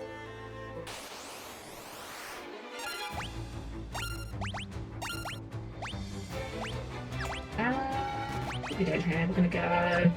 Actually, you were working on Blizzard, so let's multicast that and just lay into with everyone else. There we go, yeah, that... Did not realise the Ancient Sword was cutting out electricity that badly. Mr. B. No, so Gordon's Alive is a reference to Flash Gordon, the actor Brian Blessed, very famously in that movie. A line that people like to meme on a lot, where he goes, Gordon's alive! But that's the whole joke, there's nothing more to it than that. Hey, RBGB time, let's go! Thanks to the power of RGB, we physically cannot miss our attacks now. Double our frame rate or your money back.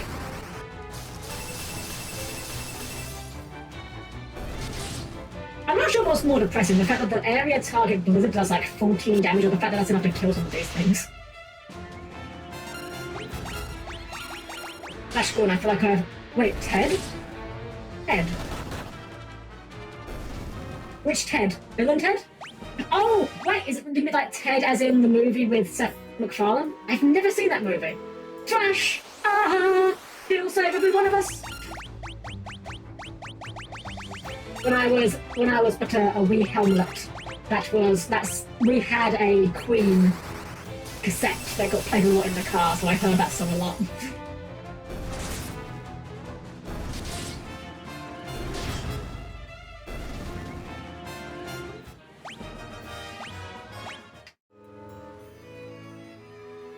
Oh, they put Flash Gordon. Ah, I see. I never saw that movie. I think it was pretty good. Just never got round to it. You know what? I want to start working on Warp. At the same time, like, let's start working on Warps for it. This is a chance to start working through these guys a little bit. Oh, wait, I probably shouldn't have area cast. Wait, what? Only area cast? I thought I single target cast that, but I may have messed up. Let's try that again. Okay. Hold on. Okay, I did miscast that, I guess.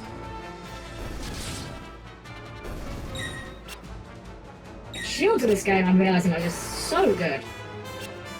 I definitely, when I played this game for the first time, I definitely was not looking at evade percentage. Because I'm always of the opinion that in most games, you're not all of them, but in a lot of RPGs, it's very hard to get backward. It's very hard to get your evade percentage to anything meaningful, you know? Normally you're like, oh, 20% evade. But it's like, well, I could get 20% evade, or I can have like 80% less damage, you know? But in this game, it's actually one of the rare cases where a full evasion build is actually not only working, but seems really damn good. Hey Yomi, check it out! It's another RPG where dexterity is the best stat. Imagine that, right? Oh, that was a dead end. Whoops. Me and Yomi have this. Why is this warp not hitting anything? It's annoying. Yeah, I have this conspiracy theory that Yomi disagrees with, which is that, in my personal opinion, and again, this is just my take, in every tabletop RPG that has a best stat, and I'll say it off the bat, not every tabletop RPG does have a best stat, but in every one that does, it's always the dexterity stat, or the agility stat, or the equivalent, you know. And Yomi disagrees with me on that, which is fine. It's just my own dumb little pet theory, anyway. Get good. I did get good. That's because I put all of my stats into dexterity, and then made it so that everything was based on my dexterity. These wear-outs are so silly. We have not landed a single warp spell. Is the warp spell just worse than the teleport spell, or is it because we're going against high-level enemies or something?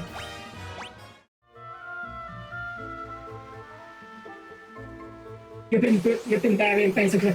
I'm not gonna lie, yeah, my oh, ogre. It's all ogre now. Let's see if he can be warped. Or if we just kill him before he gets a chance. Oh, he's still alive. Dang it. Okay, well, he's dead at least. You know what? I think I'm gonna stop trying to work on warp while we're in here. I'll use warp while we're going through the overworld because I feel like that's more likely to hit. I'll just work on blizzard some more. Yeah, so I have a barbarian build for Pathfinder that is pure charisma. It's objectively not that great of a way to play barbarian. And you would definitely get better results playing a traditional strength-based barbarian, but it's an extremely funny way to play barbarian. I love finding weird and wonderful ways to build characters in that game. Wow, I just realized Gordon has like no health compared to us. He's an absolute baby. You donkey! What are you doing walking around here with 150 max HP? Dark Souls told me you can have your farm out all you want, but even at level 1, skill matters more than the close. Riz barbaric, kind of. I think the last character I made was a cleric where I got risen to like 5 by the final battle. How did you manage that? Were you just playing like a full attack cleric, just full-on combat beast, I guess? Or does 5th edition just have different rules that make that a bit more viable than I'm aware of? But admittedly, well, I know 5th edition, I don't know it anywhere near as well. You're just war priest, that is all. I see. A little lost on me, I'll be honest, but fair enough. Oh, Adamantuous. Oh, I just realised we have got, we can work on Asuna because she got blinded. That means when she cast it on her. Where'd you get the joy stars? This might take a few rounds, but this is good because this gives Freedom a chance to cast Asuna, which is good because it's the only way we can actually level the blooming spell up. Although I don't know if we're going to do any damage to this thing. Yeah, it's got pretty high defense, it seems. Pretty unusual actually to play a JRPG where you can actually do literally 0 damage. I feel like most games tend to have a minimum 1 damage roll. You're having to use Cure in combat, what a concept. Let Joseph fly the planes. No! Oh my god!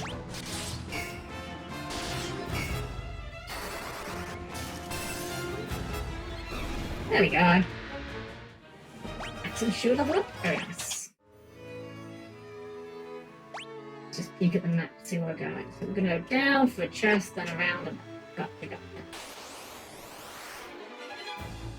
Ambushed by whereabouts. These guys look so goofy. It's actually funny, I seem to recall that there was an enemy with a very similar design to this in 6.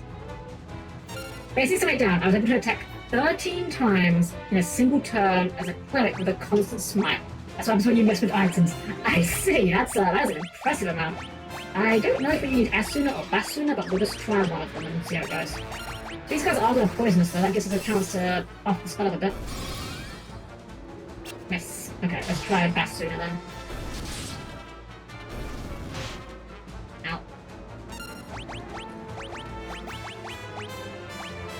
Actually, no, this can't be. This must be Asuna.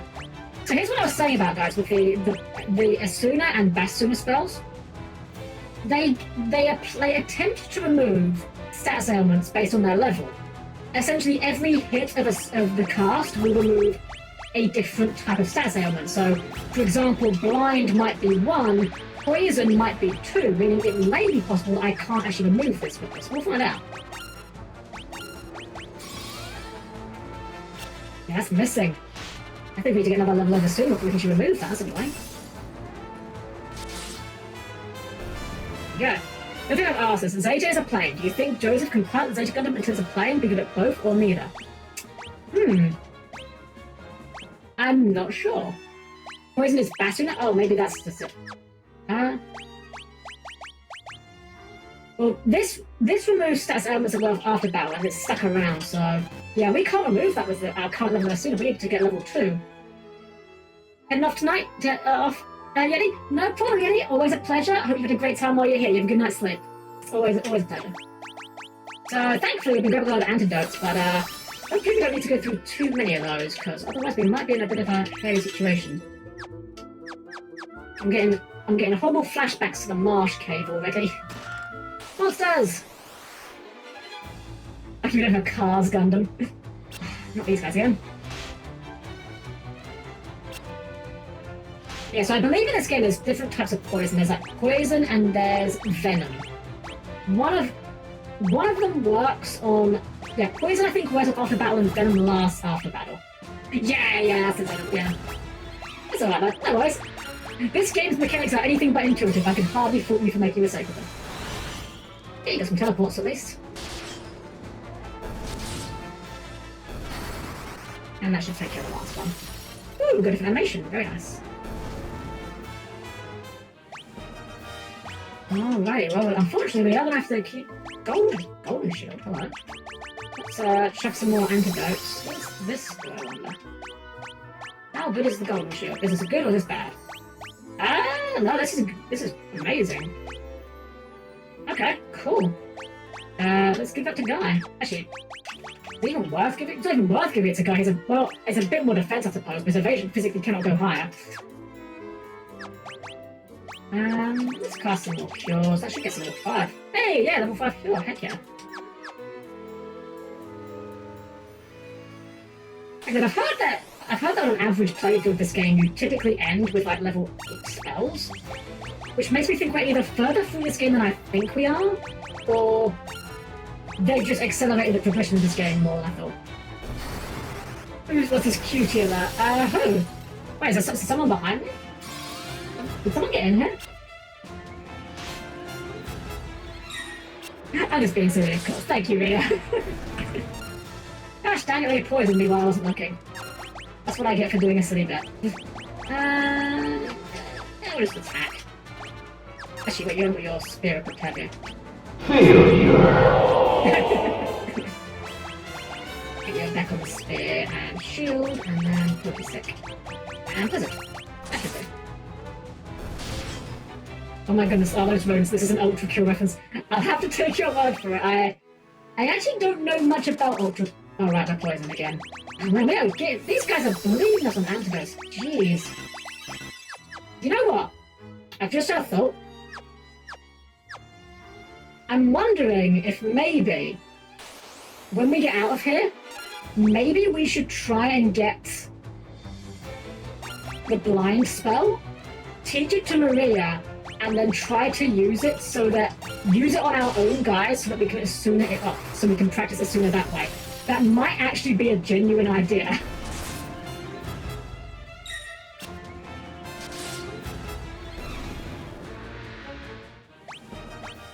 Turns out that no matter how many changes they make to this game, the super strategy will always be beating up your friends.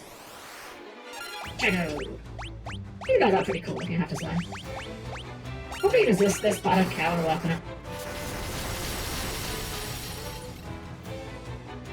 Yeah, that looks like it was resisted. That's fine. I just wanted to get some XP to it.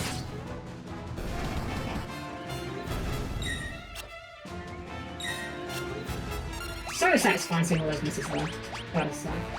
You know what, let's try a walk. So you run MP, why not? Oh, I can just kill the sword, also works, I suppose. Summary of Ultra Kill Prelude Chapter. You are a vampiric security camera named V1. You are on your way to hell to sap the blood out of its inhabitants. I see. Message received. Kind of reminds me of another game I've not played, but I know a little bit about. It sounds a bit like, kind of sounds a bit like Cruelty Squad in some regards, which is a game that I will definitely never play. I have watched gameplay of that, and I have a pretty strong constitution when it comes to flashing lights and what's the word? Like flashing lights and disorienting cameras. Like, I don't get motion sick very often, but I can definitely say that I can definitely say with confidence, if I tried to play Cruelty Squad, I would definitely have both those issues. You know what? I should probably not even be Blizzard in this guy. I should probably just try warping him away, right? I'm probably using more MP doing this than if I just cast a single warp spell. Let's try that. Focus there. Yeah, whack, get a shield. Okay, and cast. And attack shot. Let's try that. Let's see if it's a subtle teleport. There it is, okay. That's our plan then. It's been an amazing stream to have on in the background. Thank you, Helm. I've officially cracked out the 19 stab lots I need to for my friends. Oh, awesome. Yeah, I was saying Cruelty Squad. I'm aware of it. I've watched some videos about it, and I find it very interesting, but I also know it's definitely not a game that I would enjoy. Just, it's a bit much on the visuals. And trap them.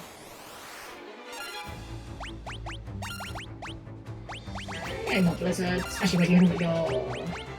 You know what, screw it, more teleport. Teleport. Blizzard, and patch.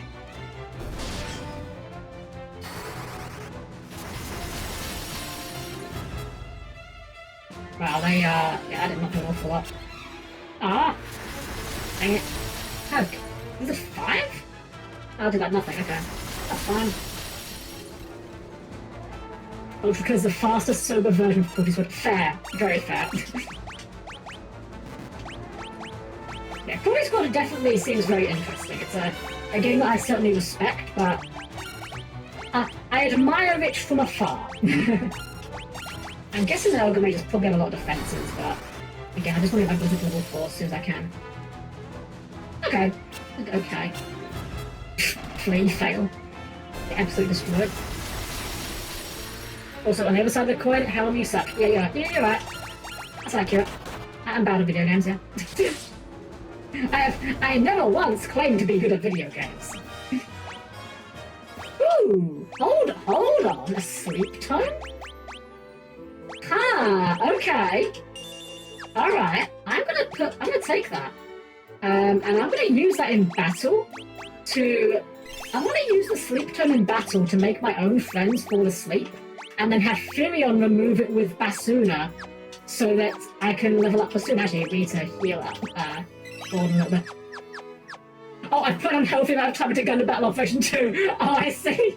I see. Well, I'm glad you're enjoying it. It's definitely a real acquired taste, but I genuinely am glad that it's a taste that you do click with. And it's a fun time. I wouldn't play it if it wasn't. Yeah, we're just gonna go. Okay, here's the plan. We're gonna kill 3 of these guys. Actually, you know what? Yeah, we'll kill 3 of these guys. Guy can probably take that one. You'll probably do that. Oh, yeah. So we're going to kill 3 of these guys, and then we're going to do our silly strategy. We're going to use Sleep on our own party member, so that Firion can then Basuna it off. Hopefully this works. Because if it doesn't, I have no idea. Well, maybe it's not like the sleep tone costs us anything, but... Okay, awesome. So now Firion can Basuna, and we can then sleep Gordon instead. Oh, we can mess with it. And he can mess with Basuna. This is when I find out that Basuna needs to be level 2 to heal sleep, isn't it? I'm gonna try a bit more. Might just been bad. Oh wait, he's got his spear equipped, doesn't he? His soul stats right down. Shoot, I need to remove that. I love how even a... Oh, okay, work on his own. Yeah, he's still got his spear equipped. Let's remove that. and try it again. Because without that, he's unlikely to succeed. Speak one guy and I love the fact that even asleep is... Skip, thank you for the subscribe. I really appreciate that. So nice that you've been enjoying yourself here. I really appreciate it. Thank you so much. Again, enjoy your emotes. Okay, this doesn't seem to be working, so that's fine. We'll just go ahead and... You know what? I guess we'll keep casting sleep because we'll level it up at least. Maybe it'll come in useful later. I don't know.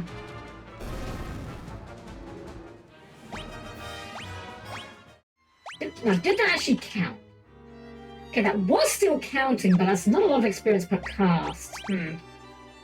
I guess because we're doing on allies that are technically the same level as us, so maybe that's why it doesn't count for a lot. Okay. Well, it was an idea. But Suna doesn't. Suna has some experience. I think I use it to remove Venom or something. I don't think it gains experience if it fails. Okay, let's anyway. What's the doors? I want to ignore the doors, but if I don't, there could be something good there, so... FOMO away, I guess. You know what? Let's do some more warping. It's warping time. Oh wow, we've got to the picture again. Dang it. I'm certain we got this to go off once in this dungeon, because I'm certain I saw the animation earlier. Or maybe I was outside when I did that. Maybe that's what I'm mixing up with. Entirely possible. Oh! Ha! Warp leveled up without succeeding, so maybe it does get you experience, but it's just less likely. I've also just realised, speaking of which, Fiona is very low on MP, so I should maybe be a bit more conservative with his MP. Let's get him back on his weapons. Yeah. Yeah. Now we'll have a warp if it can go off. We've got 52 MP on Maria. Yeah, she should probably start saving her MP a little bit as well, actually, come to think of it. Oops, not defend. Let's get her back on the Mythical Mace. And, Mythical Shield. There we go.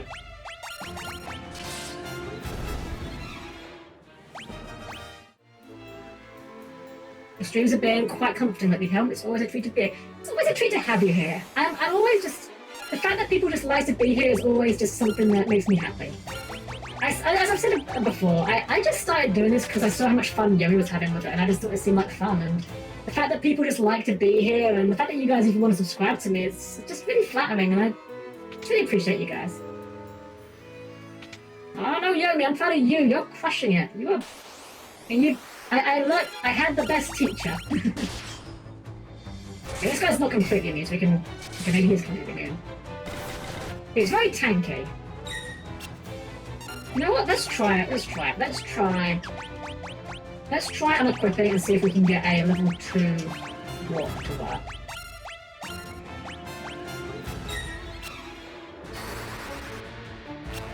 Let's do screw it. Let's down a few more. One more. If this doesn't work, we'll... Okay, we're running. We wasted 6 MP on it. Not worth. I need to flatten people, yeah, because I've got to stop ground pounding people like I'm Mario. It's me, Mario!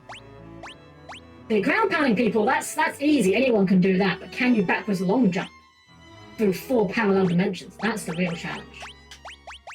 Let's get it back on your spear and your shield. It's so funny how much evasion you get off this shield, it's absurd. Hey! Okay. Justified, Mythril Axe, Mythril Sword, and the Werebuster.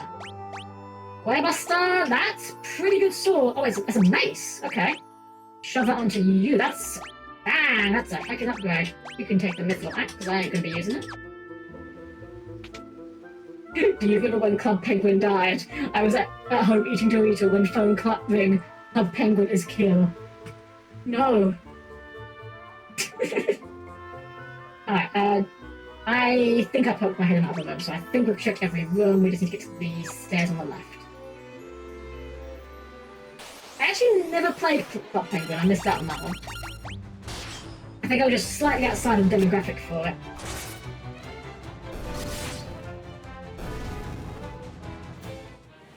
And I killed Club Penguin. I don't think I've ever been part of a game that shut down permanently during the time it shut down. Need a good RPG to play. I haven't touched Octopath 1 or 2 yet. I've heard good things about Octopath. I'll admit the aesthetic for it is not my cup of tea, but I have a friend that vouches for it. If you want something... Honestly, if you want a pretty good bundle, in my opinion, you can't go wrong with what I'm playing here. The Pixel Remaster is a pretty good value for... Oh my... Oh, I hate this! Oh, I hate this. Are you guys seeing this? There are 4 separate steps going up here. Oh, I'm gonna have to go up every single one of these or I'm not gonna be satisfied. This is awful. I hate this.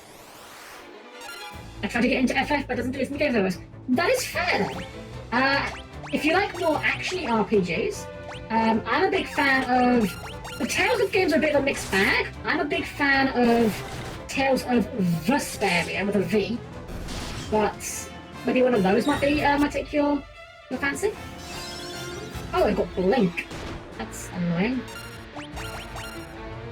I ain't got Dispel or anything, so I guess we're just gonna go Hammer. Oh right, it's this guy, the guy that's like super defensive. Oh, that's also annoying. Okay, you know what? I'm thinking maybe this has not become a fight worth having. I'll give you this one, you can take that dub. Of course, why would it be anything but a trap for him? Please go. Okay, we've learned our lesson. Get the Ogre Major.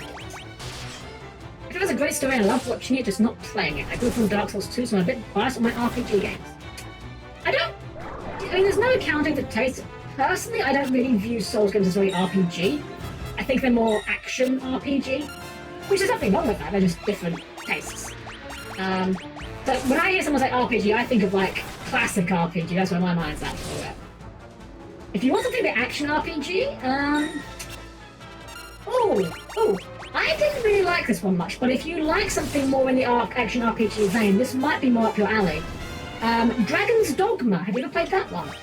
I couldn't really get into it, but I know that was just a me thing. I know some people that got right into it. That might be a bit more your cup of tea if you want something a bit more action-oriented. And if you have a PlayStation Home as a social medium, I never had PlayStation Home. I know it was a thing, but I never actually had it. I don't think I had a PlayStation 3 before it shut down. So, funnily enough, when I was a wee Helmlet, I had basically every console you could want. So I had the NES, well actually, almost every console you could want. I had the NES and the Master System, and then I skipped a generation straight to the PlayStation. But I had the PlayStation, had the N64, had the Xbox, PS2, GameCube. When it got to the PS3 360 generation, I originally went in on the 360 purely because it was the cheaper one, and I really didn't get much use out of my Xbox 360 because I realised, turns out all of the JRPGs that I wanted to play were actually on the PS3 and not the 360, so I eventually did get a PS3, but I think home was shut down by then. Alright, more chest mallet, hello. Oh wait, I bet that's like an anti-mini one, right? Because amnesia, okay, interesting. Antidote and items. Amnesia, I'm wondering what that does in this game. I wonder if that's like a confusion status, like stops you from targeting the right thing. Another Adamantos, it's not worth me finding these things. I need to start being a bit more conservative with my MP. Actually, I like my favourite RPG is Bowser's Inside Story. Not a bad choice. Not a bad choice. Mario and Luigi RPGs are very good. Let's just get out of here. I'm normally all about fighting random encounters so I don't end up behind the curve, but... Dang it. I guess that was a bit obvious. Oh, okay. Well, these guys made it very clear that they are here for violence, and... I guess you're going to be forcing me to, force my hand to use some MP, I suppose. Oh, wait, take off your weapon as well. There we go, and blizzard. Just attack, why not? Wow, that was a lot more implicit than I was hoping, but... Wow, these guys actually got a bit of HP. They're actually kind of fast. These guys are actually kind of tough. Huh. Imagine that. Challenging enemies. And wow, that did nothing. And that did 247 damage. Oh my gosh. Cure time? Maybe they're weak to fire? Maybe because it's an early game, it's reverse psychology and you want to fire the bombs?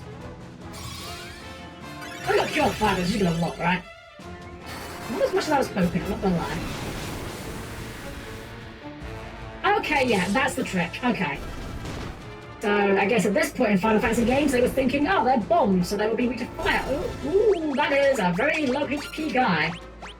Well, on the plus side, that should pretty much guarantee you'll get MP from this, HP from this fight, so that's something. There we go. Whew. That's the most challenging encounter I've had so far. Just 6 random things in a box.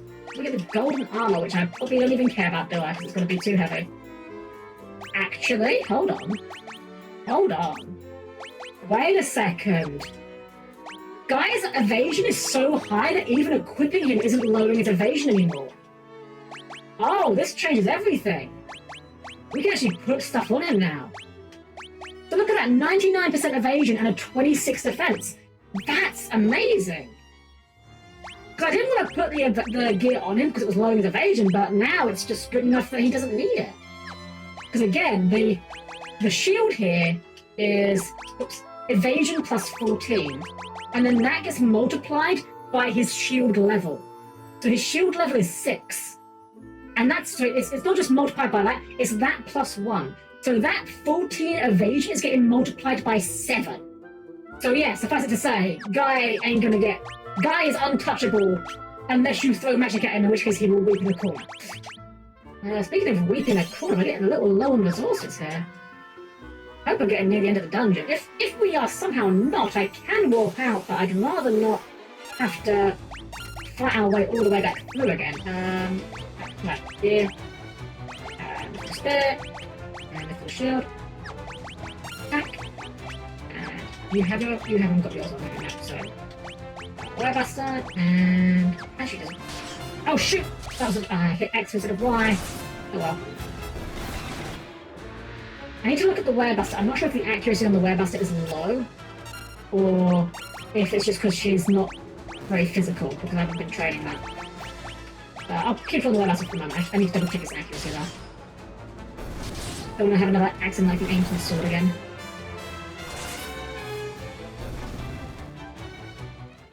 If I'm not mistaken, I think this game had that cool gimmick where if you healed under enemies, they took damage instead. Yeah, they did. This game does have it. This is the first Final Fantasy game that has that. Okay, this is fine, I guess. In Final Fantasy I, there was a dedicated spell for that purpose called Dia. Or Dia. I don't know how it's actually pronounced. Yeah, you're more trouble than you're worth to fight, so we're just gonna nope on that list. One thing that these old Final Fantasy games have helped me be better with, though, is just using your resources. Whenever I played RPGs when I was younger, I would always try and go through the entire dungeon without using my MP. So I'm like, I want to save all the MP so I can do all the big flashy attacks on the boss. And that's fine, that's not a bad idea, but what would happen was I'd get to the boss, and the boss would just be, like, maybe 20 MP, or 20% my MP, rather. And I'm just like, wow, I saved all that MP for nothing. And I felt a bit silly. Want a PB&J? Go get yourself a PB&J. Get in the kitchen and make yourself a sandwich. Always good advice.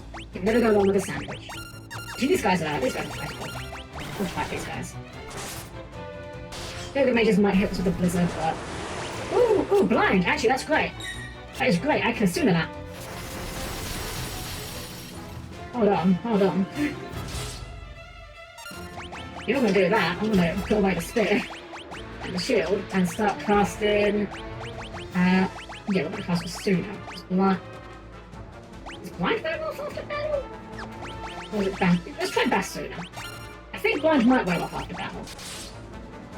Yeah, it must have, because I don't think I've actually removed it. Someone before.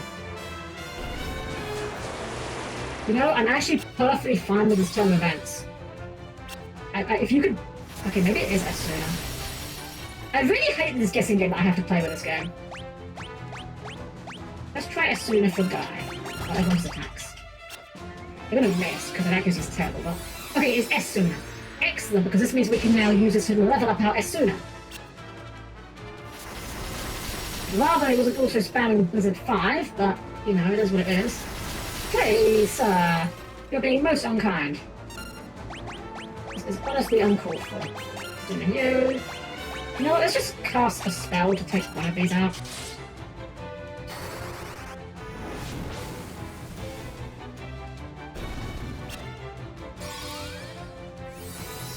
Yeah. Oh, I could have cast Sleep, you're right. Oh, he's trying to flee anyway. You know, I think we can... We'll cast the rest of the Asunas after battle. I think we should have to take this guy out of attacks at this point. We still get the experience for Asuna if we do it outside of battle. There we go. Falcon Jill level up. Very nice. Lots of HP. Lots of HP for Gordon. And a Blight and a Warp Tome. Okay. Aquarina, thank you for the raid! Cozy raid incoming. Very cozy place. Ah, thank you, Aquarina. How are you doing? How was your stream? I hope it went well. Let's see. As the students go after everyone. There we go. Level 2. Hopefully I can remove poison now. Yeah, how are you? How was your stream going? What were you up to? Ooh, low on MP actually, guys. It was okay going to level some off screen before the next visit. Oh, awesome. I'm gonna have to use some cures, but I don't want to use too many because my MP is so low. We have to be near the end now, surely. Surely. Oh, thank you for showing that. Ooh. Alright. Oh, this definitely smells of boss time. Let's see. Firion, let's get you back onto your spear and shield. We'll take your gear off. Can you use the ancient sword? No, that's still really low accuracy. Yeah, we're fine, I think. Okay, alright. I don't know what you just quick save again. You saw? Oh, I've heard there's a monster's guarding Eagle's torch. Now I've seen it with my own eyes. It's a red soul. Yes, the classic red soul. I'm gonna be honest, this does not... I'm sure this guy's gonna do some shenanigans. This does not seem... I'm not threatened by this entity so far. I may be underestimating it somewhat. Okay, so it's pretty resistant to physical attacks. It's healed by... Okay. Alright, so is this the one where you want me to hit it with fire? Is that the idea? I was not expecting to be healed by ice. It's healed by fire as well? Hold on, what?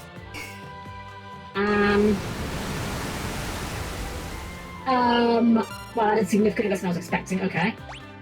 Huh. Alright.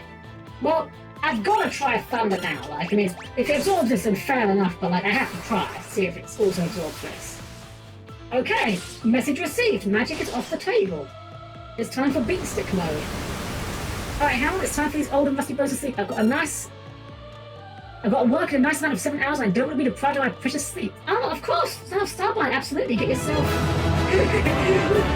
Preemptively, but I appreciate it. You get yourself a good night's sleep, Starblind. Always a pleasure to have you with us. You have a good night's sleep. Try cure, you know? I do think of that. But, you know, he could be an undead. It is a... So we're going to put you onto your combat loadout, but because it is a soul, maybe it's undead. Oh, this guy's Gordon's about to die. Okay, cure also does not work.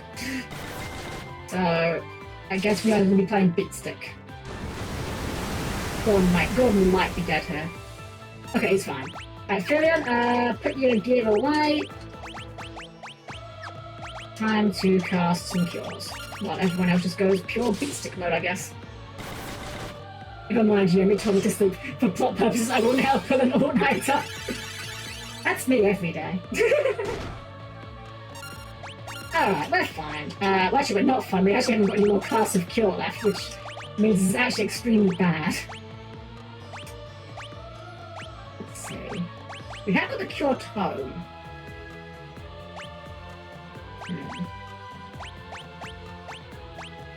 No, well, let's check a guard. Well, no, if it was undead, that would have damaged it. Alright, I guess we're just gonna play beating him up. Mental shield. Got an actual chair now. Huzzah! No more wooden dining chairs. That is what we want to hear. Take care of your back. You will thank your. Take care of your back. You will thank yourself for it later. Alright, well, I mean, I guess we're just playing auto attack this guy until he decides like dying. Are we like just? I feel like we can't be under-leveled for this point in the game. We're not struggling with everything else up to this point.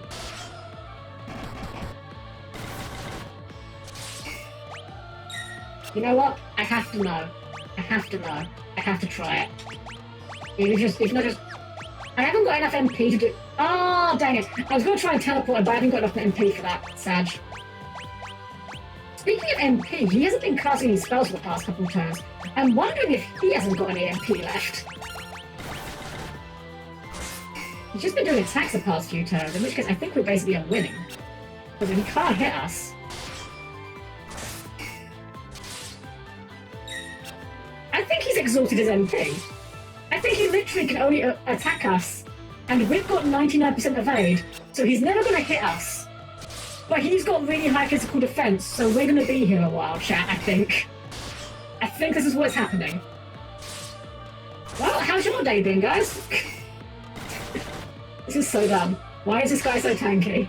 Why does he have so much health? You know what? While this is just auto-attacking, I am just... Okay, he's dead.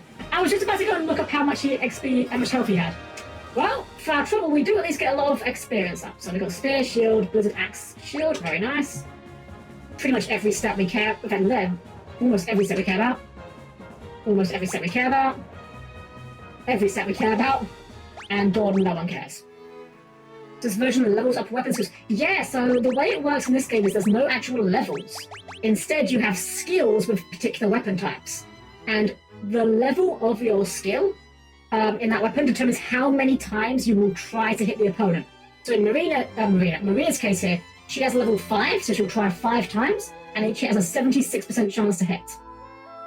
This is actually, I will say, although I have some big problems with this game as a whole, this is one of the easiest to understand games in terms of its mechanics. This is by far the most transparent Final Fantasy game in terms of how the game actually plays out. You could probably actually run this game as a tabletop game using these mechanics. It probably wouldn't be very good, but you could do it. Thankfully, we've got just enough MP we can spam warp to get out of here. Because we actually run out of MP for teleport.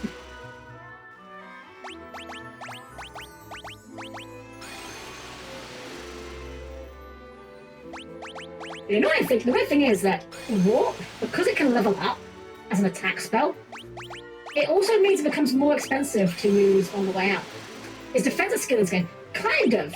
So with your shield level here, shields raise your evasion, and your shield level, like your shield skill level, the higher that is, that multiplies the evasion bonus you get from your shield, which is why all of our characters basically have 99% evasion and basically can't be hit by physical attacks at this point. Pretty great. Oh wait, no, do not forget. No, don't forget. Use. Forget.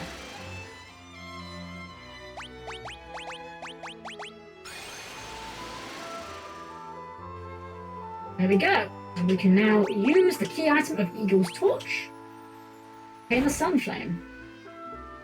At this point, guys, I am confident. I have not seen beyond this point. I am 100% certain I have never gotten to this point in the game. So although I might have vague memories of some of this game from this point, most of what I'm doing here, I'm doing largely blind. Up until now, I've had like some knowledge of the game, but it's all over now. Oh. Oh my gosh, are they going to give us a free ride out of here? That would be amazing if they did. Please. Oh, he's getting chased by the Dreadnought. It's a high-speed aerial chase.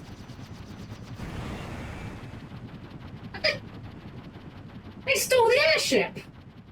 Those jerks. Why did they do that? Alright, now we're headed out, Jess. Have an amazing night. Have an amazing night, Starblast. Always a pleasure. You have a great night. Alright, let's get a save going. Do we have a tent? I did not buy tents. Okay, someone remind me if I forget that we need to stock up on items badly. Could you bonk your teammates when you level your weapon and they should? You can, but it's a lot slower than doing off of enemies. In fact, no, though, funnily enough, in this game, your HP increases if you take damage in battle. And that is actually a legitimate strategy you can use to grind HP, where you just have your allies beat you up so that you lose HP and then just gain max HP after that. Thank you, I really genuinely appreciate that, because I was going to stock up on items before we came here, and it wasn't until after we got here that I realized I'd forgotten.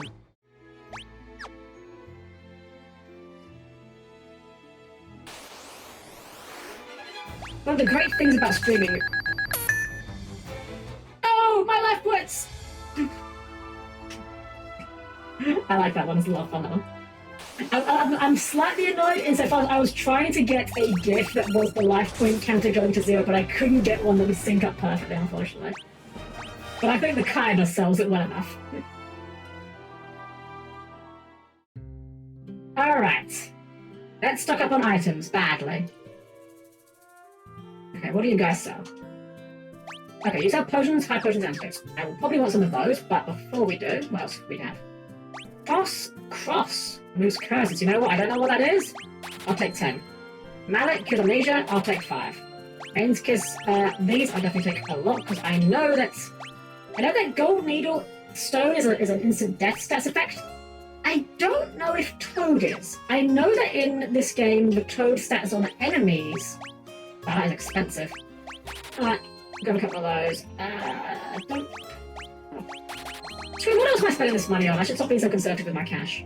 I might buy some spells, but I can splash a little bit. Yeah, Toad in this game is a... Actually, hold on. Screw it, these are so cheap, let's just buy them. Why not? We'll just chug. Yeah, Toad is an instant death on enemies in this game. I don't know if it is in...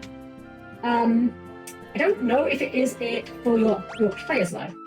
Get those high potions, chat. Fans order. I'm kidding. Good night, Luna. She have yourself a great night. So, I don't know where we're going again. We got the Sunflame.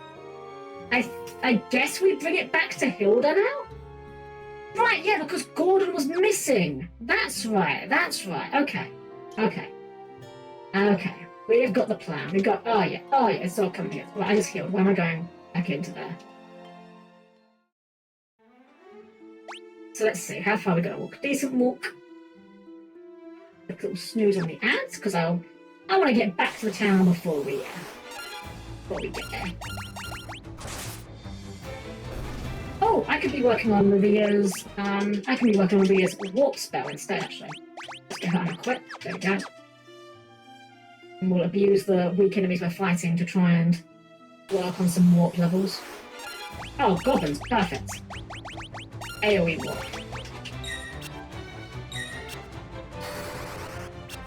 Dang it. I mean, you guys aren't going to do anything. You've got a 1% chance to hit us at best. Dang it!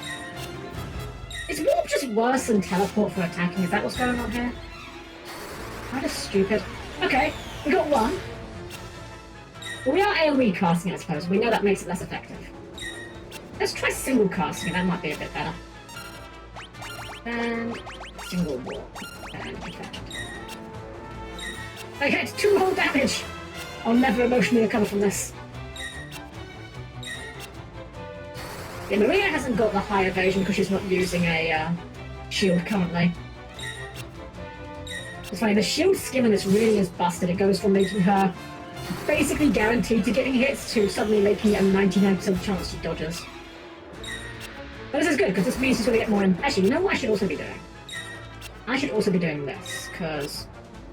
We're going to test a theory. I'm going to test casting Esuna on the party, even though we don't need it.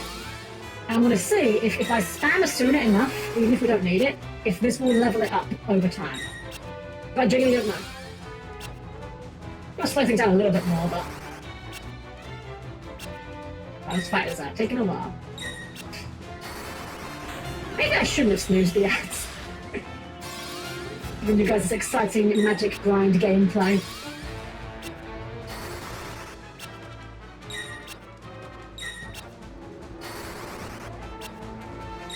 This must be... I know that obviously in any turn-based battle system, the whole thing's an abstraction, you know. The characters aren't literally standing in a row, taking pot shots at each other, stepping forward and back. But can you imagine how awkward this battle must be? Of just two goblins flailing around, desperately trying to do enough to hit us and doing like a little scratch here and there, while our wizard repeatedly tries and fails to cast a spell. I'm surprised the goblins are still here. If I was in their position, I would have just felt awkward and gone home by now, I think. This fight has gone on way longer than I thought. Okay, one more. Just one more. In other words, it's LARPing. Oof. You're not wrong. You're not wrong. I have done live-action roleplay, and if you enjoy it, more power to you. I personally do not see the appeal. Alright. Warp leveled up. I should limit my hope so for how many times we cast it. Okay, how's the Asuna looking? Okay, so Asuna was definitely getting levels off of casts that didn't do anything. So I think what we're going to do is we should probably be kind of repeating what we're doing here. It's almost exciting, but LARPing, is that a lazy form of warping? So LARPing, Aquarina, is live-action role-playing. It's basically like playing Dungeons and Dragons, but rather than sitting around a table and rolling dice, you dress up as your character and you act as them. The thing is, though, is that... Alright. And maybe I had bad experiences. Maybe the groups I was at weren't the best, but the two issues I had with it can boil down to actually 3 issues. The first one, very cliquey. Like, it very much becomes everyone hangs out with their best friends, and it can be very hard to get in on the group. Oh yeah, a poison we can actually remove with... We can Basuna that. We can actually cast a spell that will do something. Heck yeah. So yeah, that was my first one. The second problem was, because of how they're set up, you can have characters of wildly different power levels. Case in point, one of the events I went to, my character was extremely low level. I was essentially a new character, basically level 1. And because I was a low level character that they couldn't trust, not trust, you know, they couldn't necessarily rely upon to do anything significant, I got stuck on guard duty. Now, I haven't got a problem with that in theory. Like, yeah, it's not the most exciting job, but well, as a maid, I'm happy to do any duties that are asked of me. But the problem was, well, there was a few problems. The first was everyone was rude to me on guard duty for no reason. There was some sort of subplot going on where people had to... Oh, that actually worked. Where people were... You had to make sure people bled before they come in. You had to ask them to prick their finger on a weapon to bleed first. I forget what it was about. And everyone gave me aggro for it. And I'm like, alright, I'm just doing my job, what you've literally told me to do, but sure. But the real part that got me about the guard duty was... We'll get our last snooze real quick. Was... Some trouble did arise. Not in character drama, like we were attacked by monsters. And the monsters in question, nobody on the guard could do anything to. They were like ghosts or some sort of incorporeal thing or something of that nature. So we, the guards, who were low-level schmucks, had to go into the tent where the high-level characters were and say, yeah, there's this scary thing here that we literally can't do anything about. Could you guys maybe come and do something about it? Because we just kind of thrown up our hands here, we can't do anything about it. And the final thing with the laugh that I don't like. Now here's the thing, those two previous things I mentioned, the clickiness and those sort of instances, you could write that off to maybe it was a bad group, bad experience. And that, I could live to believe that. I can understand that. The thing that you cannot convince me about LARP being good is you're very limited in what you can play when you're doing a LARP.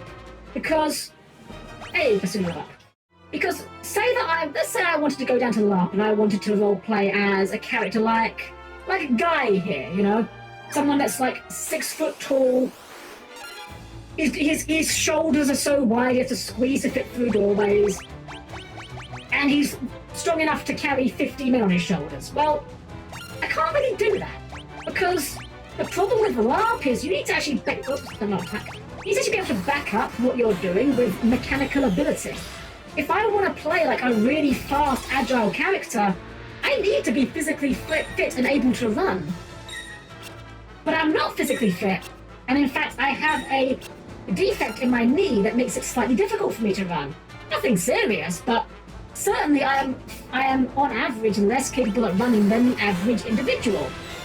So that automatically excludes me from being able to play a fast character in that system. So I'm only able to play characters that have physical abilities that are on par or worse than my own. What's the appeal of that?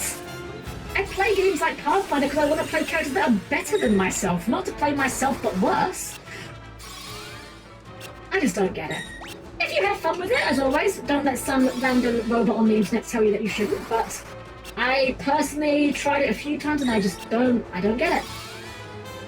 Don't get it.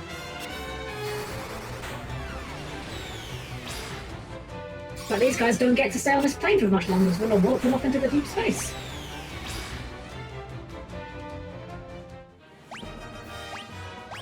Alright, no warp level up. How are we doing on that though? Okay, nearly at level 4. That's good.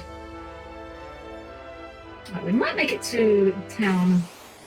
I'm going to stop going so hardcore on the warp grinding here, I think, because I want to make it to the town before ads. I don't think I will do that if I am just grinding hard. So we'll just do it in this way. If we get warp, we do it, then great. If we don't, then we'll let everyone else polish them off.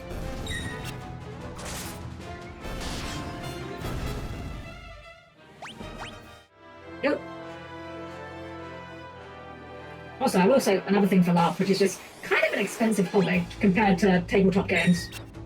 Like, you've got to buy your costumes, and if you want to play something exotic, you've got to buy makeup. You've got to have your prop weapons that are made of foam. And I bet it's only that one kid in the South Park Sick of Truth game.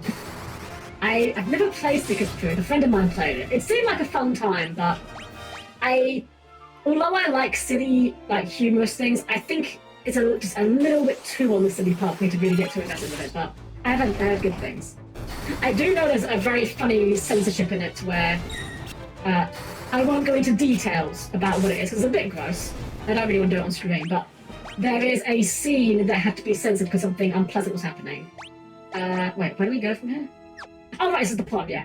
Something unpleasant happened in it. So much that it got censored in England and Australia, I think it was.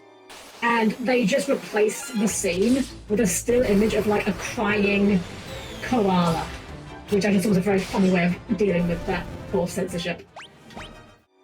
Alrighty, we've made it back to Altair. Made it back to our rebel home base, which is still very depressing with the edge darkening going on with the camera. I suppose I'm not going to rebuild it in a day, but... Right, so... timed that about perfectly. So guys, we're going to have another little ad break. You all know the drill by now. Get yourself a drink, get yourself a snack, stretch your legs. Hug a puppy if you have one on hand. I mean, you don't have to, but I mean, it can't hurt things, you know? But we'll be back very, very shortly. Gonna run a little ad, and when we're back, we'll hand the Sunflame to the princess. And hope that's what we're meant to do, because otherwise we're gonna be busting out the walkthrough once more. I'll be back with you guys again very, very soon. Yeah, I'm gonna take care of myself, Emily. Don't worry, but I appreciate you that you are concerned. Not in a bad way. But yeah, I'll be with you again very, very soon. You all know the drill by now. Please mind your hand on the closing doors, and I'll see you all again very shortly. Bye.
Hi, and we are back.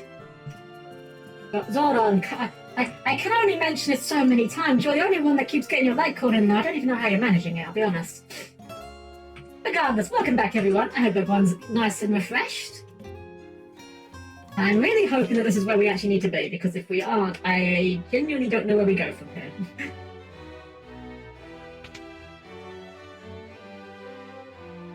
Ah, I only got the army votes. Thank you. Wait, oh, she's gone. Okay, the princess is gone. This must mean that we've done something to advance the plot. Since airship has been captured by the dreadnought and the princess... What's the princess doing in the... What? What on earth happened? Oh, of course, our fault. You got the dreadnought, you can blow your way out of a cloth sack. Okay. Well, the princess has been captured. That seems less than ideal. Minwo, what do you have to say about this? The princess felt badly about always sending you out on such dangerous assignments. She thought the least you could do was to meet you at Kashwan Cape on Sid's airship. I see. Do you have anything to say about anything that I have to say here? The amount of supplies needed to keep a vessel of that size running must be enormous. It will have to set down somewhere eventually.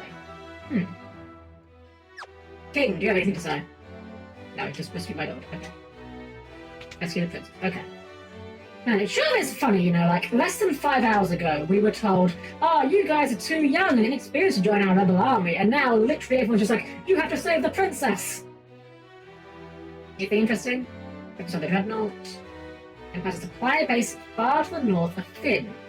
Dreadnought may be docked there. Thank you, old man, you're the first insightful thing we've prevented today. That's the Sun 5 Kashwan. Yes, it is. Dreadnought attacks again, we're finished.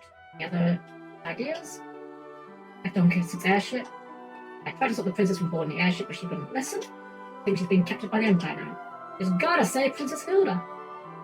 He's at some fight above the dreadnought. Okay, so it sounds like you also are saying that what was being said there. So it seems like the logical takeaway from this is we should go north of Flynn or Finn. I keep putting an L in it. I keep saying Flynn. I've conducted torrent syndrome. It seems like we have to go north of Finn to their supply base, which we actually, I'm guessing, well, it says far north of Finn. So maybe it's like in the swamp? Well, you know what? We'll just start walking. We'll get there eventually, wherever there is. Being ambushed by hornets, terrifying. See, now we've got to save the princess on the evil super weapons of the Empire, just like Star Wars. You're not wrong. You're really not wrong. I have no counter. We'll take the boat because boats don't get random encounters. That's how that works. Let's see how far we can get on the boat. I'm assuming the dreadnought isn't here. Doesn't seem to be. It's up north of here. I can't see any... Oh. Wait. No, that can't be it. I was thinking maybe, like, here? Surely not. I'm gonna...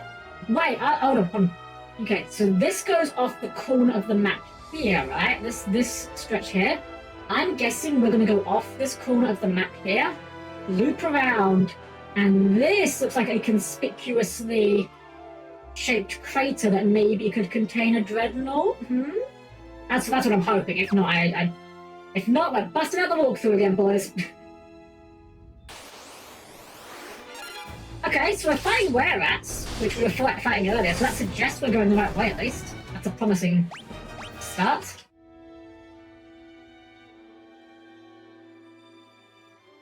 I seem to recall when I first played this game. Lantos! This guy was a jerk, wasn't he? Let's give him some blizzards. Right, yeah, you're kind of immune to my stuff. Kinda forgot. Not immune to blizzard though, jeez. 524. That'll know then. Yeah, I'm pretty sure the first time I played this game, I actually ended up going this way. I just want to check. Okay, that mountain does cut that area off. Yeah, I think I went this way not knowing anything about the game. Ran into some were-rats, got absolutely bodied, and rage quit. I think that was my literal first experience playing this game. I've only gone a lot further so far, at least. And more today than I've done in my entire life.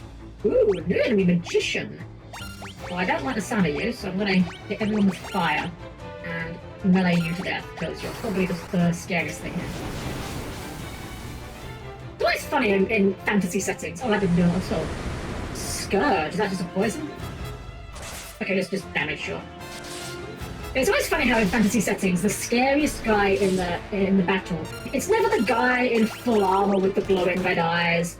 It's always just the guy in the back with a stick and a red robe, or a robe in general, hooded robe. If it's a regular robe, he's scary. If it's a hooded robe, he's terrifying. Spectrum, thank you for the follow. Hope you're having a great evening tonight.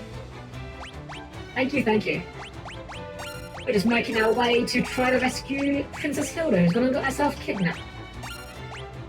Let's see here. Oh, and Ori Livermore, thank you as well for the follow.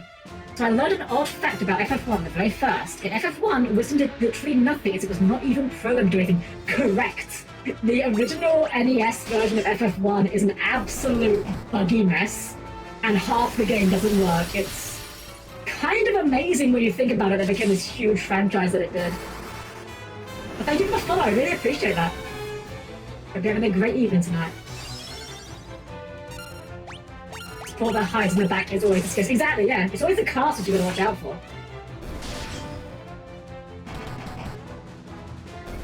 And again, Maria's a caster and she's good at punching things as well, apparently. Blind tone. Did we learn blind? We did not. We'll learn blind. Why not? Oh, we've got two of them. Even more reason to use it. There we go. In fact, let's just auto sort out inventory. It's a bit of a mess. There we go. Why have they showed so many hairy Shreks? It's all ogre now. It's all ogre now. Aha! I was right! What the heck is this? Horus Rakos? What? I don't know if you pronounce that. Alright. Well, I don't really think there's much point trying to cast these spells to actually learn them, so let's just... Yeah, they kind of look like they're flying, so let's try fire. Fire seems more of a reasonable solution somehow. They're kind of tough, actually.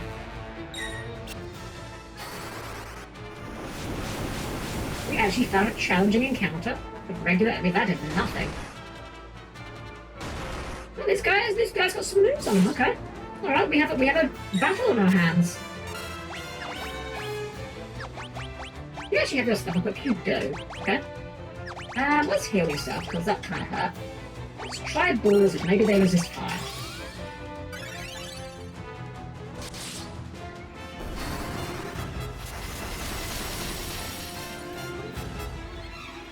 Blizzard didn't seem to do much either. I guess we'll try Thunder and see what that does. Might just because we're area casting it, but... Yeah, this is actually like I think this is the most damage we've taken out of a regular random encounter, pretty much in the whole game. Not complaining, taking damage means we get HP boost at the end. Rather than with Thunder? Okay, I guess it is just the area cast penalty coming into play. Or maybe they're just kind of magic resistant. Could be either. Are they warp resistant? Let's find out. If they even survive to that point. Well, we'll never know. I wonder what they taste like. Probably really tough, I feel like. They look like they're very agile birds, so I'd imagine they'd have very tough meat. Right, it actually took quite a lot of our resources. It was kind of surprising, actually. But we've got, here's the Dreadnought. I want to save. We've still got a lot of resources. I think we're fine to go in. Alright, I didn't expect to get just right into here. Alright, this is looking like a dungeon, alright. Well, there's a lot of doors that go up and not many that go down. So let's try going... Oh.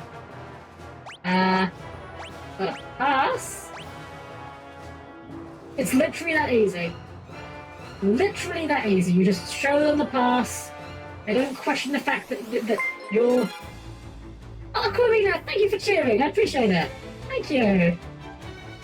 Ah, that's so nice of you. Thank you so much. Got a were-panther here who seems more were than panther. Let's start casting some spells at him because I feel like we could...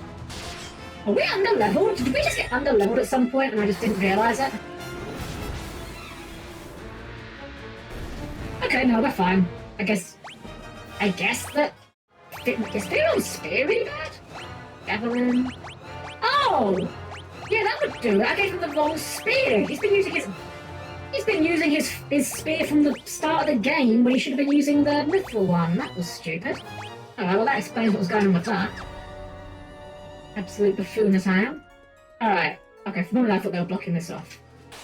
Oh, okay. I guess that not everyone's fooled.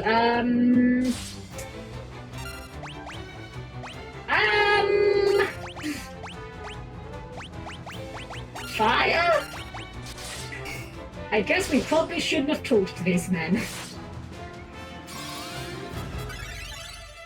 I mean, we got a decent amount of healing, but you know, maybe we should try walking them. Let's see if I can convince them to teleport out of existence. If not, we may be about to run into our first game over, but at least we saved right outside. Because, yeah, Guy can't even scratch him. Gordon does like 7. Teleport? No. I'm just gonna let this auto battle. I don't think we survive this, but that's fine. I'm imagining we can't run away from this encounter, actually. I should probably actually test that rather than just assume. Even Guy got hit for a load. Jeez, okay, let's just try and run away. Can't escape, can't escape, can't escape, can't escape. Okay. Okay. Oh, Maria's dead. Teleport the party away. Does that actually work? Does this work? No, it just counts as killing them. Okay, well, you know, we learned. It's science. Don't talk to anyone in the Dreadnought. I guess not everyone's as stupid as the one guy they gave guard duty to. Alright. Thankfully, that never happened, because we have quick size. Let's try this again. Are you still as stupid? Of course you are. Alright. I suppose I kind of asked for that to happen. I should have figured that was the case, but... skill issue. Oh, right. Theon is still on the wrong spear. Let's fix that. Get him back onto his mithril spear. That's it. Now you can cast fire. Force mind trick. You don't need to see our identification. These aren't the levels you're looking for. Rank 4. Okay. Well, thanks for the free Asuna experience, I suppose. Oh, paralyze I could have done with that. That's rather unkind of you, sir. Even paralyzed and blinded, he still can't hit him. Well, now everyone's blinded, which means we have the cool sunglasses. Alright, let's... Basuna this. Actually, no, let's Asuna. Wait, let's take off our weapon and then Asuna so it doesn't miss. Right, that should get everyone's blind off if I'm lucky.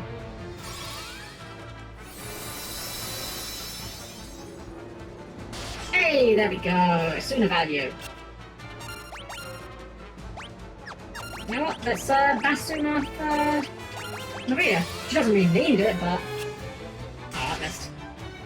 I guess we must need higher level of Basuna for Paralyze. That was a surprisingly decent encounter in terms of challenge, considering how little we got out of it. Are we hitting a difficulty spike? Right, I want to know what's down here. Let's do it without talking to people next time. Fire, and just go. Oh, right, he's unarmed. That's fine. The other actually still did a lot. Yep, okay. Undead definitely need to fire in this game. Good to know. Get you back on your mithril spear. And your mithril shield. Yep, 99% of aid. Alright, what's down here? Single chest, cool. Wait, that door's shut. Oh, don't tell me I have to come back here. I mean, I'll still see what's here, but I'm gonna be annoyed about it. Oh, poison. You know who could have been powerful right now? A certain white mage who knows powerful magic. Gosh, yeah, right? I'm just saying, I feel like a lot of our problems could be solved if Minu was still with us. Like, I get it that he wants the king to feel comfortable in his last hours. Trust me, I get it. But if the king is gonna die anyway, and... okay, Iron Gate bolted door, it says empty, okay. So presumably there's a switch or something we're gonna need for that. Alright, Ambush bug. We're getting ambushed a lot as well. Maybe we are slightly underleveled somehow. I believe that your agility counts for your ambush chance.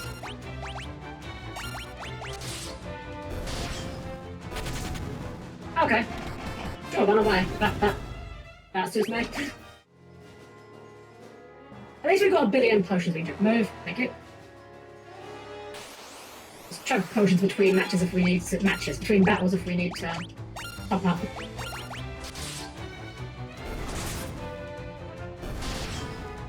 Oh yeah. Okay, yeah, we're fine. Now that I've actually got fear in using this actual mythical spear and not a literal stick, things are going fine. Kind of interesting though, the gear in this game feels actually impactful. Like, using a low-level weapon, you actually notice it. It's almost like the exact opposite of Final Fantasy XVI. What a concept. Lots of ambushes though, jeez.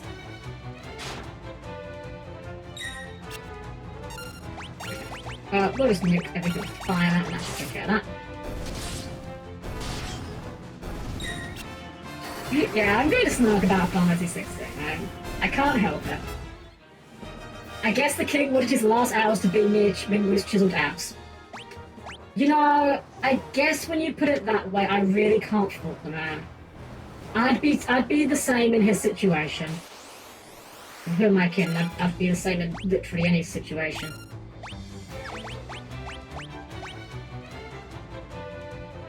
Anyway, what is this? It's called stunners, okay. Well, they look like they might be flammable, so let's see if we can inflame them. Okay, not flammable. Good to know. Are they zappable? I'm kind of noticing that despite our allegedly very high evasion, we seem to be taking an awful lot of hits. I'm hoping that our high evasion strategy isn't about to suddenly stop paying off and we're about to start getting in trouble. So I kind of feel like we're getting hit very often for a 99% chance to dodge. Oh, you know what it probably is? Yeah, we only have although we have a 99% chance of dodge, we only roll the dodge once. That's the issue. So these guys are obviously doing multiple hits, and that's why it's an issue. How do we increase our evasion number?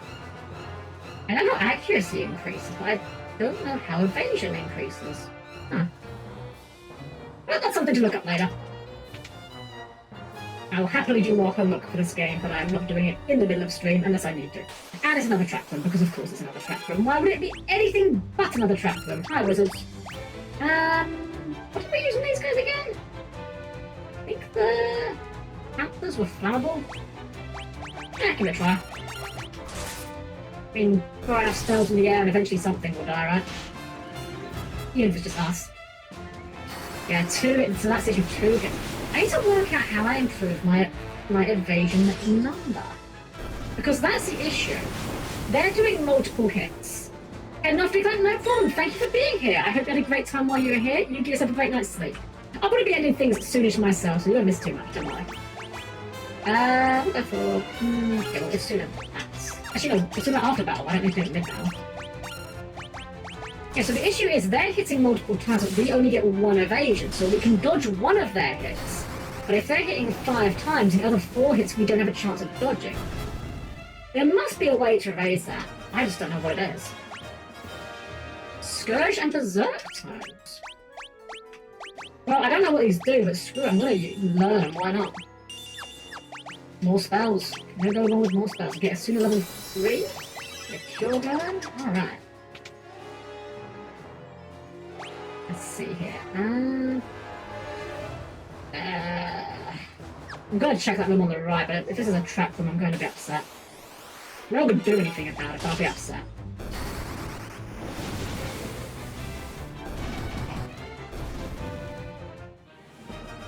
Fire up. Good.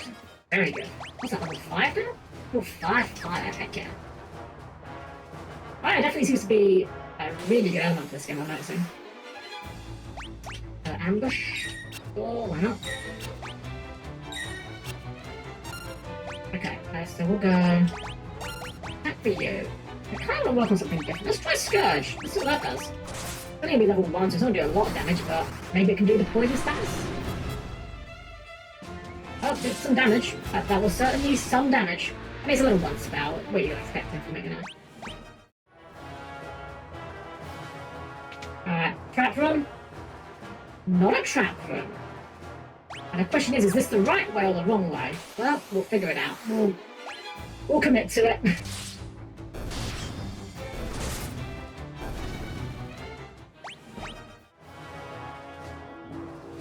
Alright, what do we got here? Oh, this is a dead end, but it's got loot in it. Okay. And an empty cell. Curious.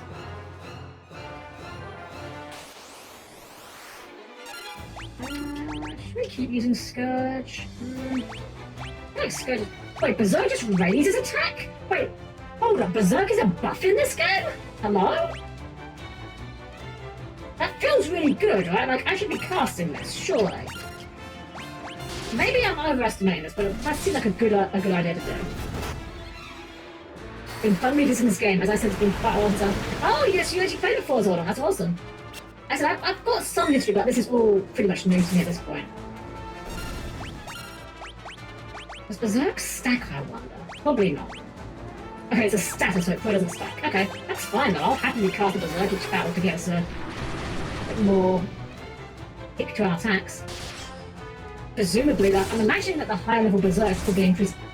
Wow, that is a lot more damage as well, jeez. I guess that some things never really change. We're back up to temper spam, boys. Okay, so it's 2 on the right. We'll go to the right first. Well, these jerks, I know I don't want them to go off, so I'm just going to go with fire. Actually, a couple more. Yeah, the balloons are kind of tanky, what the heck? I have the PSP version. Let's see. I will say, well, I've not played the PSP version. The sprites for both this and FF1 on the PSP are very, very nice. Definitely the best looking of the versions by far. I don't know if there's anything altered. So, oh, there's a princess. So my understanding is, between the PSP version and this version, in the PSP version, you don't have the penalty to your intelligence and mind stats when you buy from your gear. All of your gear does not affect your stats, apart from, I think it's your shield? Or that be your armor? One of them does, but most of them don't. No, I think it's just your armor. Just your armor affects it in that version.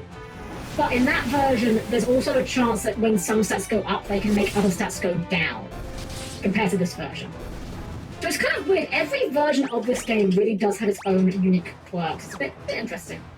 Also, we're losing a lot of resources going through here. That's fine. I'm thinking maybe when we're done in this floor, we might back out of here, use a tent, and then come back in. This is clearly an optional, like, well, it's clearly a side path we've taken. Oh man, that just kind of happened. I didn't really anticipate that. Well, good battle, sir. Well played. Sure, why not? Shove more potions, get them down your neck. Actually, how much does it F them restore? What did I say? Small amount, okay. Probably not that much then. Oops. These guys. These were... What did I have Berserk? These guys I think are fairly resistant to my magic spells, so... I think just buffing everyone up for more attacks could be good. Okay, well that wasn't very good, but then that's Gordon, so... Alright, let's try Blizzard. I want to keep Blizzard up, I think, because we definitely know that some enemies are weak to Blizzard and some aren't weak to fire, so... I guess I never really noticed. I just tried to get the best possible armor I could think I'd get. That's fair, honestly. It's one of those mechanics the game never explains. If it wasn't for the research I had done before starting this run, I definitely would be doing the exact same thing, so I really can't fault you. Like, nothing in the game tells you or even hints that that sort of mechanic is in play. Dark bow. I'm not using bows, that's probably not very helpful, but I'll be able to sell it maybe potentially. That should take care of most of these, right? If not all of them. Most of them. And we'll get the cleanup with the boys. There we go. Nice and easy.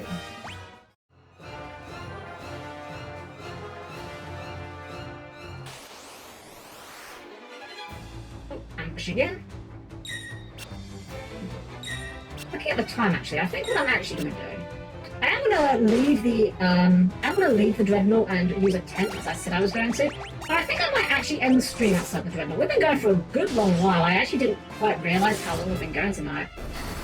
I'm not gonna lie, I'm kind of having fun. Like, I definitely don't rate this above FF1, but I definitely think this game is better than I remember it being. Maybe, yeah. I'm definitely gonna stick with it. This is definitely not gonna be the last time we're gonna be doing this. I would love to get this finished because, as I've said before, I have a dreadful track record for actually finishing video games. In fact, up until this year, every single Final Fantasy game I have played. But before this year, the only one I actually finished was Final Fantasy I. Even though I've played every single other mainline title.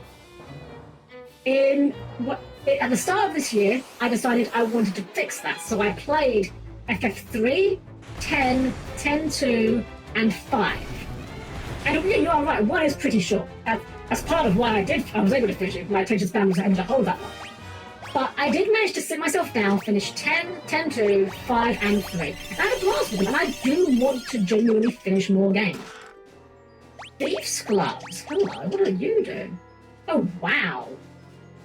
Oh, interesting, that's yeah, that's a huge one. Did we get it to Maria? Yeah, I think I'll get it to Maria, because... Okay, I'm assuming that the Thieves' Gloves probably are going to lower her intelligence a little bit. But...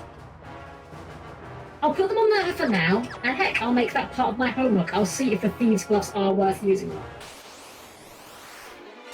If not, I can always slap them onto Guy or something. I have a love-hate relationship with 10-2. You are completely valid. I personally am a 10-2 apologist. I don't think it's a flawless game. By no means, very, very flawed game. But I do generally like it. Oh, we can just let them out here. Yeah, I meant to go meet you at Kashuan Keep, but things didn't go as planned. Yeah, we noticed. I'm sorry. Thank you for coming to rescue me. Let's save the thank yous later. I'll head for the airship with the princess. You find an engine and toss a sunfire in, got it? I'm gonna get the airship ready for takeoff, and I don't plan on waiting around long.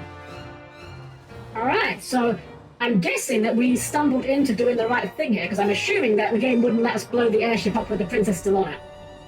Imagine if it did, though, that'd be wild. But yeah, 10-2, my big thing with it is, I can definitely see any critiques that people might have with it as valid. My main thing with 10-2 is I just love the battle system. Like, I think the battle system is just so good. And I stand by this opinion that some people really disagree with. I think the biggest problem that 10-2 has is the fact that it's called Final Fantasy X-2. I think if the game itself was pretty much unchanged, but you changed the characters and the name and the setting, like the gameplay and the structure was unchanged, it would be received a lot better than it is now. I think it would be considered some sort of slightly underrated cult classic JRPG. Mostly because a lot of things are straight up block you from getting the high completion, and two, brother. I don't mind, brother, personally. Like, the fact that he hits on Lulu is a bit weird. Not Lulu, sorry, on Yuna is a bit weird. But, I mean, you know, not for me, but there's parts of the world where that's acceptable. I think that's just a cultural thing that doesn't translate so well, so I'm not too about that. I think it was kind of funny, personally. But I will not dispute the first point, though. Like, the 100% completion is obnoxious as heck. The funniest thing as well is, as far as I know, 10-2 is the only game that has a completion percentage. Every other game doesn't have it. Like, you have to just track it, you know? We're doing breeding sexual harassment lawsuit. He's not that bad. He never actually really does anything, though. Like, he's very unsubtle about his crush for Yuna, but he never actually does anything. I don't know. I personally don't mind the comedy pervert trope. Like, you can definitely overdo it for sure, but I don't have a problem with how Brother's done. I think he's fine, if a bit annoying.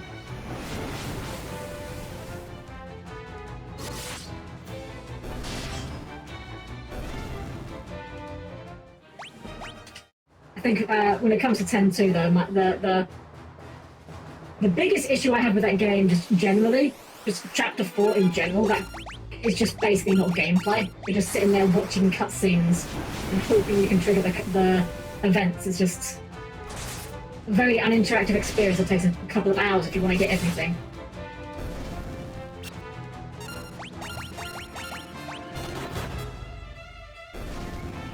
Yeah, that's fine, sort of. Yeah, he tries to kiss Yuna, but he's just a goofy bird. He's not. I get the impression that if Yuna ever actually said anything bad to Brother, that he would probably, be like, "Oh God, I didn't mean to upset you," But it's not like Yuna ever actually says that to him, so I'm not excusing his behaviour by any means. He is the comedy perv, but at the same time.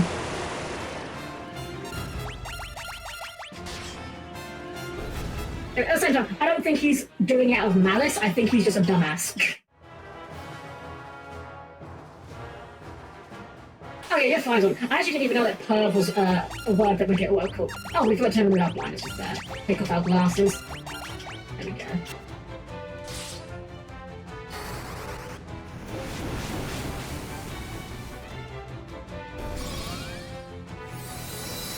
I do find it very funny that in the remaster for 10-2, actually, they added the monster capture system, where you can kind of, get monsters, capture them and use them as party members, which apparently you can use to break the game. I didn't touch it at all, but I've heard there's a lot of speedrunning strategies where you can just make a party of super strong monsters really early on and just, oh, hey, we got an achievement for getting 50,000 gil.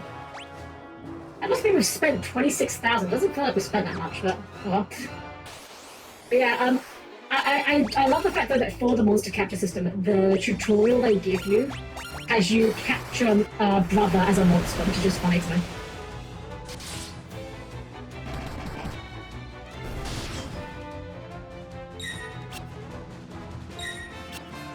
Oh yeah, it's in the remaster. It was in the Japanese international version as well. But yeah, it is apparently a pretty interesting system. I didn't dabble with it much because I didn't really want to get. I know this sounds weird when we're talking about 10-2. I didn't want to get. Oh shit, we can't leave, can we? I wasn't counting on that. Alright, let's quick save here. I'm guessing you're gonna stop us from leaving. Okay, Princess has escaped. Guess we're getting a bit longer, guys. Alright, fine, we'll oh, we haven't got much of an MP though. Alright, well, we'll ride it out. I might need to have Maria chug some ethers because I was kind of relying on being able to do something with that, but that's fine. So we need to get to the bottom right, I believe. Yeah, that's the other place we can get to, so that will be where we're going to do it. Let's see how much the ether does. Not a lot. I was really banking on that doing like 100. Okay. FF12 was a very special place in my heart because that game is literally just Star Wars. Yeah. 12 is on the same list of games that this game is, and 6 is, where I didn't like them. But I have told myself that I am going to. Let me just quick go with some physical stuff because I think we need beat 6 right now. But yeah, I have told myself that I'm going to replay it one day, give it another fair shake. I really wasn't vibing with 12, but my tastes have changed a lot since then, so maybe I'll play it again and be like, oh, it's actually a brilliant game. I mean, this game has certainly surprised me, so anything is possible. Alright. Thankfully, we can just kind of stumble through this. That's a bit blind.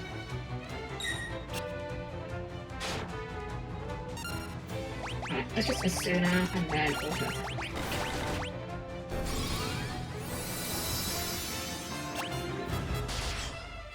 Pick up the auto so that we don't do another soon. I kind of just start being smart about my MP here.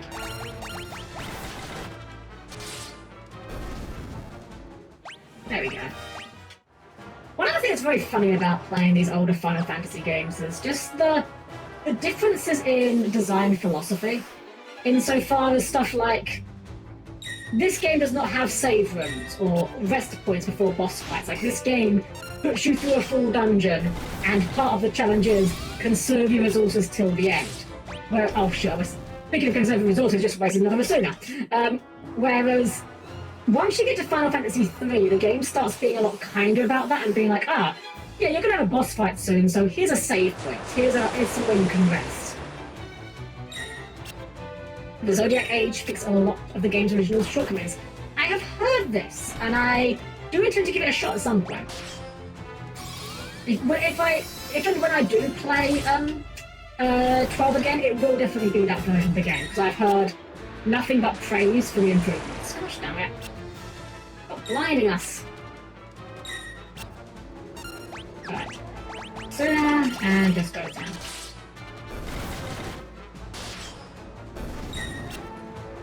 I'm wondering actually if maybe after this dungeon, I'm going to end the stream after this dungeon, but just thinking out loud for strategy purposes. Gosh damn it, I keep wasting my Sunas. I'm wondering if maybe it might be an idea to go and buy a bunch of spell books. Because you can use them in battle as, well now we do need these Sunas, as level 8 spells for no MP cost. That might actually be worth my time. Save on MP, because it's certainly a lot cheaper than carting around ethers. Are you watching GX? I forgot how good it was though, if some of the duels are ruffles. GX is not bad, honestly. It's not my favourite. I'd be lying if I was saying, like, you know, it was bad. Jane and Sarah should have low-key lost to Power and Docs. Kind of done their loss, but that's what the writing take. Yeah, I low-key want to see I want to see Power and Docs win a duel somewhere. I don't care how, but I just think it'd be very fun. I just love their little silly rhyming scheme and whatnot, you know? Alright, hopefully this dungeon is not too deep. Okay, this isn't looking too bad. I've got a big old U-bend. Oh! There's because little guys running around down there. That's kind of cute. I kind of like that. Let's just go to town.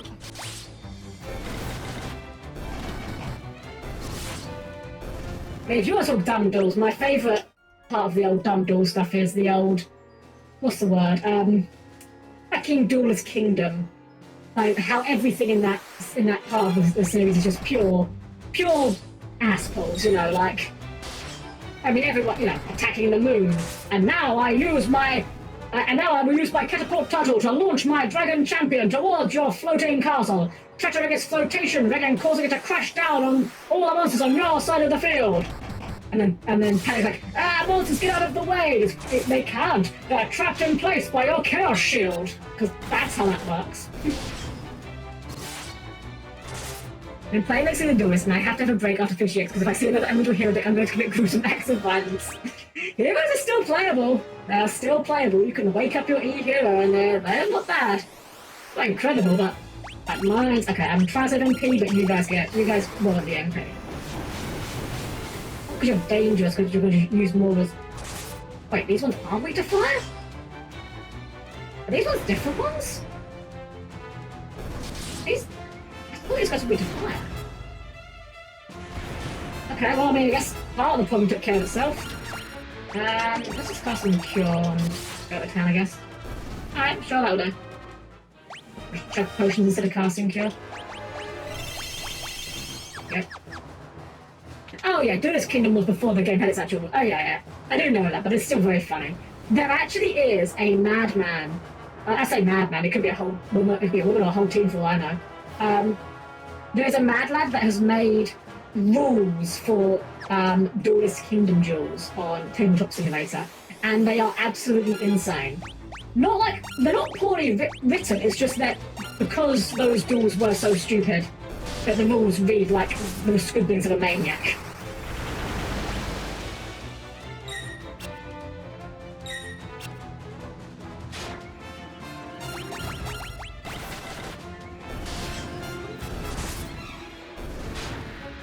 I'm not sure how good the Berserk actually is helping, but it's like 1 MP, or 2 MP now, but I feel like it's something that if I invest into it might pay off later.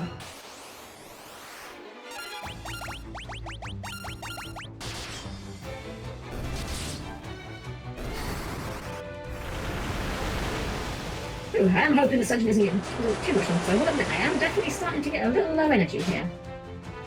Like, I'm playing it for 6 hours. It's one of my longest streams yet. I've been having a blast with it. Just twice how long we've ended up going on for. Oh, these powers. Okay. We'll just go for it. Oh, I could have gone for a spell there. It's fine. Oh, this guy's Drain. Interesting. Okay, you know what? Yeah, we'll just go for fire there. Oh, blind, and I can't de-blind myself, so sure, you've earned your 5 MP, I suppose, gentlemen. Oh, you didn't do much, huh? Oh, right, because she's got her weapon equipped. Right, so her hit rate's very low. Alright, well, we can probably finish these off with a knife, like, surely.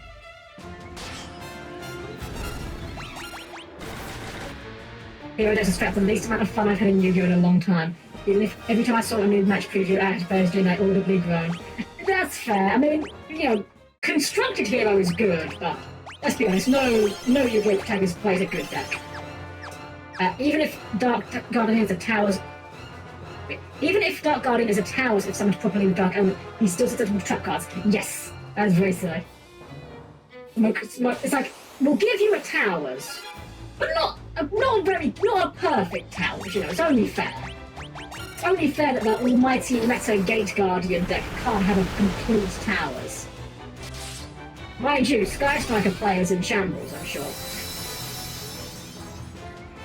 Oh, Runic... Oh, that's a thought, actually. That hard counters Runic. That's funny. That's very funny. Anything that hard counters Runic, I'm always on board for. I do not enjoy that strategy at all. I've got a lot of HP now, I just realised. Oh. Have we used for sooner? We've definitely got our use out of that. Oh, jeez. I bet there's a way to protect Dark Guardian stuff. Oh man, gosh. This I know is a good weapon. This is like a dagger, right? Yeah, this is evasion. I'm actually going to put that onto Maria because... Actually... I'm going to put it on Maria because if I take off this and I take off this, that gives her 41 evasion, and daggers don't lower your mind penalty as much. So I think this is a better caster setup for what if we want to go for caster setup. But I think for now we'll keep it on the Werebuster. Actually, no, we'll put on the main gosh, it's actually more damage as well. Put on that, put on the Mithril Shield. Give her the feet. Yeah, I'm going to take it off the feet because I'm wondering if that's why her magic was doing so badly as well. Yeah, we'll try that. But yeah, there is definitely a one way I can... Ooh, try it. It's got to be fair, right? Heck yeah! That's what we have to say. Big upgrade. The way I would imagine to protect Dark Guardian, which admittedly it's a bit of a convoluted thing, but just use what's it called? I think it was mentioned. If you can bring out the big boy, the Gate Guardians combine, he can negate targeting effects 3 times per turn, so that could be using the protection from targeting. Oh, I did like 2 damage to that guy. Alright, let's, you know what? You're very scary, but I have a feeling you've probably got very bad magic defense. Let's try teleporting you out here. Let's try Scourged, only 1 MP. Would like nothing, but... Yeah, 14 damage. That's about what I thought. Okay, you have like very good physical defense. Okay, that didn't work. We'll try again. Oh gosh, that was a lot of damage. We'll try another teleport. We'll try one more. And you know what, Maria, we'll have you try a... Warp. That's physical dexterity. Hey, there we go. Alright, so big scary guy, but can be teleported. Good to know. A fire tome. I should probably be using some of these a bit more. An ice shield. Ooh. Maybe you'll try it back. What's the ice shield like? Resistant to fire. Well, it's better than Mithril Shield, so here you go. And we'll give you back your man. Gosh. How he counts it and Mithril Shield. There we go. So traps like Karma Cut and other non-targeting banished traps are a very scary thing. Yeah. Giants. I could probably use it. Oh, yeah. Strength up. Heck yeah. 89% accuracy, wow. Use the Ancient Sword well? No, I still can't use that well. That's fine though. Yeah, non-targeting destruction and banishing is very, very scary. Part of why I really don't like playing into Branded, because Mirror Jade is just... I'm not going to say that it's pure anti-fun, it's not like... Fiery Jade is not an obnoxiously strong boss monster, but dang, it can be really hard to out sometimes. Or it's hard to out without going heavily minus. Alright, this assuming should go pretty hard, because this will cure both blind and poison, I believe. Take off your trident. Really wish there was a quick way of doing this, but it is what it is. Maybe get Garden its own trap spell attack card like how Dark Magic gets Dark Magic. That would be very cool. You know what? You know what would be very fun way of doing that? Have it where it's like, tribute one Gate Guardian you control. Destroy all cards your opponent controls, then you can special summon a Gate Guardian with 2 monsters 2 level lower, or one of your banished Sumijin, Kazejin, or Sons of the Thunder. That'd be really overkill, it'd be very extra, but at the end of the day, like, come on, it's Gate Guardian, no one's playing it seriously. Give it some goofy field wipes, everyone likes field wipes. I think we're getting near the end. This feels like we're getting near the end. Oh wow, we forgot to put your... We keep forgetting to put his stuff back on, but he's still very good at punching things. Your hands seem to be kind of busted in this game, not gonna lie. Gonna shoot up on, there we go. Down we go. Ah, oh, Wispy! How you doing, Wispy? What you got there? Go cookie. Snack, let's go. Oh. Okay, actually, I was about to let out a concerned noise, but I am very, very grateful in this moment for this map, because if this map did not exist, I would 100% have explored this entire floor, just to realise I could just go this way. All these stunners. These guys aren't really too threatening, so we should be fine. Right, we're going to be messing with the knife a lot, because we've not trained with it, that's fine. There we go.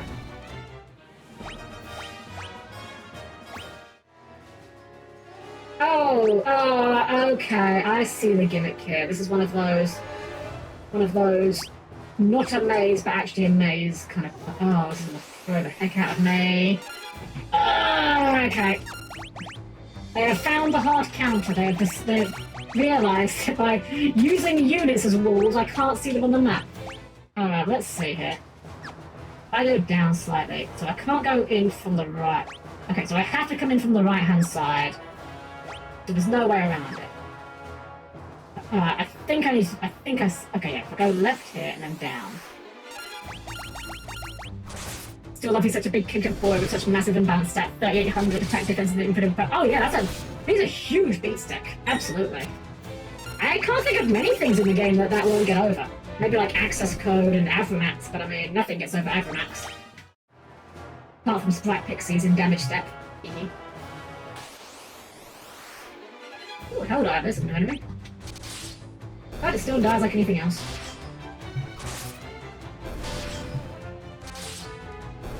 That guy is crushing it.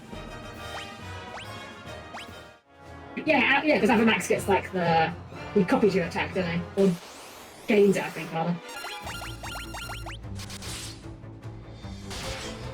He's immune to monster effects. I think Avramax is just targeting, isn't he? I could be wrong, I haven't read him recently, but I thought Avramax just had targeting protection. Oh, Dark Guardian, I see. I'm not sure. I don't know whether Avramax drains your attack or if he just gains it. Again, it's been a while since I last read him, admittedly. Right, so I think if we go right, we can then go... Can we get in here? Of course. We have to go... Okay, I think I see where you have to go. Damn, this is a really annoying floor. I mean, I guess I shouldn't complain too much. I was joking earlier how this has the worst security system I've ever seen.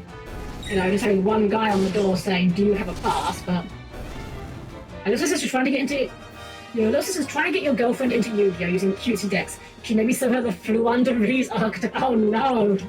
Oh no! I mean, Fluanderese is cute, but I don't know if it's the kind of deck you necessarily want your girlfriend playing. You should try showing her trap tricks. That's pretty cute. Oh no, Melfi, that's the cutest deck. Melfi is definitely the cutest deck. And it's pretty playable. Melfi's sprite is decent list. Yeah, I had a feeling I had a feeling that this game was going to make me take the most ultimately long way around this. If you could make a fusion of Gate Guardian and Dark Guardian to the ultimate Guardian, that would be amazing. I don't even know what you would add to it at that point. Just make it a win condition. If this monster is special summoned, you win the game. I kind of wish there were more cards that had silly win cons. Like, I would really love a ritual monster that is extremely hard to bring out. Like, we're talking absurdly difficult to bring out. We're talking like, you use a ritual card, you need the ritual monster in hand, you need to use specific types of monsters from your field that have to be on field. Like, lots of very specific conditions. If you don't meet the conditions perfectly, it's just a brick in your hand. But if you do successfully ritual summon the monster, you just win the game. Yeah, exactly, like the anime version of Exilium Necros. Yeah, something like that. I want to see something like that. No one would play it, but it would be very, very funny when it did work. That's my favourite kind of like goofy stuff in Yu-Gi-Oh! The sort of stuff that's like really bad, like, objectively poo-poo, but when it works, it's so funny. Yatsura, knife, and shield. How are you doing on the shield? Okay, you've also hit the evasion cap. Very nice. I'm wondering how we gain more evasion chances are. I'm definitely going to be looking that up when I'm done here. Unless maybe we don't, and that's just a thing we have to deal with. That we have a weakness to multi-thing enemies, but I feel like that can't be right. We can raise the number of attacks we can make. Surely there has to be a way we can raise our number of dodges.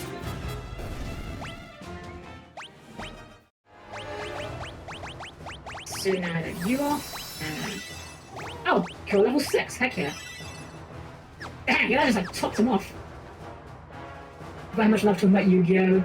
With other inviting first making fun. Ah! Yeah, I love Yu-Gi-Oh! It's kind of been one of my newest obsessions this past year or so, but... Alright, this looks like it's going to be important, so let's quick save here. Oh, come on. We're so close. Let us have this. Go away. You're not even were-panthers, you're just regular panthers. There's nothing were about you.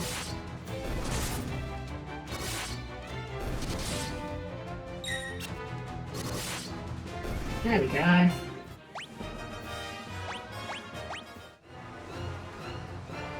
Okay, this is pretty cool actually. These engine graphics, like these animated engines, they did not need to go this hard with them, but they're pretty good looking.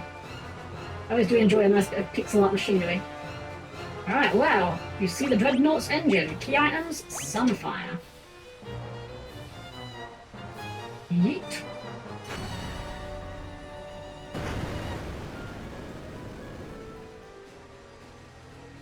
Throw the Sunfire into the engine. What have you done? The engine! Of course.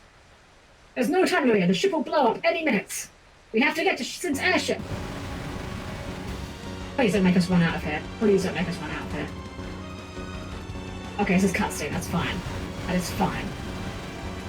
I don't think my goal from the entry though, most because of barrier to entry. That is fair. It is a huge barrier of entry for, you know, Yu-Gi-Oh! In general is a hard barrier of entry for a lot of people. It's a very complicated game.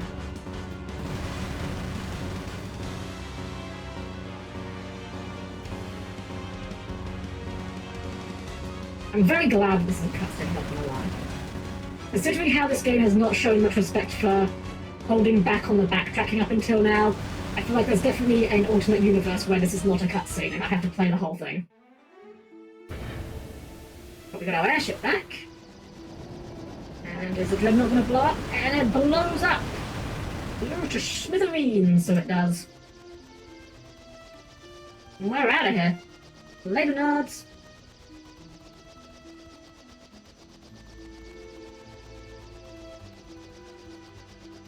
Where are we going? Back home, presumably?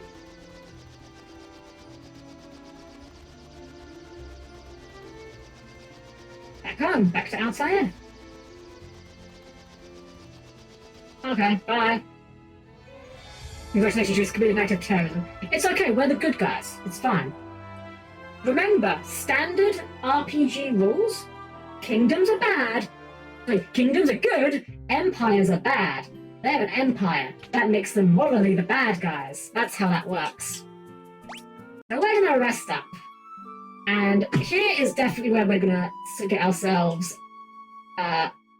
what's the word? We're definitely gonna get ourselves stopping for the night. It has been a blast, and I'm not gonna lie, I've enjoyed this more than I thought I would. I went into this with an open mind. I went into this wanting to give this game a fair shot, to show off its best foot forward, as it were.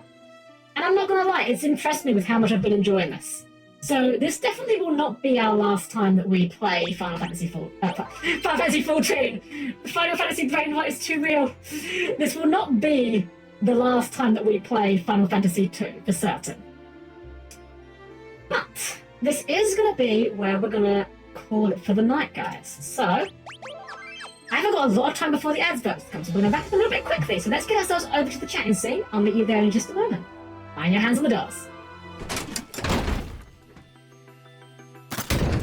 Alrighty, guys.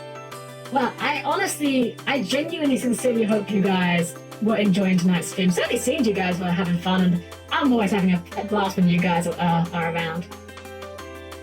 And you guys remember, yeah, it's been fun. Like I said, the game itself has been genuinely impressing me and surprising me, and yeah, I'm definitely going to when we're done with this. I'm not gonna count my chickens yet. The game could certainly take a nosedive in the end of the game, for all I know, and do something to make me hate it. But I'm definitely going to reevaluate my rating of it when we're done. Definitely going to re-go back to the tier list and see how that looks. But we're not going to just leave off I'm just going to leave you guys hanging, of course. We're going to do our raid. And who's online right now? Let's have a quick look, see. Oh, Hazy's online. I've raided Hazy a bunch of times, but I don't care. Hazy's a lovely little bean. And it looks like she's doing some art right now. So, yeah, I'm gonna send you guys over to Hazy. I don't really have a raid message in mind. I always I should probably think of these in advance. I always feel like I need to come up with something clever or witty, and I always get put on the spot. But, you know what? I've got one. Perfectly normal maid raid. If you happen to have the info, feel free to chuck it in. If not, replace it with a heart or a smiley face or something nice. Here will be our raid message for everyone.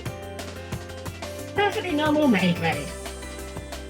Hazy is 18 plus, but so bear that in mind. But she is lovely. She's lovely. She's always been very friendly, and I always enjoy hanging out in her streams when I get the chance to. So show her some love.